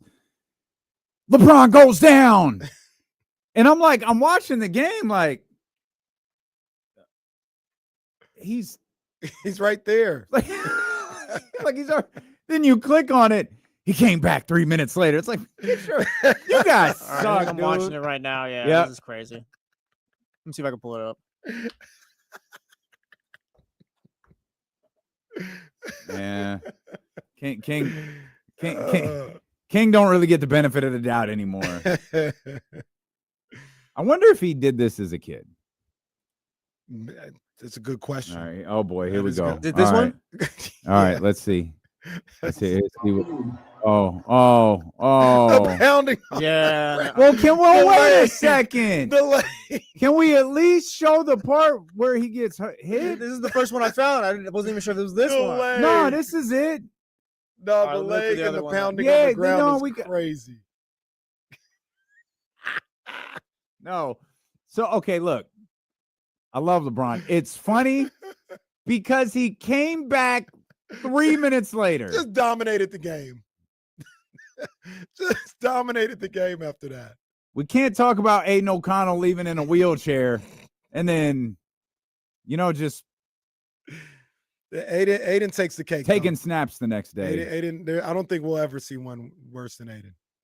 Aiden had the audacity man. to be on the bench afterwards. Thoughts and prayers to Aiden O'Connell, man. Took a tough – what? He'll play next week. Man okay. Was in uniform on the sidelines the next week. What? All right, yeah, this is ridiculous. Oh, okay, wait a minute. Here it is. LeBron James. There's Draymond Green. Like, what do you? Oh no! It's even worse that I saw the beginning now. Hold on, let's see.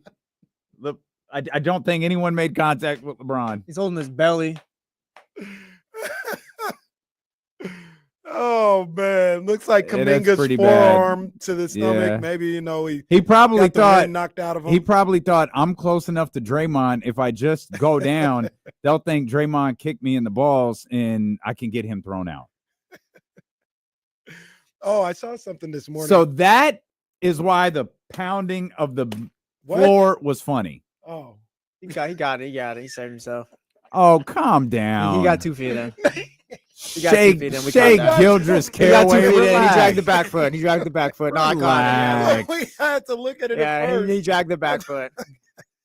This game is stupid. No, you started off kind of crazy. No, I don't think I did. No, my ears perked up. Too. You paused wait. Nope, there's the foot right there. You got it. Touchdown.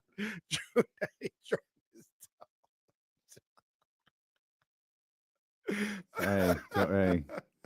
Calvin Johnson out here. Calvin Johnson. I saw something this morning that, I mean, it's nothing nefarious, but I thought about it. I shouldn't even bring it because it's not that big of a deal. I'm not siding with anybody at all. If anything, I'm siding with LeBron. But remember when Stephen A came on First Take a couple weeks ago and was like, we should be asking why you weren't at Kobe's memorial service, right? And then everybody, even Twitter, was like, that has been proven to be false. Like, he was there. They showed the video of Taurasi making a LeBron joke, looking towards the crowd and doing this. Well, the fact that Diana got a LeBron joke off at Kobe's funeral is spectacular. So they, everybody's like, look at this video. He was there. What are you talking about, Stephen A? You're an idiot. And Pablo Torre, I don't know what podcast is. I think maybe he dives into scenarios and digs for the truth or something like that. Maybe that's what the podcast is. But he did a podcast where and he's not taking sides either. This is just, I'm trying to get to the bottom of stuff. And he said, yeah, no, I've not talk to anybody that says LeBron was there. And there's people that you've talked to, they said if LeBron was there, he was Casper the Ghost because there's no way he was at that service. No way. So then they go to the Taurasi. He talks about that, Taurasi acknowledge him, and then they take that moment, and then he matches pictures of that area, and there's no LeBron over there. LeBron. So I just thought it was interesting. He didn't need to be there. If you don't know how he's grieving, there's no big deal to me. But because I was with everybody else, I was like, yeah, Taurasi mentions him. What's Stephen A talking about? He did a little more diving, and it was like, yeah, LeBron was not there. Found it interesting. Well, I see too. I think he was. Yeah, there's like not to. We know someone who was there. Okay. I don't know if he was visible. Mm-hmm. Well, there's things that say like he wasn't on camera because he requested not to be and stuff like that. But he was. Yeah, like I don't think he was. He was there. I believe you. Yeah, I believe you. Pablo, he went through all that. He said he talked to the producers from ESPN that day and said we never got no request to not put us on camera, put him on camera. They talked about the email chain with Vanessa and the guest list. He was never on it. So Pablo talked to people. And once again, he wasn't doing it to like get at LeBron. He was just like, I just want to figure out like what happened. But I believe you. Well, I believe you. Because I didn't think he was there. Mm-hmm. So I asked the person who was there. Mm-hmm. And yeah, like, oh, okay. But where was he sitting? It could have been, I saw him in the back. The guest list thing is a little weird because I think the guest list for his funeral refers to the people who spoke and the people who performed, because NBA wise, you didn't know exactly who was going to go. The teams had option, like you can send people, let us know how many people are coming versus exactly who's coming. Mm-hmm. And I mean, Kara was with the Celtics at the time. She went. They played the night before. They played the day before. They played they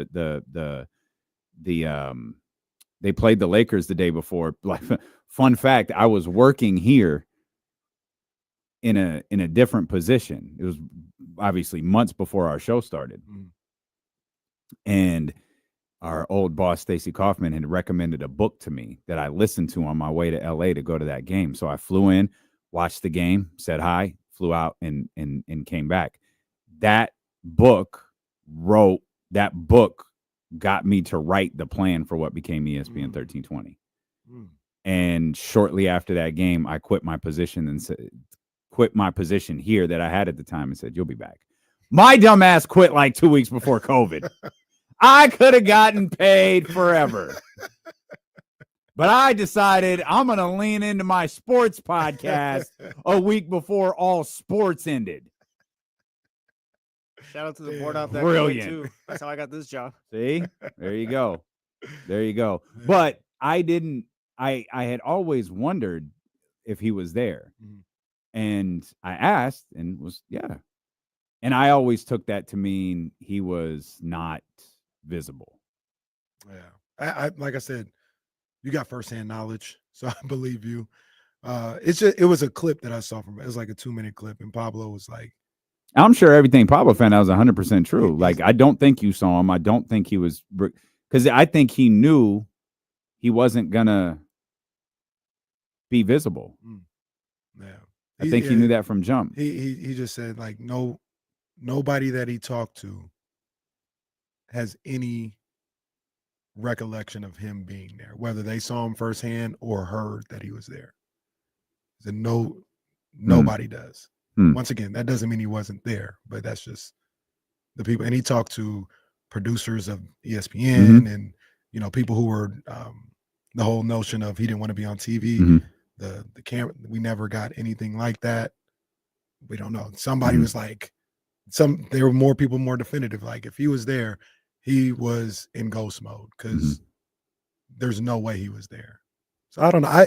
I never thought it was that big of a deal. Yeah, like not saying like, what does it even matter if he was or wasn't at this point now? Like public tour doing a I podcast think on, who cares? for some reason I have a vague. This is so weird to bring up 5 years later. I have a vague recollection of him saying, "I chose to mourn this my own way," or something like I think I remember that. I too. feel like someone asked him directly if he was there, and his response was something along those lines. Mm-hmm. And I think some people, whether fair or not, took it as maybe Vanessa didn't ask him to speak.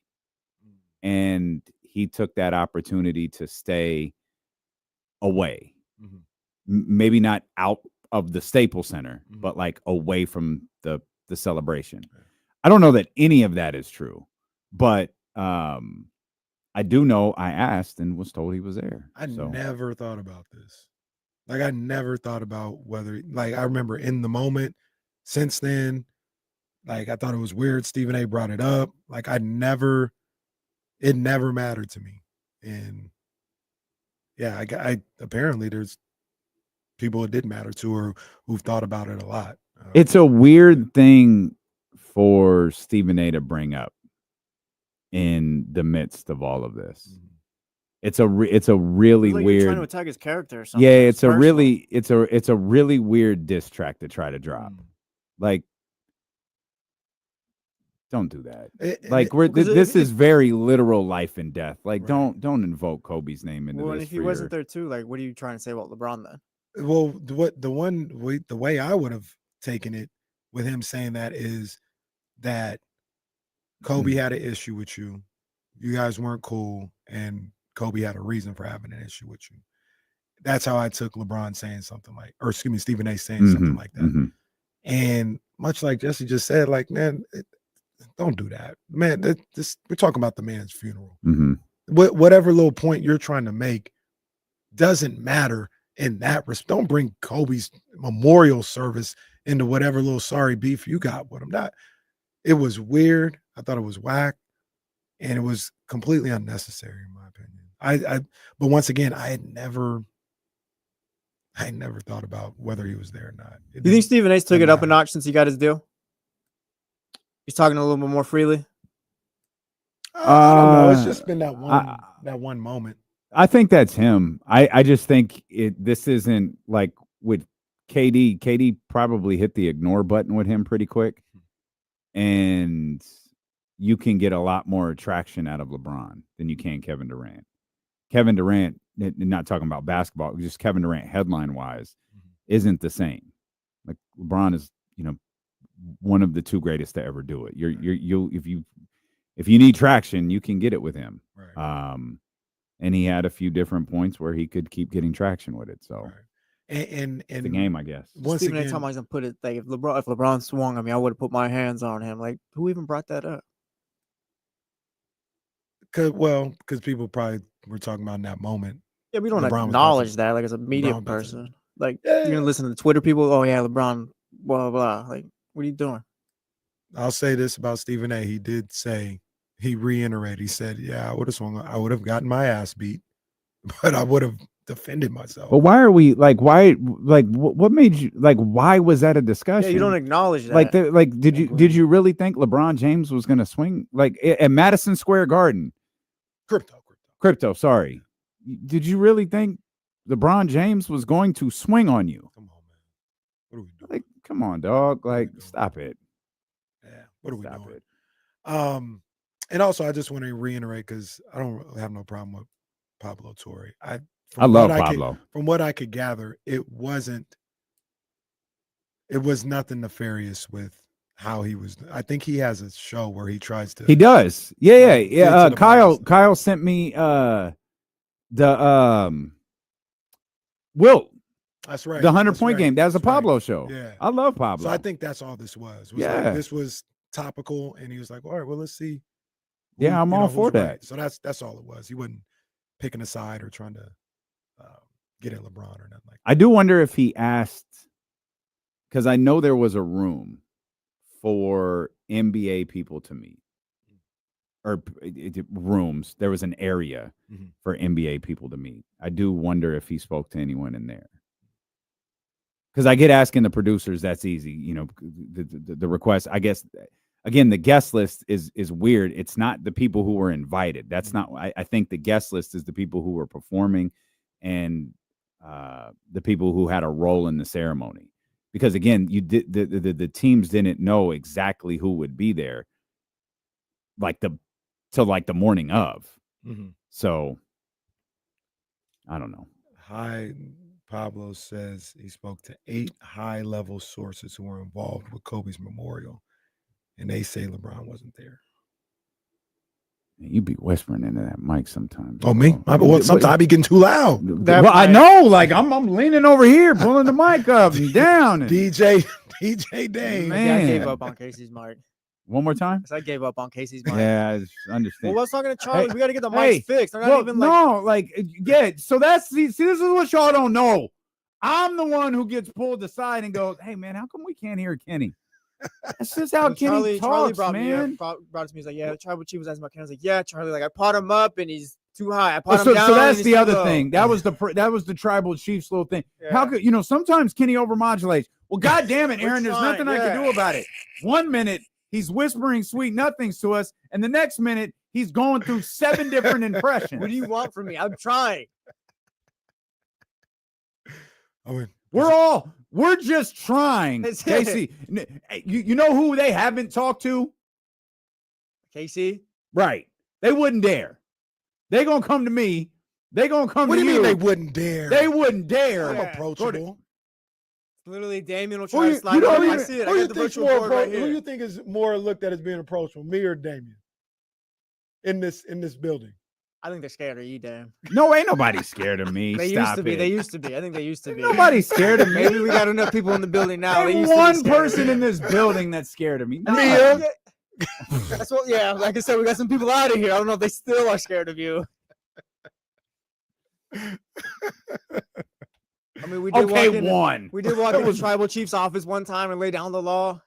That was one of my favorite days ever. To walk into a meeting that was not scheduled with no warning whatsoever. Walk in, 3 guys, 1 dude sitting down, shut the door. Hey. Yeah, Charlie was like, "Oh, what's up?" It got crazy. It got crazy. Damn it, we got stuff done. Well, Zabo talking about the BS show. He ain't here no more. So I mean, hey, it's funny. Hey, man. All the people we don't like just managed to be gone. Well, I always said it. We like 2 of the 3. Where to click? Well, shout out Nikki. Shout out Nelson. Oh, Nikki and Nelson. Yeah, that was not part of the deal. Yeah. That was not part of the deal. We're supposed to save them. Mm-hmm.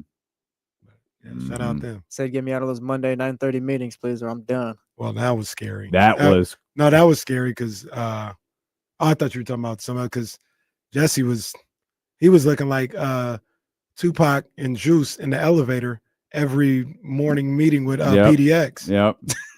Yep. Oh my God! I was starting every Monday at 9:00, pissed off. You guys don't know. Do you know that reference I'm talking about? Yeah. That's it's like, for those watching, this would be the meeting. It'd be like, we'd all be we're all on the screen, right? And we're talking and we'll just bring the 4th screen up. PDX is over there. And we're just talking like, yeah. All right, guys, we'll have a good show. And Jesse would be gone. Like, say bye, hi, nothing. Just staring darts the whole time. And the whole time, sorry, radio, but the whole time, Jesse's. Yep. Silent. Jesse, you got anything? No.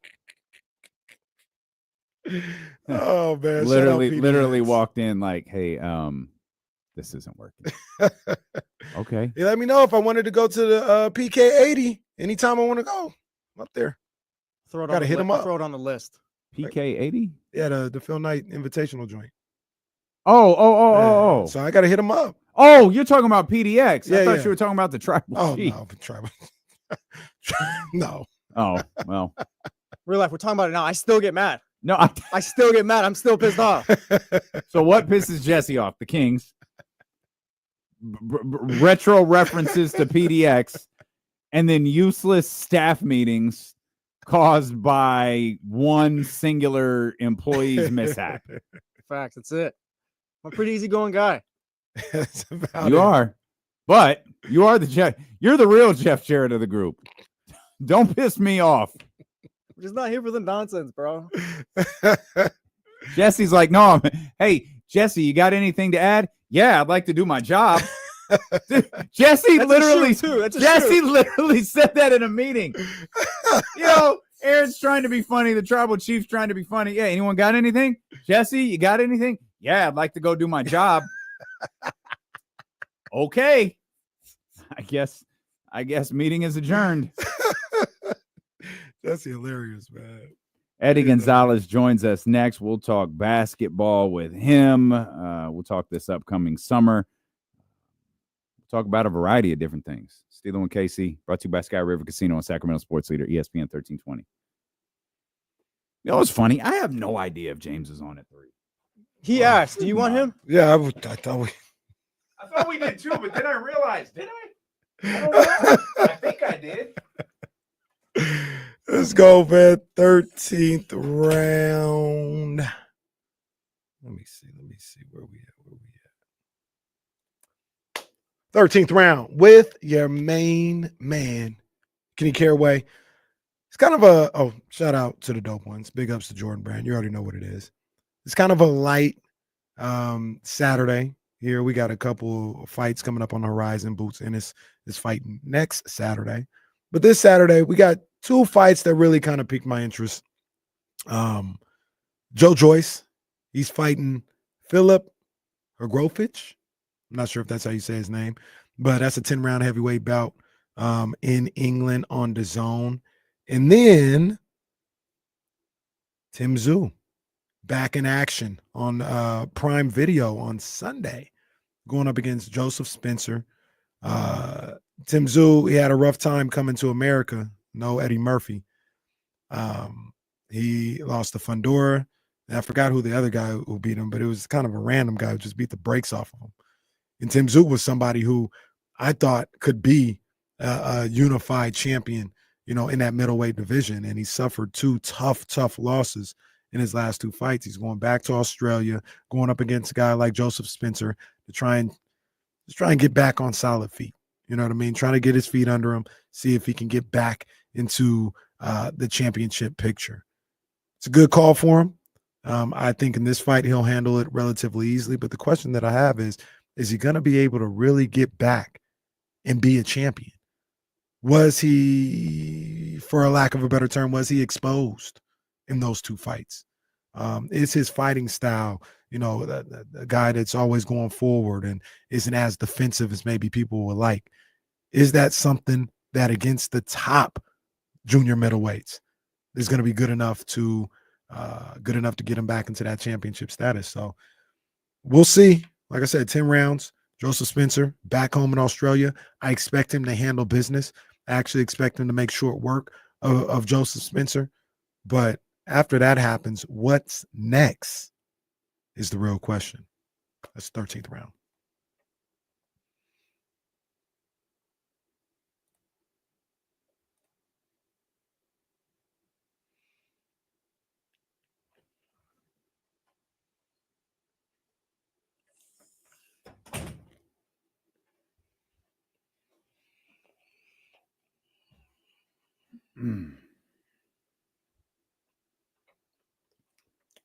T.O.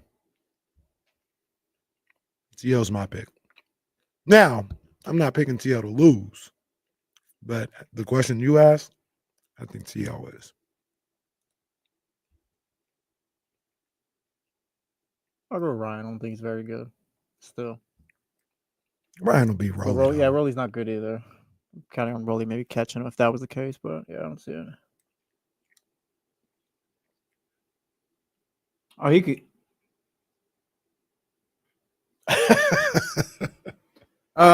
He. Oh, okay. I meant to tell him he could be off. Yeah, you could tell him he can have Fridays off. Like I don't know. I thought I told him. I guess I didn't. Did anyone tell Eddie? Is Eddie with us? He's got the link. Did everybody just say the hell with D-Lo and KC today except for Leezy? Do we need to start FaceTiming people to get them on the show? Maybe. FaceTime Danny in San Francisco. Like, hey, Danny. Remember us? Danny, we did an hour on an expensive dinner. What do you think? Huh? Oh, guys, I don't think that's gonna fly. Can we talk about Luis Matos a little bit more? Talk about Joey Bart. Joey Bart's getting called up. Bart's getting called up. Okay, man. Like, lead with that. Yo, that was for real early thing in the show. All right, Joey Bart's getting called up. Like, all right, dude. All right. That's a real story. That's awesome. What's up, Eddie? Oh, man. What's up, gang? Eddie, what's good? We got Friday vibes, bro. Let me. Oh, well, chill. Don't do that. Don't do that. Chill. You getting fined for that, bro? Relax.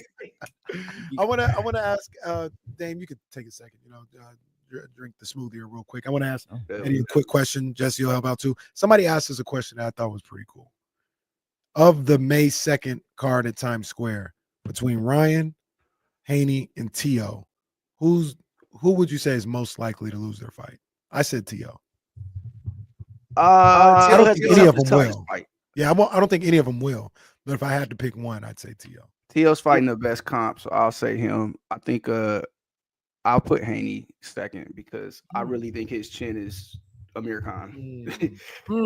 So I think you can never count out Ryan too because he's just volatile. So they should all win easy, but they're all such wild cards. It's worth tuning in. I'm some wild boys. Yeah, wild boys. You gonna go to that? Try to go to that. I'm gonna try. I'm gonna hit the plug and see, but the plug flaked last time, so who knows? Oh no. Oh no! All right, Dame, you can come back in. No, I'm with Eddie on this one though. Yeah, I'm with Eddie. You got to just lock in with us. No, I do. Like if Kenny tells me to watch something, I do. He hasn't told me in a long time. I think he just gave up on me. Well, no, it hasn't really been anything. Oh, ain't really been. Like there have been fights that I watched, but it's something where I would tell Dame like, no, you got to watch this. Nah. Are y'all doing WrestleMania? Is it close enough to go? We had planned for a year to go when we thought it was Rock and Roman. Oh, that was going to be the headliner. We're going to Vegas. Yeah. And then it became obvious pretty quickly that wasn't going to be it. And I think we all just stopped talking about it. Yeah. Prices got the homie just hit me like he got tickets, but it's like it's kind of short notice. It's Vegas. I don't know if I need to be in Vegas for a weekend. But I mean, ain't nothing wrong with Vegas for a week. Come on, man. What we doing? It's a busy trip. It's a busy first weekend of the playoffs too. Like that's like yeah. Well, you ain't got to worry about it. It's well. Okay. Hey. Right. Hey. Well, that ain't the pot yelling at the kettle. Oh boy. Yeah. It's not good, man. I get it. We're both ugly. It is so nasty over here, man. Like those to the Wizards who Damian pointed out, and it's these guys weren't even trying to win. Jordan Poole didn't play like the last 20 minutes of the game. And that's one of the ones like we looked at the schedule and was like, okay, they'll win that one, they'll win. And it wasn't even like this. I think it was a 10-point game, but it wasn't even all that close. Like it wasn't even all that energetic. It was just like, all right, this is what's going on. Okay. Them boys is ready. The crazy part is they still might not be able to fall back far enough for the Suns. So it was like, y'all gonna have to play Dallas either way. I asked the question, Eddie, yesterday, and you for real, like you can say what you feel you can say. I said, why wouldn't they just shut him down? Like all these reports coming out talking about Kevin Durant. All these reports coming out that he's gone in the summer and this team was interested during the trade deadline and no rehash talks, this summer, and like it feels like he's done in Phoenix. Why even bring him back? So I thought that earlier. I wondered if they would. Again, you don't want to run the risk of you're going to trade him. You don't want to run the risk of getting him hurt. But I mean, the realist answer is they have nothing to lose for.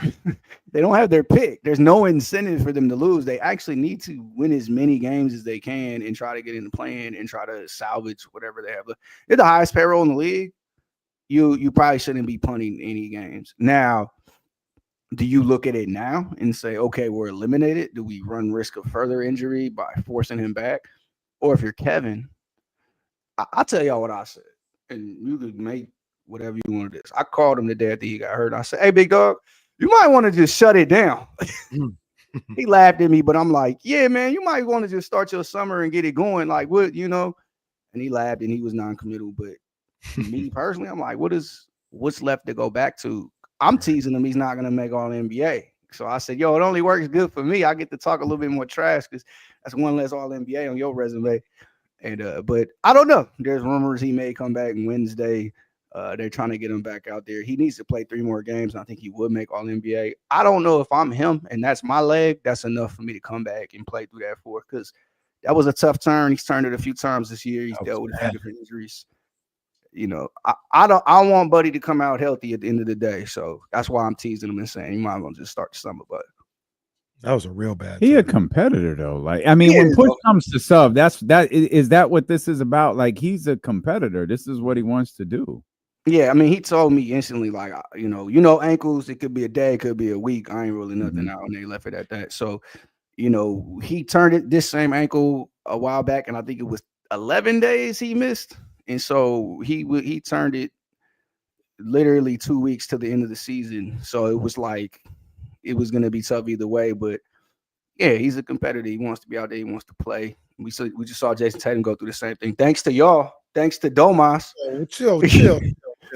But like, he warmed up, was felt good, looked good, was mad as hell. They didn't let him play. And so sometimes it's out of your hands. But I think if it's in Kevin's hands, you know, I've told the story before.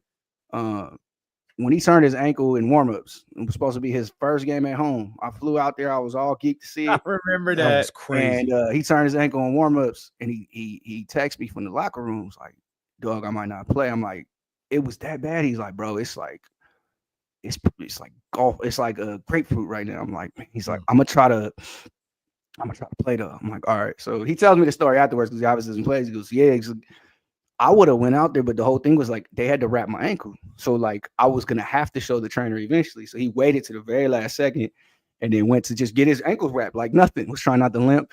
And the trainer was like, "Are you serious right now? Are you sit your ass? What?" And then that was it. He was shut down for the day. So sometimes it's out your hands, but these dudes want to play every game, man, and it just is what it is. That was the night we were at AEW. Word. That's right. We saw That's the video. right. Yeah. You ever been to an AEW show before? Nah, they invited me to the one they had at the tennis joint in Queens. Oh, yeah. Arthur Ashe. Yeah. Arthur Ashe, yeah. But I want to go. Like, I'm a WWE guy, but I kind of like I want to see one of these shows live and kind of laugh at the whole scene. But well, I gotta go quite a bit that night. It could be heard. It reverberated throughout the Golden One Center. They should stay out by you. Stay out there. They might not quite. And that was when they still had Jade, and they had the nerve to not have Jade. They come put out Jade on the screen. I said, "Are you crazy?" I almost left right then. They put Jade on. I know that's why you went. And had Ricky Starks get his ass kicked. I was like, "What he do we even come down to the ring? What are we even here for?" Yeah, tough. The guys, scene. the Scissor Me Daddy guys. Tough thing. I'm not all that. What's Scissor Me Daddy mean? Is it? His son asked Dad, "What's that mean?" I don't know. Ask your own. Ask Uncle D-Lo. Oh, it's just a thing that they say. Oh man. Anyways, Man. Yeah. So we're fighting for mediocrity here. Same. Mediocrity. But you opened up doing the gun salute. Are we adding? We've talked about Giannis a little bit. We've talked about you know, KD in this summer. Are we adding Ja Morant to the list of names to watch this summer? I had got a call. The deadline's Thursday. I got a call on Tuesday. It was like, "Hey, have you heard about this?" I'm like, "What?" It was like, "Just ask around about Ja Morant." I was like, all right. I asked around about Ja Morant. Apparently, Ja Morant's name got waved around a little bit. Now, I will say these conversations happen a lot. Like, there's calls all the time, guys running into each other at places. But apparently, this is how the Luka trade started, right? They had lunch and they said, "Man, would you do something for Luka?" And then Rob goes, "Yeah, hell yeah." But like, come on. But yeah, apparently Ja Morant name got waved around a little bit at the deadline, and I was shocked. But now your coach is fired, and now, you know, all this stuff's going on. It seems like there's a bit of a regime change there. I think the elephant in the room is that they're going to have to pay Jaren Jackson a lot of money pretty soon. And it's become clear we're not paying multiple max, huge, humongous contracts on one team within this CBA. So I've heard a few different scenarios. I think there's a few different teams where he looks great. The one is just like, this is straight out of my head. I've never heard nothing about this, but like, man, wouldn't he be great on the Houston Rockets team? Like, wouldn't he just be fun on that team, running up and down with them dudes and just bothering the whole league. But yeah, I mean, I think this summer is going to be a lot of moving and shaking. I think Kevin will be the first domino. A lot of rumors about Giannis, but Ja will be mentioned. Trae Young will be mentioned. Karl Anthony Towns will be mentioned. A lot of these dudes are sitting in places and just kind of ready and ripe for the moving. I think the Celtics are the big question mark as well, because they've been pretty open about, look, they need to get another apron, and they got a couple digestible contracts with Kristaps Porzingis, with Drew Holiday. Sam Hauser has a nice contract, and I think it's due for some new money. So it's a lot going on. I think the summer is going to be like what we used to see with the deadline, where it's going to be so much moving and shaking, and this year is going to be the first year of that. Do you we got a call earlier, and you know, obviously we're talking about for the Kings, and I'll ask you for the Kings, but just in general, Ja, Zion, Trae Young, all three are available.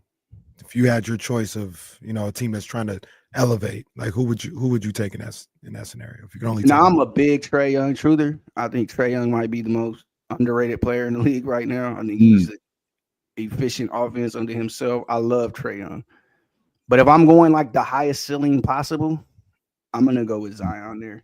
I can't unsee him just being unguardable every time we play. I can't unsee just, if I got him in the best shape of his life, we got a top 10 dude. Like, we have a dude like nobody can do nothing with. That would be my pick. But look, you can't go wrong. And I think somebody's going to hit well on one of these guys in a buy low situation where it's just teams are just trying to get out of it. And I've seen rumors about the Nets. Nets have all these picks and all this stuff going on. But yeah, that would be my order. I would go Zion, then I would go Trae. I just love Trae. My worries with Ja is the injuries, which I know is hypocritical because I just said Zion was first, but the ceiling is so much higher. James was talking about earlier how he's, the word around the league is people really believe Zion will like flourish in his next stop. Like, he'll get it, it'll work, and he'll figure it out. And he said that's what the word is around the league. And that's what the Pelicans believe too. That's why they're not giving them up yet. Yeah, understandable. They're like, he's gonna, but that's such a tough situation to be in, because it's almost like a relationship. Like, this person is great. They're going to be great in their next relationship. It's not going to work with me. Like, as much as I wanted to, it is not going to work with me. But they're going to be great for the next person. That's probably how the Pelicans are looking at it. Like, but at the same time, it's not going to work there, right? So, like, what are we holding on for? But it's a tough conundrum to be in. Yeah, I could definitely see it. I mean, change of scenery has done well for so many dudes. Like, we've seen this across sports, not just basketball. Sometimes it is that, just the right coach, or you kind of fast track where he's at. You put him on a better team, a winning team, or you put him on a team that's more dedicated to him. Again, just a change of scenery. Sometimes that works. That reinvigorates a guy. The thing with Zion is I don't think we've seen healthy him in so long, we kind of forget it. And some of it's his fault with the weight. Some of it is stuff that just happens. But if you listen to the rumors and the conversations around him, he puts a lot of blame in the Pelicans' hands. And whether it's their training staff or what have you, he's just not happy with the way they've handled him. So he's one of them dudes. Yeah, I agree. Change of scenery is going to do a lot for him. And he's one of the most heralded prospects we ever had in the history of the league. And so that's still there within him, still a young dude. I would love to see him get a new start somewhere else and hopefully reach like peak form of what he is.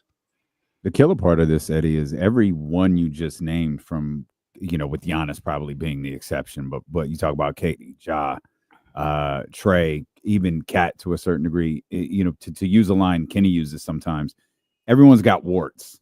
Like, all of these guys have something that their fan bases will pick apart, something that I'm sure the front offices will pick apart, something where everyone is like, yeah, but.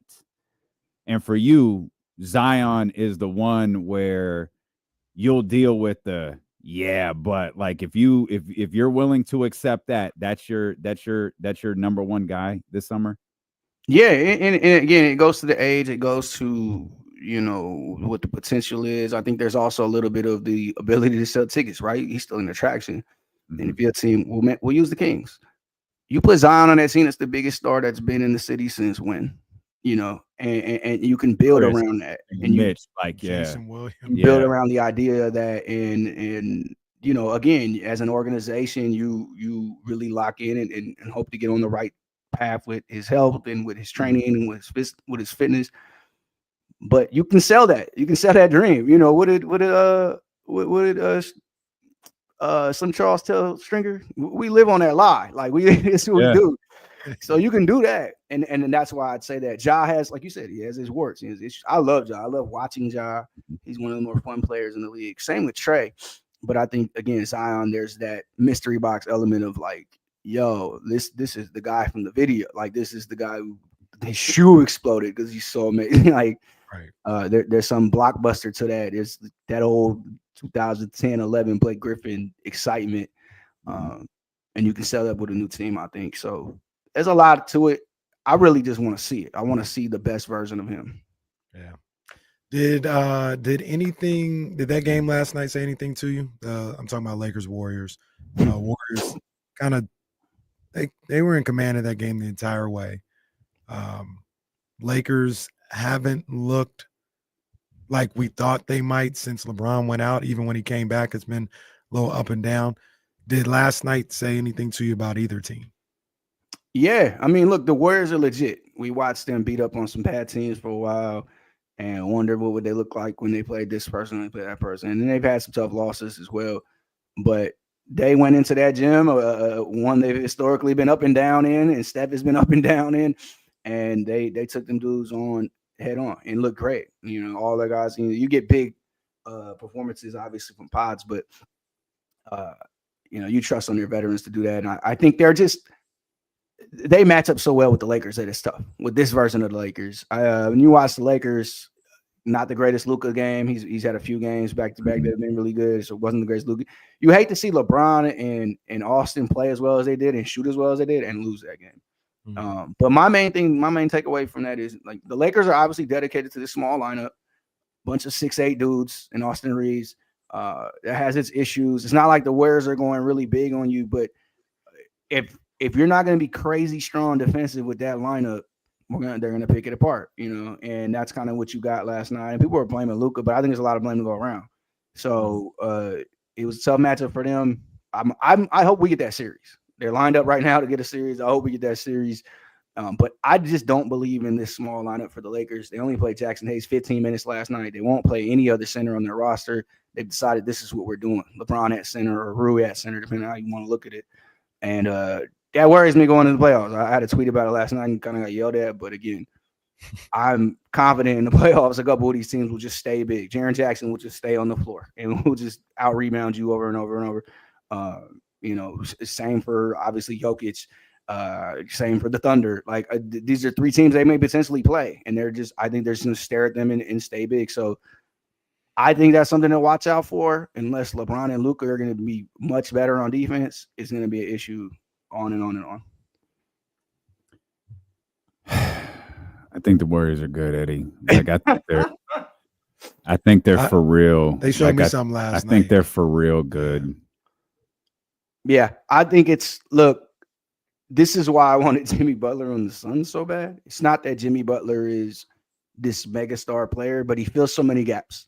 You know, he's guarding Austin Reeves last night. He's running the offense, and that way Draymond can be off ball and setting his screens and running secondary offense and stuff like that. He's getting the guys together. He's amping them up. Like, all these little small things, and then he's chipping in buckets and winning where he can.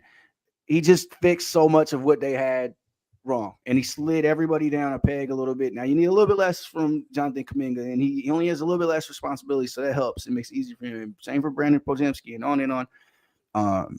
They have these 3 different centers that they like playing for different reasons, and obviously they got Steph Curry, and that's a dangerous team. And I'm somebody who believes in champion experience and experience of just tough games and getting through adversity, and who has more in the league than those guys. It's scary. It's scary. And if they get to that second round matchup with the Thunder, I will be seated for every single second. I need to see what happens. Dame has been on it for a while now, and I've been resistant to it. I didn't see it that same way, but I was really impressed by their performance last night. And like I said, they were in command of that game pretty much the entire way. And I don't know if I want to say championship just yet, but they're a lot better than maybe I thought they were a week ago, that I gave them credit for. That's a good team, man. And a run isn't out of the realm of possibility. Yeah, they have a defensive ceiling that I think is going to bother any team they're going to play. Can they win the West? Yeah. Can they beat the vaunted Boston Celtics out the East? I don't know what to see. They've done it before, so I won't put it past them. Luckiest damn title in history. I'm gonna scoop your heat a little bit with Steph and LeBron, greatest rivalry of all time in the NBA. Yeah, I think of this era for sure. I think of this era for sure. It's defined so much basketball the last 10 years, 12 years. So it's hard to not say them. If you want to be a little broader, I guess you could say Celtics, Lakers. I guess you could say Magic, Bird. I'm a big Isaiah Jordan guy. Like, I kind of love the energy of that. In that order, you just went 1, 2, and 3 because we had to work through this. This was in order. Yeah, okay. Yeah, we had to work through this a little bit. I do think Steph and LeBron, because of the 4 finals and the way that those two have been intertwined in this generation, I'd put it 1. Bird and Magic, I think, is a fair number 2. And KC talked me into it. I wasn't there at first, but when we started looking at stuff and then realizing to use the rest of the real heat that these two have still here today, like Jordan, I put Jordan and Isaiah at, I think the line, I put Jordan and Isaiah at 3 with the option to move them to 2. Is funny. I had the option to move them to 2. That's kind of exactly where I stood because I started thinking about it. I'm like, man, we always kind of gloss over Mike losing a game 7, and you know who he lost it to Zeke. So it's like that, and that beef has lived for 30 years now, and then they didn't have the sit down that Kobe and Shaq had. They, that's still going on. Well, they had them. They were just separate. Isaiah had his sit down, and Michael had his tablet. That was the sit down those two had. And it's like you said, it's so much been at stake, and these guys run into each other in the finals. Now they're in the same conference. They've had play-in games versus each other. They've play other playoff series against each other. They've beat each other. They've lost. Obviously, they have all these additional characters, but they've remained the faces of this league, and we argue about that all the time. But them, and then alongside Kevin, and I think Kevin elevated to that status when he became a part of that conversation. So it's just encapsulated the league for over a decade. I don't think we've ever had that. Like, even the Magic and Bird thing, we had gaps, we had breaks, we had guys emerging, but it's just been them. Even when they didn't win, it's still been them. They're the story of the league. So I would say that. And the crazy part is, like, it's almost not even a rivalry anymore. They're like super friendly and cool, and gone are the days when they're cussing each other out on the court and LeBron's blocking his shot even though the game's over. Like, so I'm kind of sad we lived long enough for them to be buddies, but I mean, I guess. Hey, we could talk about this another day in depth, or maybe not, but I'm a little bit of an Isaiah Thomas truther. Oh, I think Isaiah Thomas is underrated. Very much. When you talk about I'm a doubter. And when you talk about Isaiah Thomas, he beat all them dudes, all them guys of that time. He Magic, got them. Larry. Yeah, he got them. Yeah. And I don't think he gets enough credit for that. And he doesn't get, if he doesn't turn his ankle, then we're talking about like even more. So it's dude's a legend. I met him. I told him like, yo, I was super happy to have met him and told him that, yo, you're the GOAT. Like, pound for pound, whatever, but like you're that guy. And I think it's like, let's not let him get washed away by time. Like Isaiah was that dude. He kind of does it to himself. It's part well. He also does. He also does television broadcasts like this sometimes, where he's just like out of the frame and just sitting over here talking. It's like, Zeke, scoot over. Is part of Isaiah's the washing away is part of, but maybe Isaiah not getting the respect he's due from people like me is part of it that his team had an identity.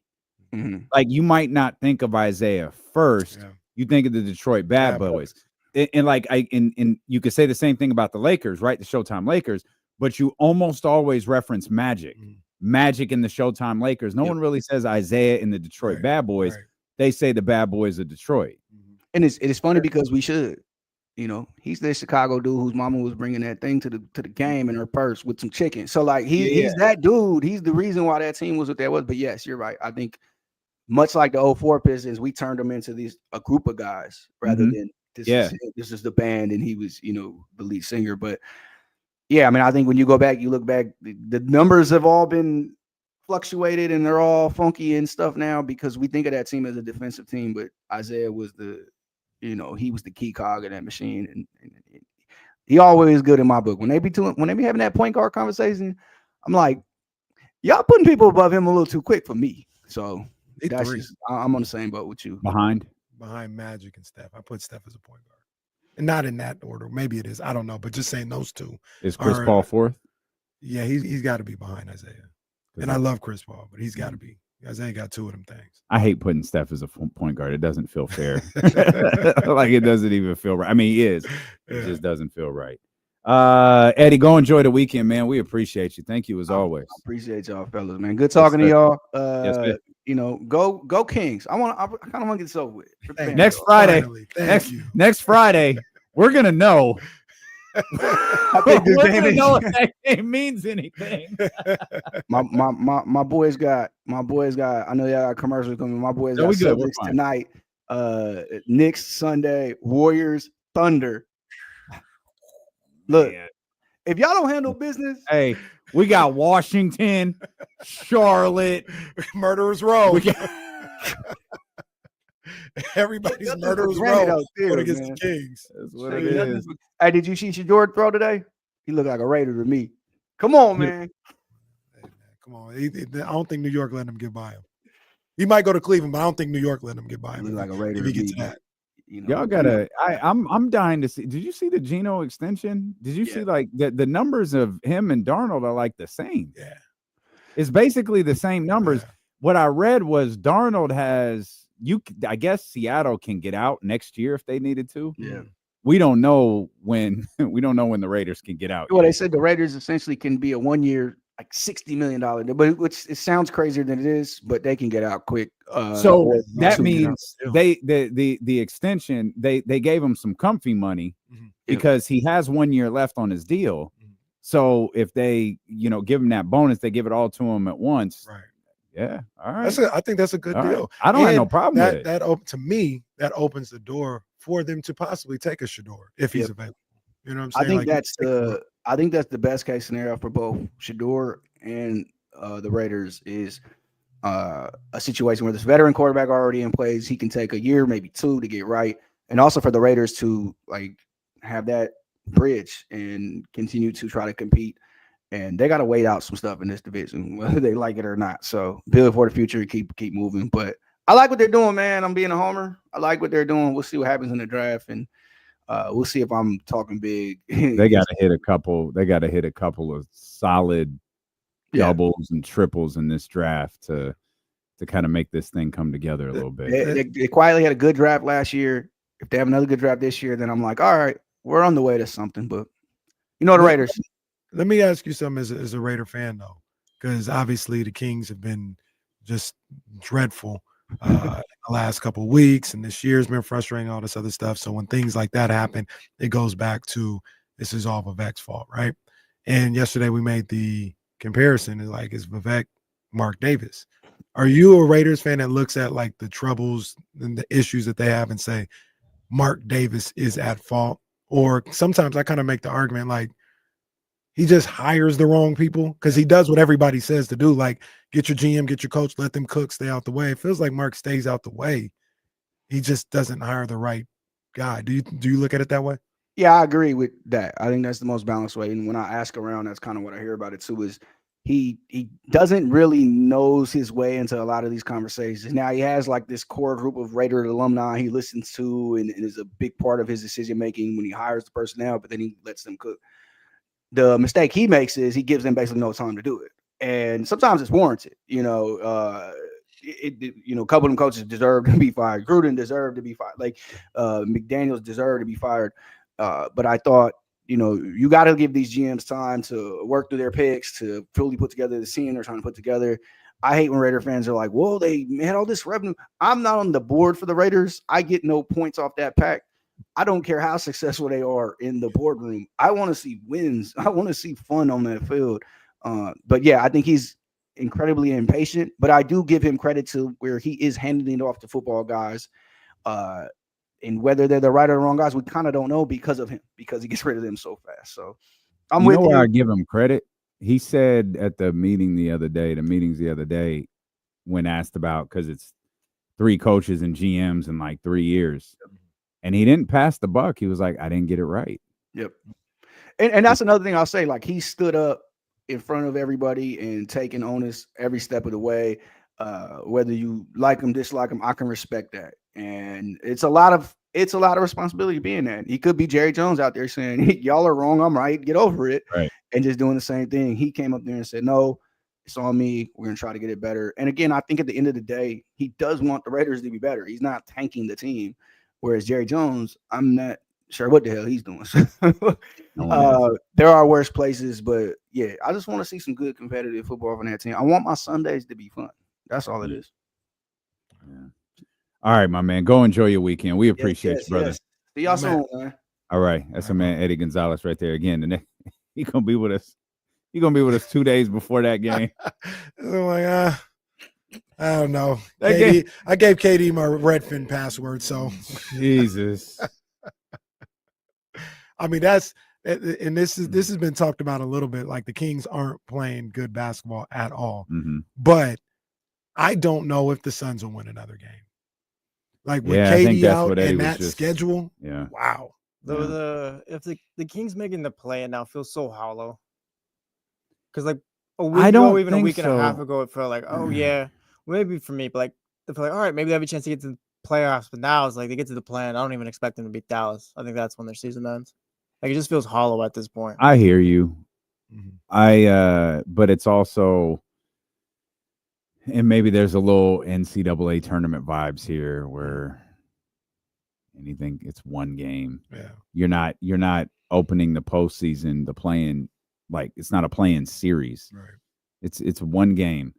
And if there's, it's not happening very often with this basketball team right now, but it's one game. Can they, I don't know what to expect from them today. I have no idea what they're going to do an hour and 10 minutes from now. I can't confidently say they're going to beat Charlotte. We saw what we saw 2 days ago. Right. But if they do, great. If they come out and beat Detroit, like, all right. We love you. We thank you for tuning into this show every day, especially Kings fans who are just suffering through this. From now until next Sunday, there's not going to be some, big layout as to what's going on with the Kings. I don't know what to tell you on a day-to-day basis. I don't know what to expect on a game-to-game basis. So that's going to carry. All right, they made it to the 10th spot. They beat the Suns by a game or two. Great. They're going to play Dallas. Cool. We could match up this thing to death and go, well, Domas versus AD, this player versus that player. None of it matters. I don't know what to tell you if the Sacramento Kings play the Dallas Men. If they win, great. What's next? They could pull off one of those type of wins. And then once they do that, then we start, then we kind of settle in and try to figure out what a series looks like. And we start talking and do all of that stuff. But a game-to-game situation, I have no idea what to expect from this basketball team. Part of me wonders if a fight is going to break out with just Kings players. Right. Now, see, it's going to be that Pistons brawl the other day, except it's just going to be on one side of the court, and Charlotte's going to be looking like, what the hell is wrong with them? Now, see, that's the thing that I worry about. I agree with you. You never know what you're going to see with this team. Never know what you're going to get. But the thing that is concerning to me is I don't even know if these guys care about playing these games with each other anymore. Yeah. And that is, if I knew that they still as a collective wanted to keep this thing going and wanted to play, I would feel a lot more confident than most people do. Yeah. Not that they're going to win or whatever, but I'd still have the same feeling like, hey, you never know what you're gonna get. But I'm like, if you get the good Kings, like they gonna be here and they gonna fight. What we saw on Orlando and on Wednesday was just a team that just it felt like they are done with each other, which is always so tough to say and so tough to talk about because you go back to what was that Thursday against Portland. Mm-hmm. They didn't feel like that. No, Thursday. They had fun. They played well. Obviously, they won. But they're, I think about guys that don't want to play each other, even when things are going good. Like they just kind of half-ass the celebrations or whatever. Oh, they had a good time. They had a good time out there. Even the second half of the OKC game, it looked like they banded together and looked like they were out there to compete. And I don't know. Is it like the wrestling, the plane ride from hell? Was that what Orlando was? Maybe it was. Well, no, because Indiana. Yeah. They played well versus Indiana. Yeah. And in Indiana, so the Blazers game was a killer because I don't know that you necessarily agreed, but I felt in that moment at this time of year, the talent on the Sacramento Kings was better than the talent on Portland. And you are in I think it was a 3-game skid, 4-game skid, whatever it was at the time. You're closing out this homestand. You're getting ready to hit the road. You need to beat a team that you're better than. And they did. Mm-hmm. And as bad as that week had been, I was like, all right, take a breath. It's fine. Mm-hmm. Then you go out and you get just embarrassed by Orlando. All right, don't know what to do with that. You come out and you play well against Indiana. Indiana now feels like the Clippers. This team, I feel like, gets deflated after they lose games that they, the Clippers game. It's probably unfair for, a dude who sits around and talks and jokes with everybody for 4 hours to say you probably should have won that game. Like you had done enough. Yep. You were in position. Like I understand that overturned DeMar DeRozan call was an absolute game changer, but you were still up, I think 5 when that happened. Yep. And then and then you lose to Washington. I don't know what to say. Like it feels like they have these demoralizing victories, these demoralizing defeats, and it sits with them. And that's what Washington felt like. Like they never looked good, regardless of the fact my stupid ass did think they're not going to lose this game. Like they're someone on this team is going to do something in the fourth quarter to make sure that they win. DeMar almost did it. He almost, but didn't. Yeah. And like, even though I thought that, I still recognized they look like crap. Like they don't look good. So, and obviously they wound up not winning that game. And now it feels like, man, you had another demoralizing defeat that is just sitting with you. Right. Yeah. I don't know. I've looked for the what's possible from this team as much as possible throughout all this. The way they looked on Wednesday, I can't. And then you combine that with Sunday. I know Monday's in there as well, and they competed, but you kind of look at Wednesday and Saturday, and it's like. It just feels like these guys are ready to be done. They just ready to be done with the season, with each other. They just want to go home. And that's I can't have as much optimism in them as I had before.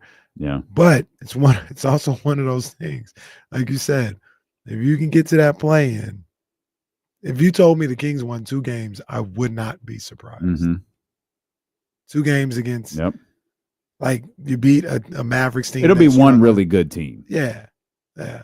You tell me they beat the Lakers, knock them out. Oh, man, that'd be a good time. That'd be a good time. Yeah, it wouldn't suck. They can get swept. They can get swept. Oh, yeah. He knocked the Lakers out. Lakers or Warriors, either one of those who knocked them out. Oh, man. We'll come back. Well, I think the Warriors have their sights up. Yeah. And in the process, what is it? Let's take a quick look before we go to breaks. Let's take a quick look at the Lakers schedule. We just did this.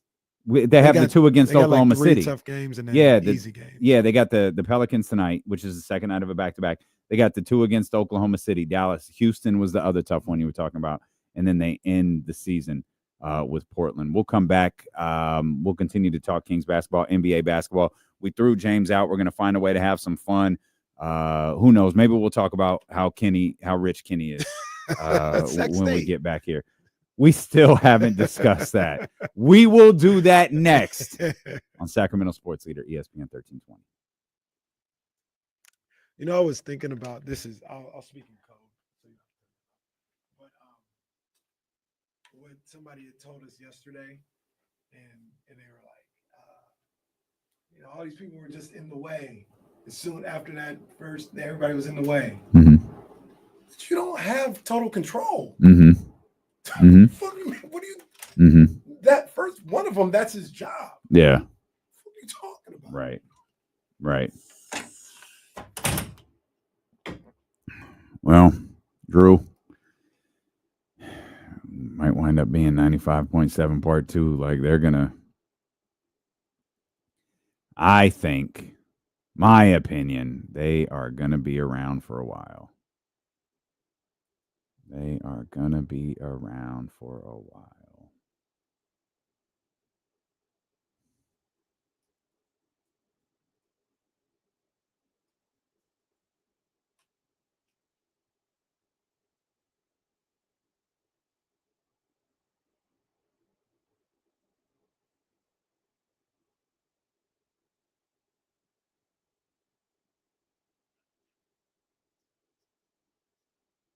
Okay. I swore I guess I didn't. I thought I talked to him, but I guess I didn't. I figured. Yeah.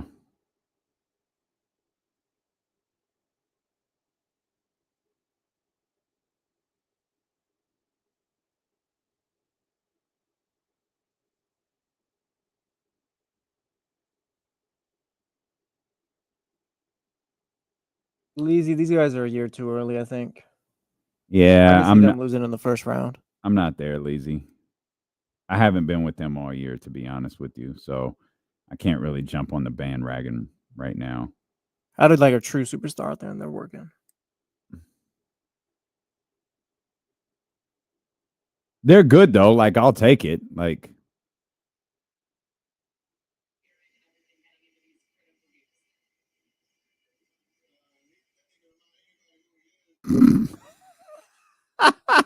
did Steph say that? Did he say that? I think he did. That's funny. That is hilarious.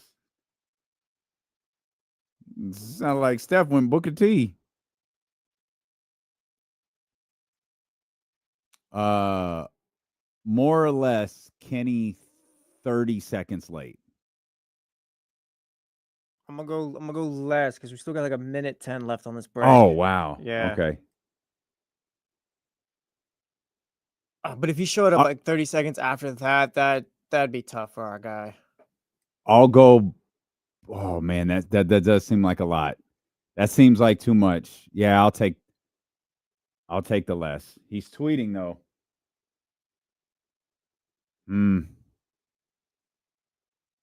I mean, if he gets closer to the end of the break and he's not here, you might have to take the over. The more. The Manny says more. Tyler Jennings says more. Miss Mac 10 says less. He made it. Yeah, he made it. He kind of ruined it today. He might actually. It feels. Was this a long break or no? Not really. Okay. All right. We had the prize picks out there, more or less 30 seconds late. This was a longer break. This was like a minute extra on this break. Okay. All right. No, you made it. We'll play again next time. Y'all be pressing the button early sometimes, man. How do we do that? I don't know how you do it, but it happens. I don't think that's a thing. The commercial break literally starts when Jesse says so. Yeah, and it come back when we come back. I'll be pressing the button early, man. I'll be looking. I'm like, hold on, man. It's only 45. What are we talking about? Well, it's not a clock. It's when we go to break. Hey, before this gets away from us, Sac State. The hits continue. I'll go ahead and do this here. They are set to officially apply for the FBS. Yes. We got to talk a little bit about this. We didn't get to talk about it yesterday because we were bitching and moaning about the loss to Washington for 4 hours. So our apologies to Sac State. But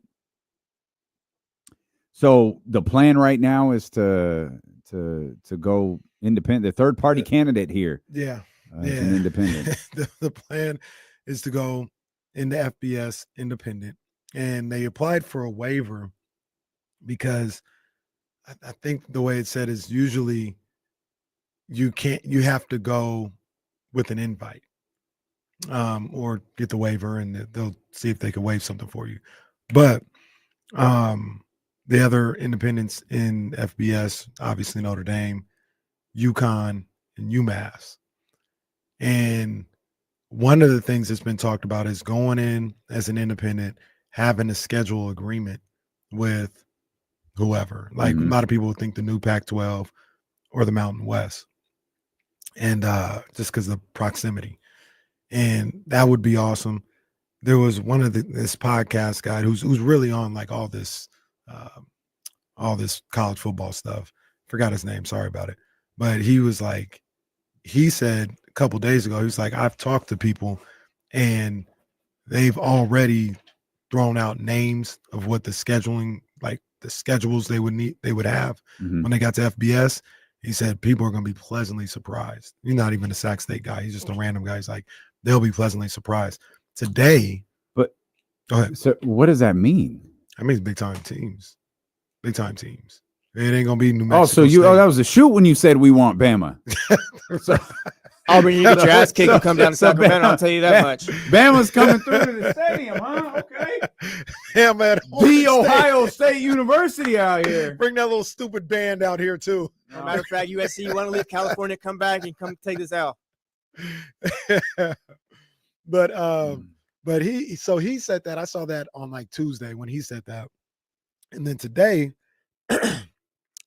today, somebody had mentioned something on Twitter about it's going to be tough to lock down the scheduling agreements or something like that. And Dr. Luke Wood responded, which he'll do from time to time. Yeah, he will. And he said, be cool if he responded on this show, but I guess we'll keep swinging at that pitch. But he said he responded. It was like the draft schedule for the next couple of seasons is already done, and we'll have more announcements closer towards the summer. But yeah, this thing gonna go down. And then there was another curveball. I got to look into this a little bit more, where it doesn't seem like the Pac-12 or whatever they're going to be, they've got some kind of conundrum going on where they thought they had some things locked down. Yeah, we're moving forward. We don't need Sac State. You know what I'm saying? We're not going FCS route with the new people or whatever. And that was the thought for about 9 months. I guess in the last month or couple of weeks or so, something's happened with them where it's like, oh, yeah, we might need some. I think they thought they were going to get Texas State. I think that's what it was. They thought they were going to get Texas State. I think Texas State State doesn't sound like a real school, by the way. Absolutely. Shout out Bobcats. No, Texas good State. Look at them. Yeah, good Texas knowledge. State Shout out Bobcats. Absolutely sounds like a college from like Varsity Blues where they couldn't the program. They couldn't license NCAA names, so they were like, "Well, Texas State." I know Texas State because they were the 12th seed in the playoff. I was playing at NCAA. Wow. We kicked their ass. Shout out Colorado.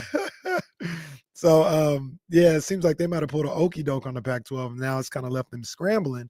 And now people are like, oh, like maybe Sac State would slide into that situation. So I still think that's a long shot, but yeah, they're pushing forward. They're pushing forward. It's big time. FBS. It's exciting. If it happened, they would not be eligible for FCS playoffs this year.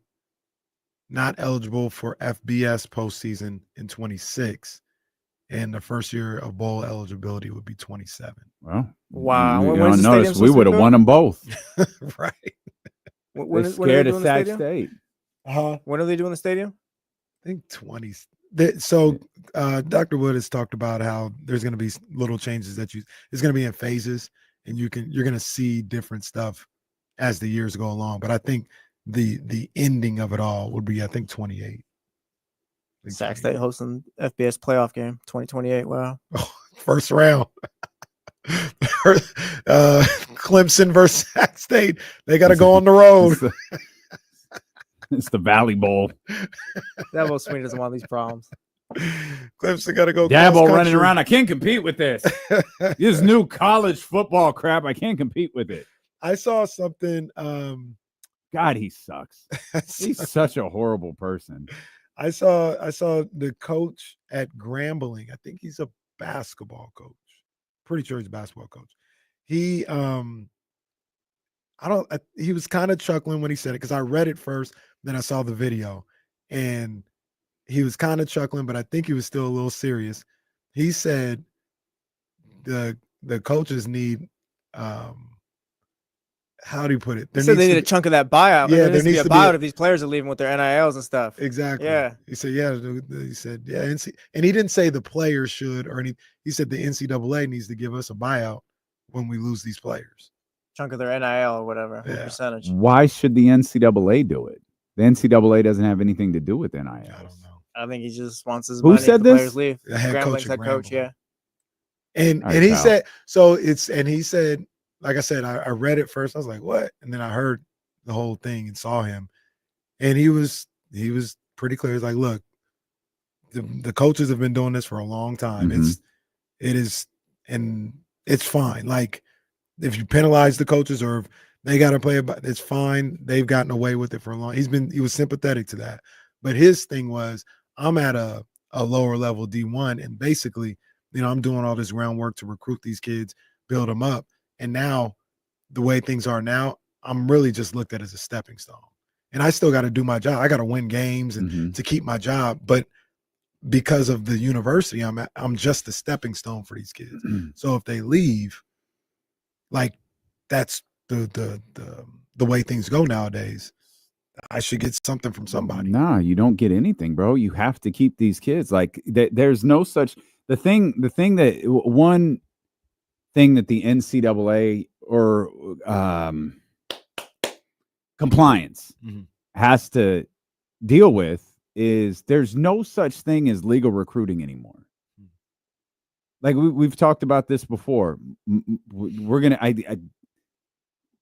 hear from Mike Bibby a lot on this show moving forward. We're gonna hear from Coach Marion. We have a great relationship with Sac State. We talk to coaches individually, college coaches. Like you recruit players every day, not just the transfer portal kids, not just the juniors and seniors. You are recruiting your kids. Mike's got all these people calling to talk to him. Well, guess what? The second they show up on campus, when they wake up, you got to recruit them that day. You have to keep them from leaving you because somebody is calling them, trying to convince them to leave. And you can call it legal recruiting, illegal recruiting. You could call it whatever you want to. But the fact is, there are people gunning for your kids every day, and it is your job to keep them. It is your job to keep them from going into the transfer portal. It might not be what you signed up for when you became a head coach 10, 12, 13, 15 years ago. It's the name of the game now.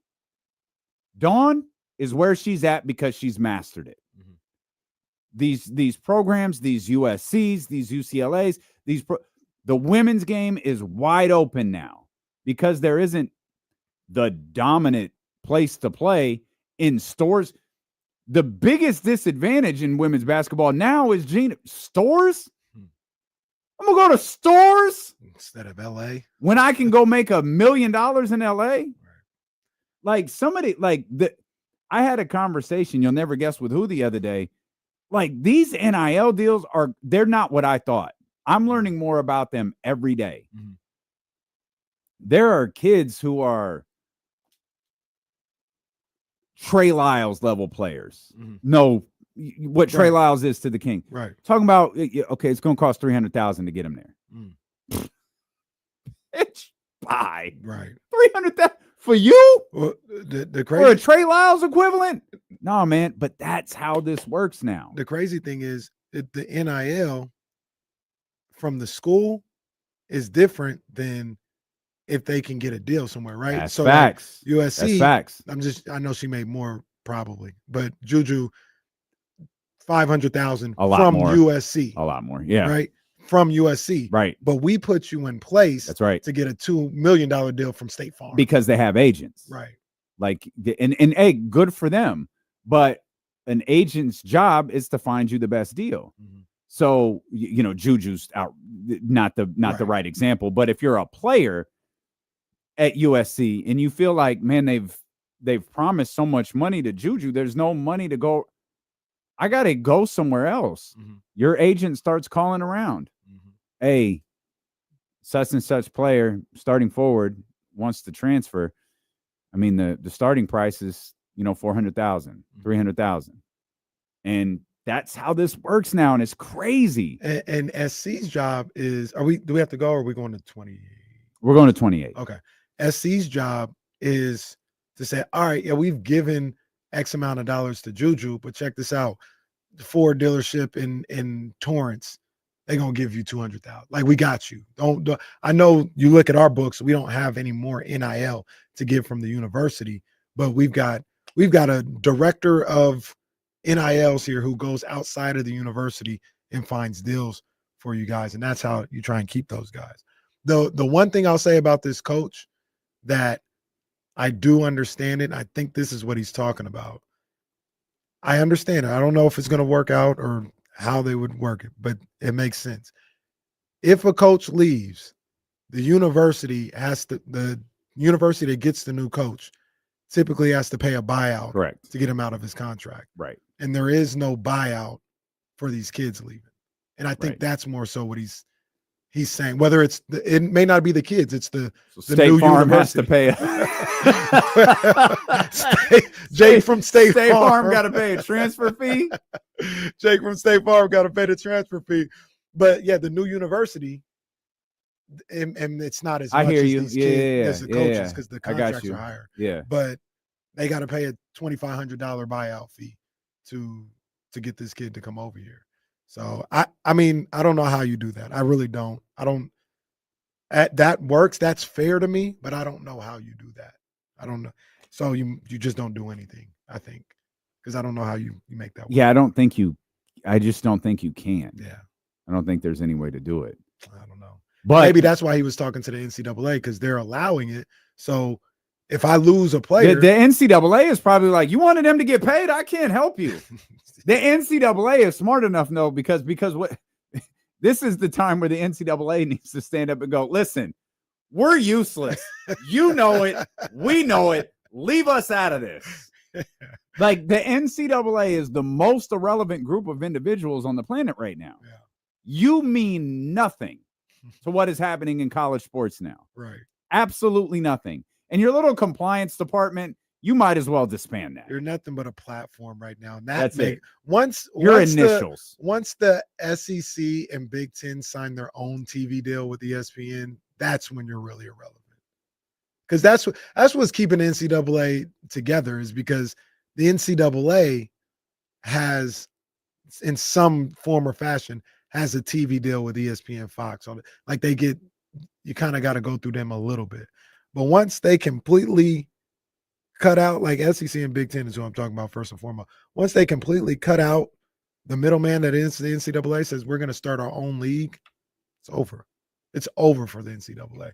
Or you could be like a Division II type deal or whatever. But they're keeping you on life support by themselves, those two conferences. And it's just a matter of time. John Pohl said something. He said, I like that idea, or make them sit out a year like old times, which I'm not against. But in the term of fairness, the coaches don't have to sit out when they leave and go to a new school. That's right. Yeah. So that's not fair. You know what I'm saying? So no, you can't have them. I think that would be good. I personally love the idea of State Farm having to pay, or whoever. Like, oh, you got a Kia endorsement, huh? Well, Kia's got to fork over $200,000 for. That's only fair. That's only fair. Of course, though. Not like State Farm is obviously where Juju could go anywhere in the country and play and be an endorser. Those NIL deals, like what is Pilot, the gas stations that are owned by Jimmy, the owner of the Browns. That's right. Haslam, Jimmy Haslam. Well, those are predominantly out there, right? Well, if you go to UCLA. You ain't got that on. Yeah, you Chevron. You've just made this irrelevant. Right. Yeah, right. Is Chevron gonna step in and Maverick gonna step in and make this a deal for you? Like, no. So, like, you lose that NIL deal. Yeah. You come to Sac State, PetroStar will take over. Petro got you. Speaking of Sac State, basketball. Got a couple more in the transfer portal. All right, you got Shaq. Your Shaq came through. Shaq O'Neal. He came. It's a shoot. Shaq O'Neal plays for Sac State, and they just got this kid Jeremiah Cherry from UNLV. Big guy, junior. Said I'm hearing he can be an all conference type player immediately at Sac State. And then they got this guard from South Florida. Okay. What's his name? Mataj Glover.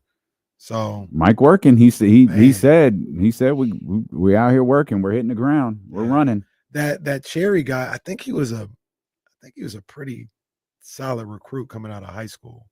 He's kind of and he played well for UNLV. I think I remember he averaged like 10 points, 8 rebounds at UNLV. He did that in the Mountain West. He about to kill in the Big Sky. Mm-hmm. He about to kill. So yeah, all this is just super exciting. Remember, for those who didn't hear, spring game next Sunday at Hornet Stadium, free to the public, from 3 to 5:30. I think it is 3 to 5:30 Sunday afternoon at Hornet Stadium. Leave the Kings game. Come on over to. Have we made any headway on what we're doing that day? Yeah, we're just there for vibes, like the spring game. Yeah. Oh. I don't think we're on the mic or anything else. Okay. But the station will be there. The station will be there. Yes. Okay. Well, that's what we're working on. Okay. Complex is down with it. Okay. They're obviously down with it. We just got to put it all together. All right. Yeah. We will be there for vibes. Yeah. They might get us on the mic. And they have that bad. If Kenny will ask, hey, put us on the mic. Have that bad. Also, let me get a field pass. Oh, I don't want that mic. Oh man, the delay is crazy. Maybe when they build the new stadium, we can talk to the audio people. We'll hook the audio people up with Jonathan and Seth. Yeah, we got them right here. Be like, hey, what do we have to do to eliminate the 45-second delay when D'Lo and Casey are out there on the field talking? Then we just give Jonathan and Seth more work. And you're trying to talk, and all you're thinking is, don't listen to yourself back. Don't listen to yourself. Just keep talking. And all you hear is like, it's the loudest thing in the area is like, your voice. Like, wow, they're not reacting. How come they're not reacting to anything we're saying? Well, because you actually haven't said it yet. They haven't heard you speak. Everybody give a round of applause. And they're just standing there. And then 10 seconds later, yay! It's like a movie that's synced, where the audio and the moving of the lips just does not match. But that's all going to go away at the state of the art new Hornet Stadium on deck. Brought to you by Petro. Brought to you by or whoever we decided. Yeah, PetroStar. PetroStar. That's on road. Big ups. Shaq O'Neal's new one. Hey, when I need gas, I go to. Well, my take's on E. Go to Petro. What is Sacramento's big NIL offering? Like, what do we have? Is it Marie's Donuts? Like, and Fong. Well, okay, that's a shoot, and that's a shoot, and Fong is one, and Fong. Marie's Donuts, yes. No, they don't. Yes. Yeah, they don't got Scandia. Oh God. No, Soren says Gym Boys. That could be true. Hey, David, Johnny Jennings. Johnny Jennings had made for more realty. Absolutely. That's a good call. John Paul says Morton's. No? 2 votes for Morton's. Okay, Morton's isn't Sacramento, though. Come That's on, true. man. Gunther's. There you go. All right. Yeah. There you go. Now, I would say Sherry's, but they told me Sherry's closed down. Wow. R.I.P. Sutter's 4. Oh, hey, Zay. Good try, big dog. Hey, nice picks. Run your game. Yeah, all right, Zay. Yeah. Sad at this point. Well, David J's got in a crash, call Ash. That's a good one right there. I've never seen her in real life. For all we know, that's not even a person. I've seen Ann Fong. I've never seen call Ash. Is that the lady on the bus? The bus, the billboards, everything. Yeah. Every time I drive by that billboard, I'm like, does someone really call this person? Does someone go, I was in a crash? Call Ash. I've never seen her on Instagram, Twitter, on TV, nothing. Just the billboard. I need to find out if that's a real person. DTLA Law, they'll spend some money. That's for sure. That's who you call if you that is for sure. You got a problem. You call DTLA Law Group. I don't know where this is, Alan. Tiki's Kitchen. I don't know where meant Kiki's. Yeah. Oh. I don't know where Tiki's is. This is Shaq O'Neal for Club Ricky's. 705 Jake Street, downtown Sacramento. Oh, man. For Club Ricky's. During this break, I don't know why, but David J said they got a black guy in a wheelchair in Ash's latest commercial. I don't know why that's funny to me. No. And I didn't know she had commercials. I never seen no commercial with her. I just see the billboard. Is this? Well, this is her speaking. Oh, there is a little video here. There's a little video. It's not pulling up right now. Sutter Health and Kaiser might come out the pocket for some NIL deals. For sure. Oh, the ultimate NIL.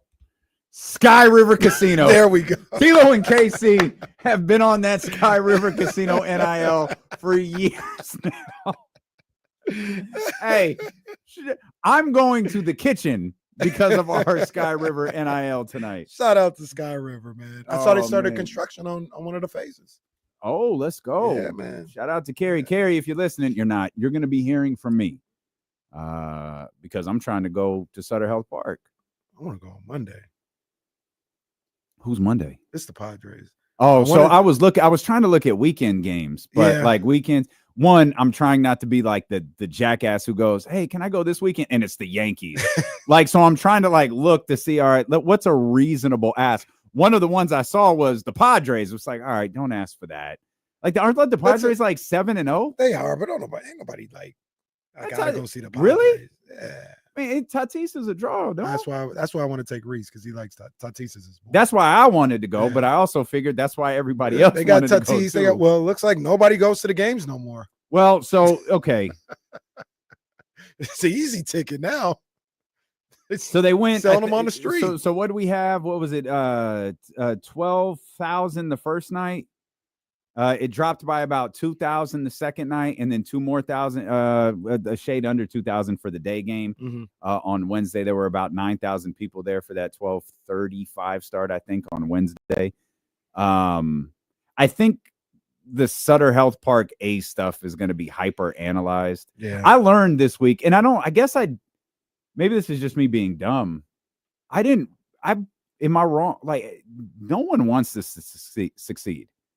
Outside of us, outside of Sacramento, the baseball people, they hate it, begging for this to fail. Yeah, they hate it. The Bay Area people, they just came through that entire series to just crap on whatever's going on.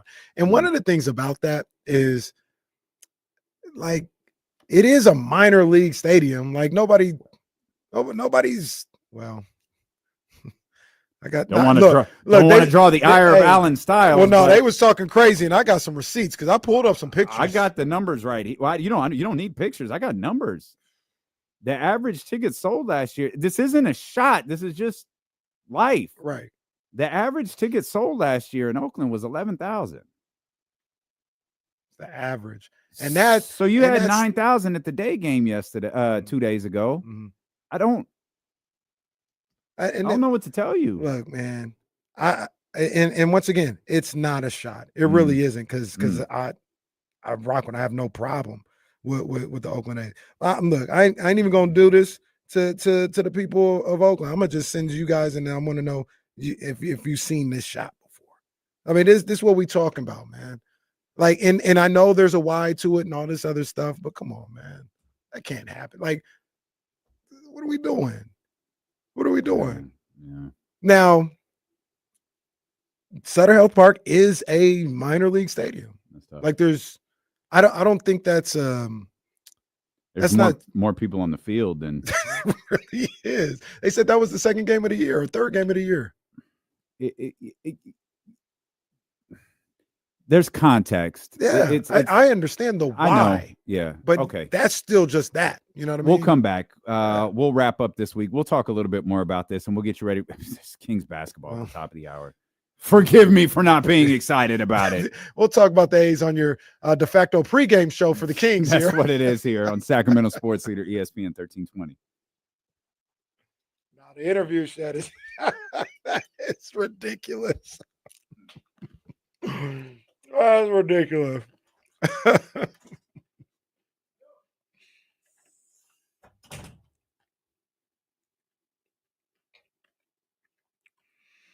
I think so too, Manny. It looked like there was more people. I mean, it wasn't a sellout. Not saying that, but it looked like Island. So I'm not saying this should have kept people away or whatever. It was cold on Monday night. It was. I don't know how these. I don't know. Maybe they're used to it because they go to football games a lot too. But I don't know how, like, these East Coast cities at the beginning of the year go to these baseball games and sit out there for 9 innings in weather way colder than what it was on Monday. Because it was cold on Monday, and like I think they have in Colorado. I saw somebody talking about it was snowing in the game today. Or in round, like, no, I ain't going to no baseball game. Are you crazy? Hell no. Or at the very least, I'm not staying out there the whole time. No, sir, not me. So I wonder if that played a factor on Tuesday night. Could be the case, but if this is an audition or whatever, like, they got to show up still. No, they do. They do. And when I'll talk about it on the show a little bit too. I'll talk about it on the show. We'll give all the juice away.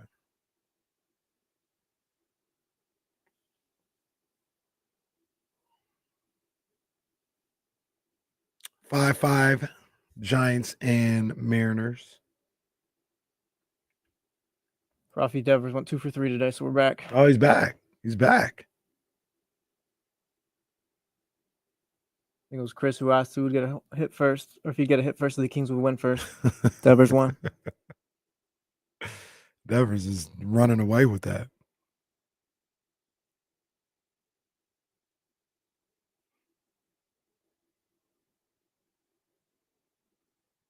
Who is Paul American? I don't know.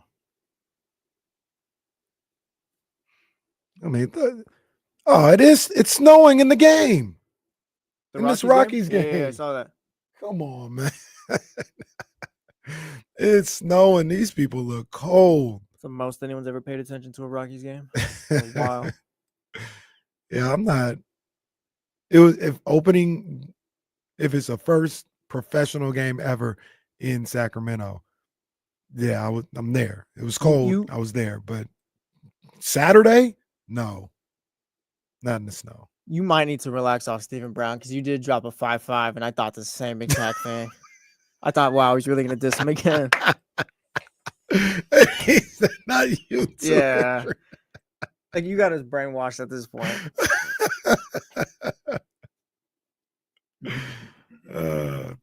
Not. We ain't no weather dogs. I know that much. I get cold easily though.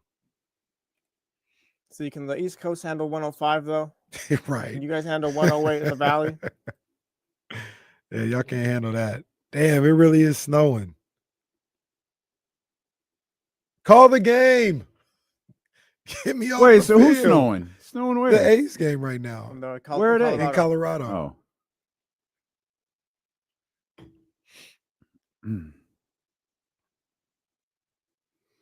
All right, a couple of things here real quick. Can you pull up the Kings Twitter account? Sure. Real quick. Yeah. They got outfits. The walk-in outfits. Okay. For the game that's going to start here in about 30 minutes. I like the Kings sweatsuit that Keegan Murray is rocking. I think that's a good look. I need you to take a look at Keon. Well, it's not a Kings sweatsuit. Oh, it's not? He's just mixing stuff. Oh, is it? Oh, it is. That's an Adidas. Oh, Right. come on, Is he mixing Keegan. brands? I think he is. He's mixing brands. Is that He's an just Adidas? Oh, Just mixing anything. Keegan, this is why you haven't elevated. This is why you don't have an NIL. I wonder what filter that the photographer had to put on this to make this you're looking work. at that hoodie, right? I think that's just that's just the way the hoodie. No, the is. hoodie looks like an Adidas joint. The black joint? You talking about Keegan? Yeah, I don't see no stripes on the hoodie. Look in the center. Oh, I do see it now. I see it. Yeah, that's an Adidas hoodie. Adidas hoodie, Nike sweats. That's not going to work. Look at Keon. You see Keon? Keon Hollywood now, man. Keon got the Kuzma sleeves. Yeah, Kyle Kuzma walks, we could run. He got leather pants. Leather pants, man. He's got leather pants, major ice, and he got the sleeves. And I just noticed, I think he's just walking around with a laptop. Is that a laptop or I don't think it's an iPad. That looks like a straight up. It looks like the computer I have in front of me. Yeah. I like DeMar with the essential sweats. Yeah, DeMar. I've never been a big slides guy. Doug McDermott looks like he is coming to pick up his kid from the game. No, that's he's delivering my DoorDash right now. Yeah. Doug McDermott. Nah, he's too good looking. Nah. He's got the bag right there. He's about I guess so. You know which one I really like though is this boy right here, Jay. Oh, I like that look Jay from Crowder. Jay Crowder right there. That's a good look from Jay Crowder right there. That's Roman right there. Yep. Roman. Yeah. Markel Fultz, I see you. Markel looks good too. I see you. Yeah, Your boy looks cool too. Who's my boy? boy? Devin. Devin look all right. Shout out I'm to sorry, I'm looking at Jay's bag. You see Jay's bag? Let me see. Let me go back. That's one of your bags, but with maybe it's a custom. Yeah, it's definitely a custom. Oh, that's fire though. Can you give me one of those? Can you? I don't know. Domas is walking into the game. If you're well enough to walk into the game. Shout out to my boy Zach Levine with that Amiri shirt on. You know what I mean? Shout out to Amiri. Did he get it at the same place you got yours? I don't know. Maybe. I wonder whose was more expensive, yours or his. I think they're about the same price. Well, wow. Kenny shot. I'd like to remind you that Zach Levine makes $40-some-odd million a year. Well, so does Doug McDermott. Look at his shirt. I'm sorry. I completely missed Valanciunas in the background of that picture. Shout out Valanciunas. That's more my style right there. Valanciunas just full on Jesse vibes right At first, here. I thought that shirt said Sacramento. That's low key what I'm wearing right now. I'm like, did he get a shirt out of the airport? But I'm sure it doesn't. But it looks like Sacramento. And I could be wrong. It looks like Valanciunas has a bag that matches his shoes. That's D-Lo stuff right there. Salute. That's D-Lo stuff. Oh, you know what I just realized? Is that pop? All right, Valanciunas. Those shoes might be shoes. The Louis the joints? one that matches the bag. Yeah. Might be. That doesn't feel like Valanciunas' vibe. I mean, he looked fresh right now. He looked fresh. Well, it's also weird. Like, why would you do all that for gym shorts and a t-shirt? That's fresh. That's dope. Flex, like it is. That's dope. That's what you do. Like this summer, that's what you do. Like you have whatever shoes on. Man, let me throw these great. Those aren't whatever on. shoes. But I'm saying, no, you throw on what I'm saying. Like you throw those shoes on with some Old Navy sweat shorts, gray joints, an oversized T-shirt. Boom, we outside. That's the move. That's the move. Does your wife say something when you wear gray sweat shorts? Okay. All right. Never mind.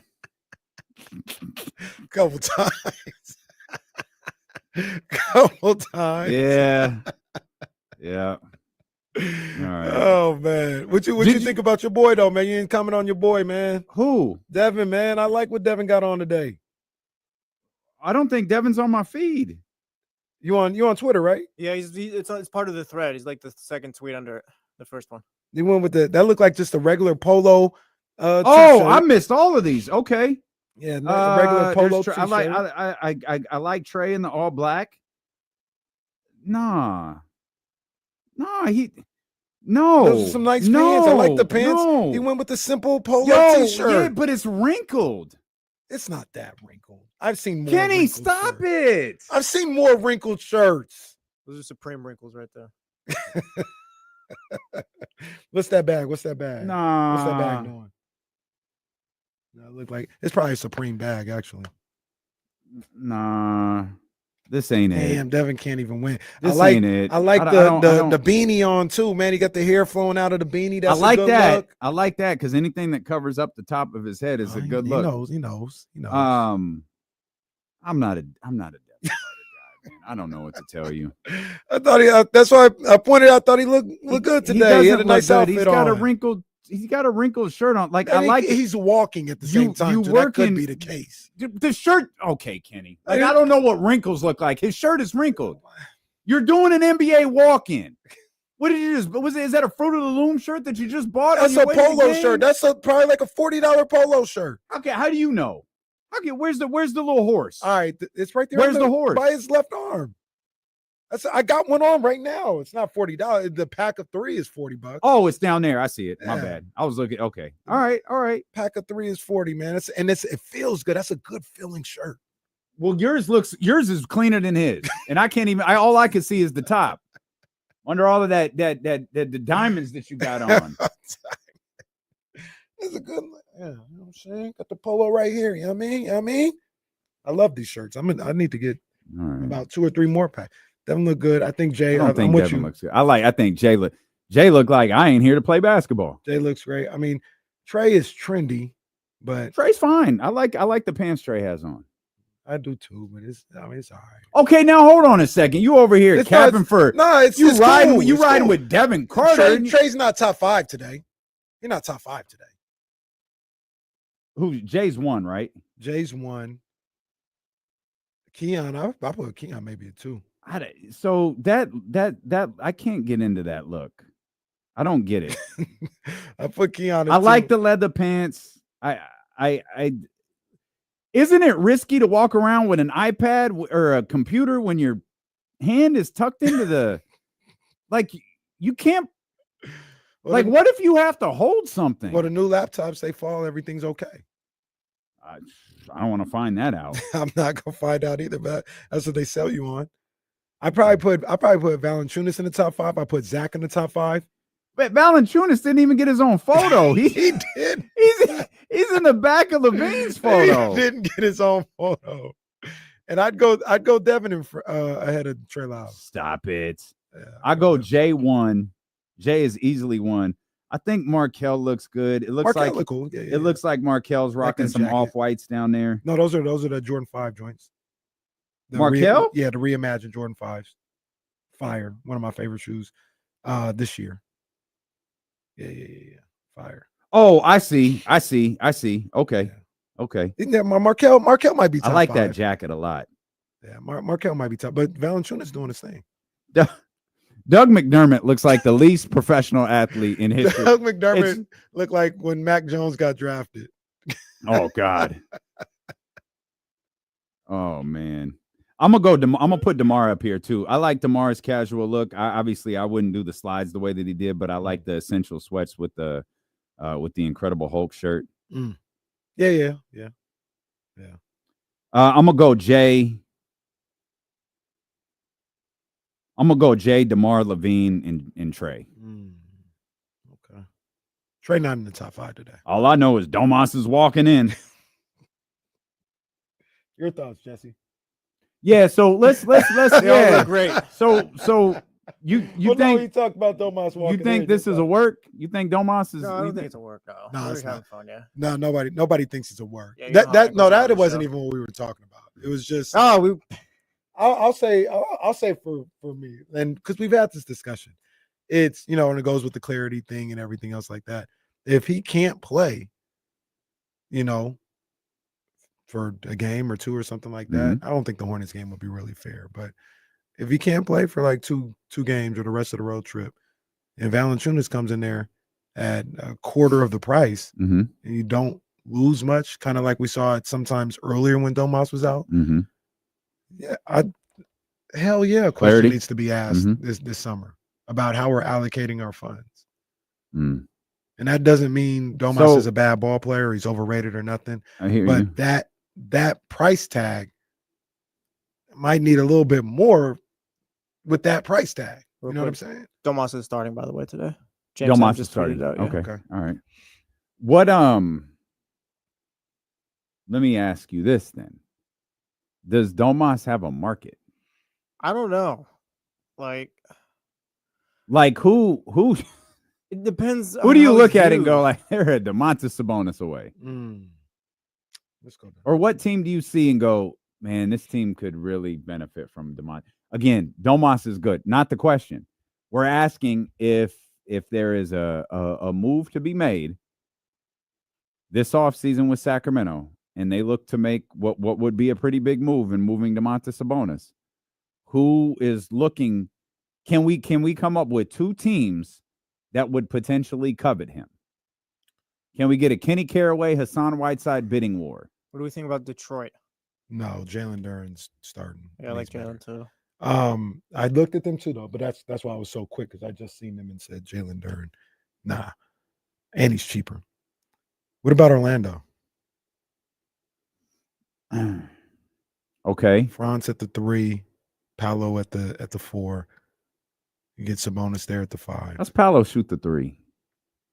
Not bad. Not great either. Actually, I think he had low 30s. I think he had a real cold spell at one point in the middle of the season, now that I think about it. So not sure. He's not 32% from the 3-point line this season. You said 32? Yeah, Paolo. 32% for his career. Would Atlanta with Trey make sense?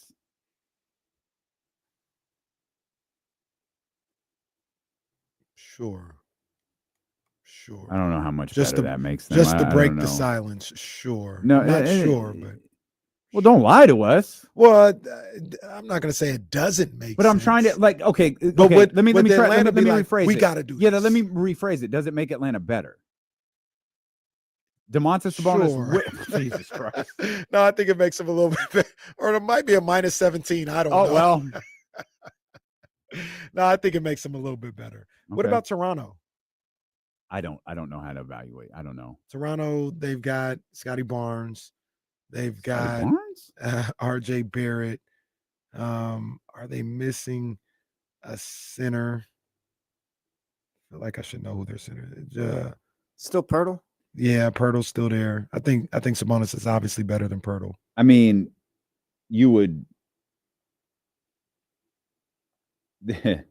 Kings fans now would you hate got this. Brandon Ingram now. Kings fans would hate this because there's only one way you could do it. Would Domas do anything for Minnesota? Take the and I know what Rudy Gobert back? I know I was going to say what everyone is thinking. You're right. That's the only way it works. So take that out of your mind for a second. Just think about the Domantas Sabonis Minnesota part. Does that work? I think it does. I'm pretty tough on Rudy.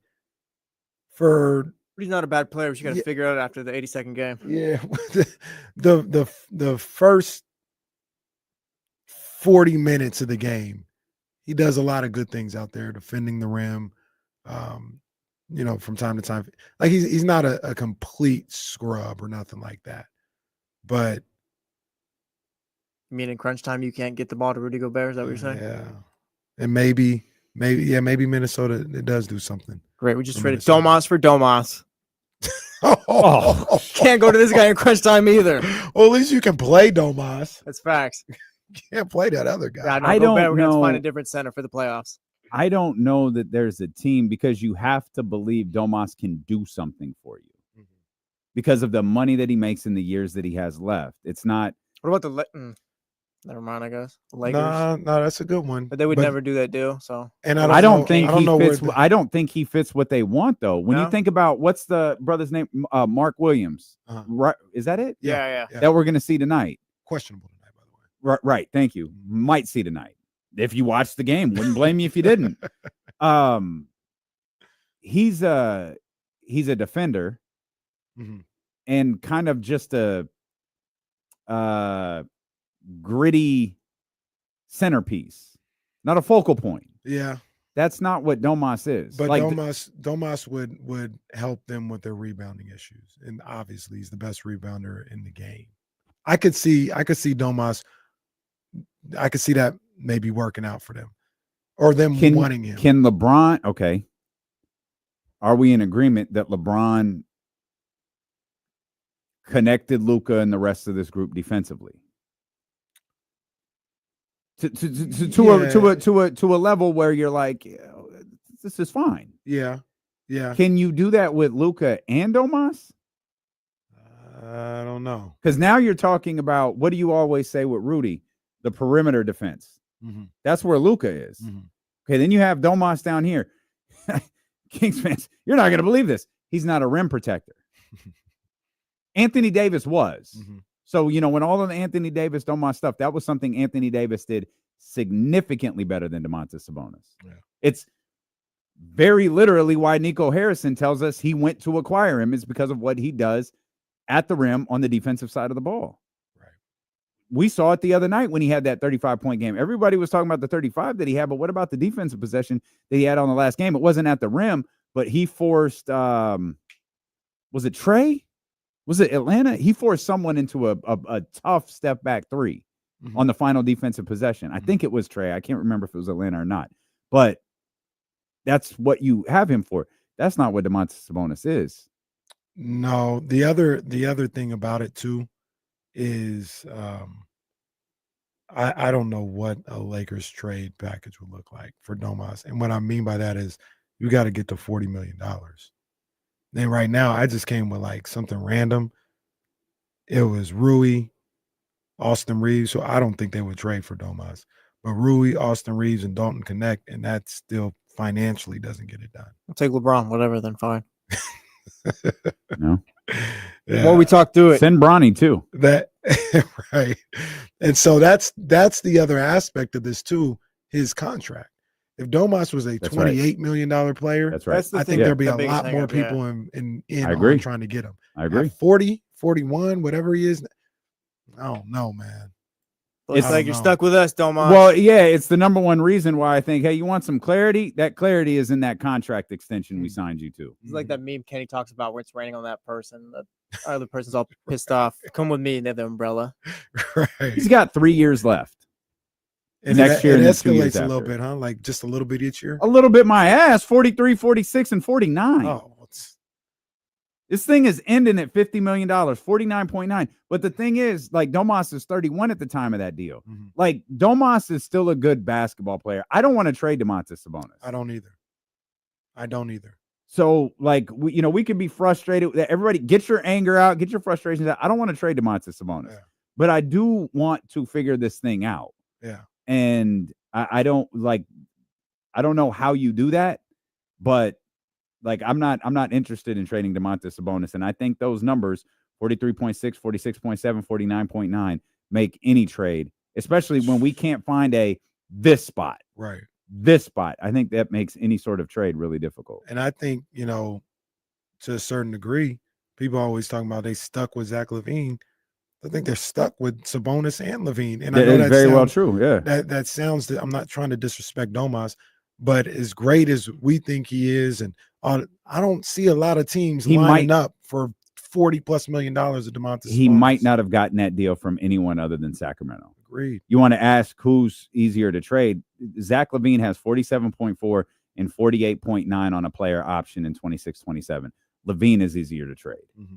No matter how many times James says that he's got an untradeable contract, that's not true. The last year, you can move him. Not only the last year can you move him, but that 48.9 can get spun off into 3 and 60 or something like that. How many times have we seen guys forego a certain amount of money to sign a lesser average annual value contract for a more total value contract? Right. We've seen it before. Right. It doesn't mean Zach LaVine is going to do it, but we've seen it before. He too will be 31 when that contract expires. Yeah. On the play, if he took the player option. Yeah. Securing the 12th pick says Sabonis is definitely easier to trade. I don't know how. Yeah. I don't know securing the pick. Give me 3 teams. We're just scouring the league right now. Give me 3 teams that definitely, they'd be in on Domas at 43, 46, and $49 million over the next 3. Uncle 3 Loon years. says you'd have to. He feels like you'd have to attach draft capital to trade LaVine. You're probably right. I think you might have to do the same with Domas. Yeah. And we're talking about this summer. I would agree with you guys. Once he gets to that final year, he can get moved. Mm-hmm. Or You're going talking into about that summer. LaVine. Yeah. He can get moved. Because he can get moved to somewhere like it don't have to be a contender. He can move to somewhere like Washington, who's trying to get off another kind and just, I'll take the expiring. It's cool. Who did they do that with?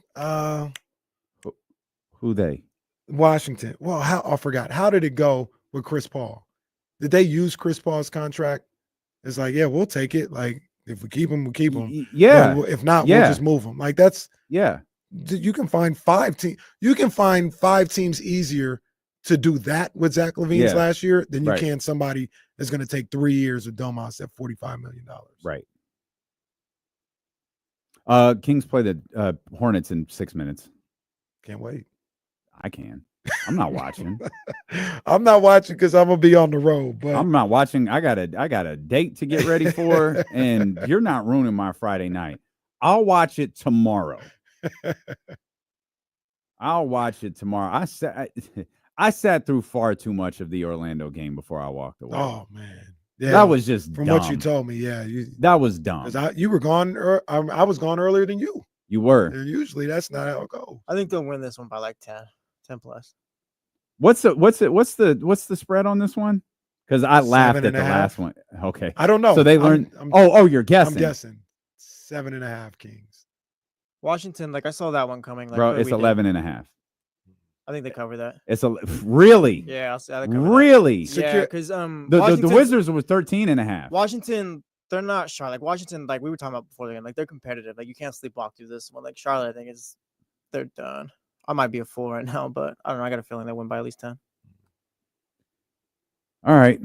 They're gonna lose everyone else after that, but we'll see. No, that's the thing. Maybe they'll beat Detroit and make the play-in. Is Cleveland the game before Detroit? Yeah, Cleveland's on Sunday. Mm-hmm. Oh, great. Well, we'll be here to recap that. Is our show over? Are we done? Yeah, we got like 10 seconds. I guess tell people have a good weekend. Bye. Light the Have beam. a great weekend. Know. Vamos Kings, light the beam. Vamos Agante says, come back. Securing the Bagley, we debunked 90% of these teams you just presented. Oh, come on, securing it. No, Indiana do that. We already said Detroit doesn't make sense. That. Where were the Bucks trading for Sabonis? I was gonna say the Bucks team wise, that trade Giannis. Maybe that's not bad. I just don't know how you do it. Kings finally got Bobby Portis. Yeah, the Warriors, right? Memphis, why would you take Sabonis over Zach? Yeah, Memphis. Right, I don't know why you did and that. you're about to play Jaren Jackson, $300 million. Pelicans, Utah. Pelicans, maybe. Okay, securing is just saying stuff. He is. Guys, I'm leaving. Dame's got a date. I got to go broke tonight. Goodbye, everybody.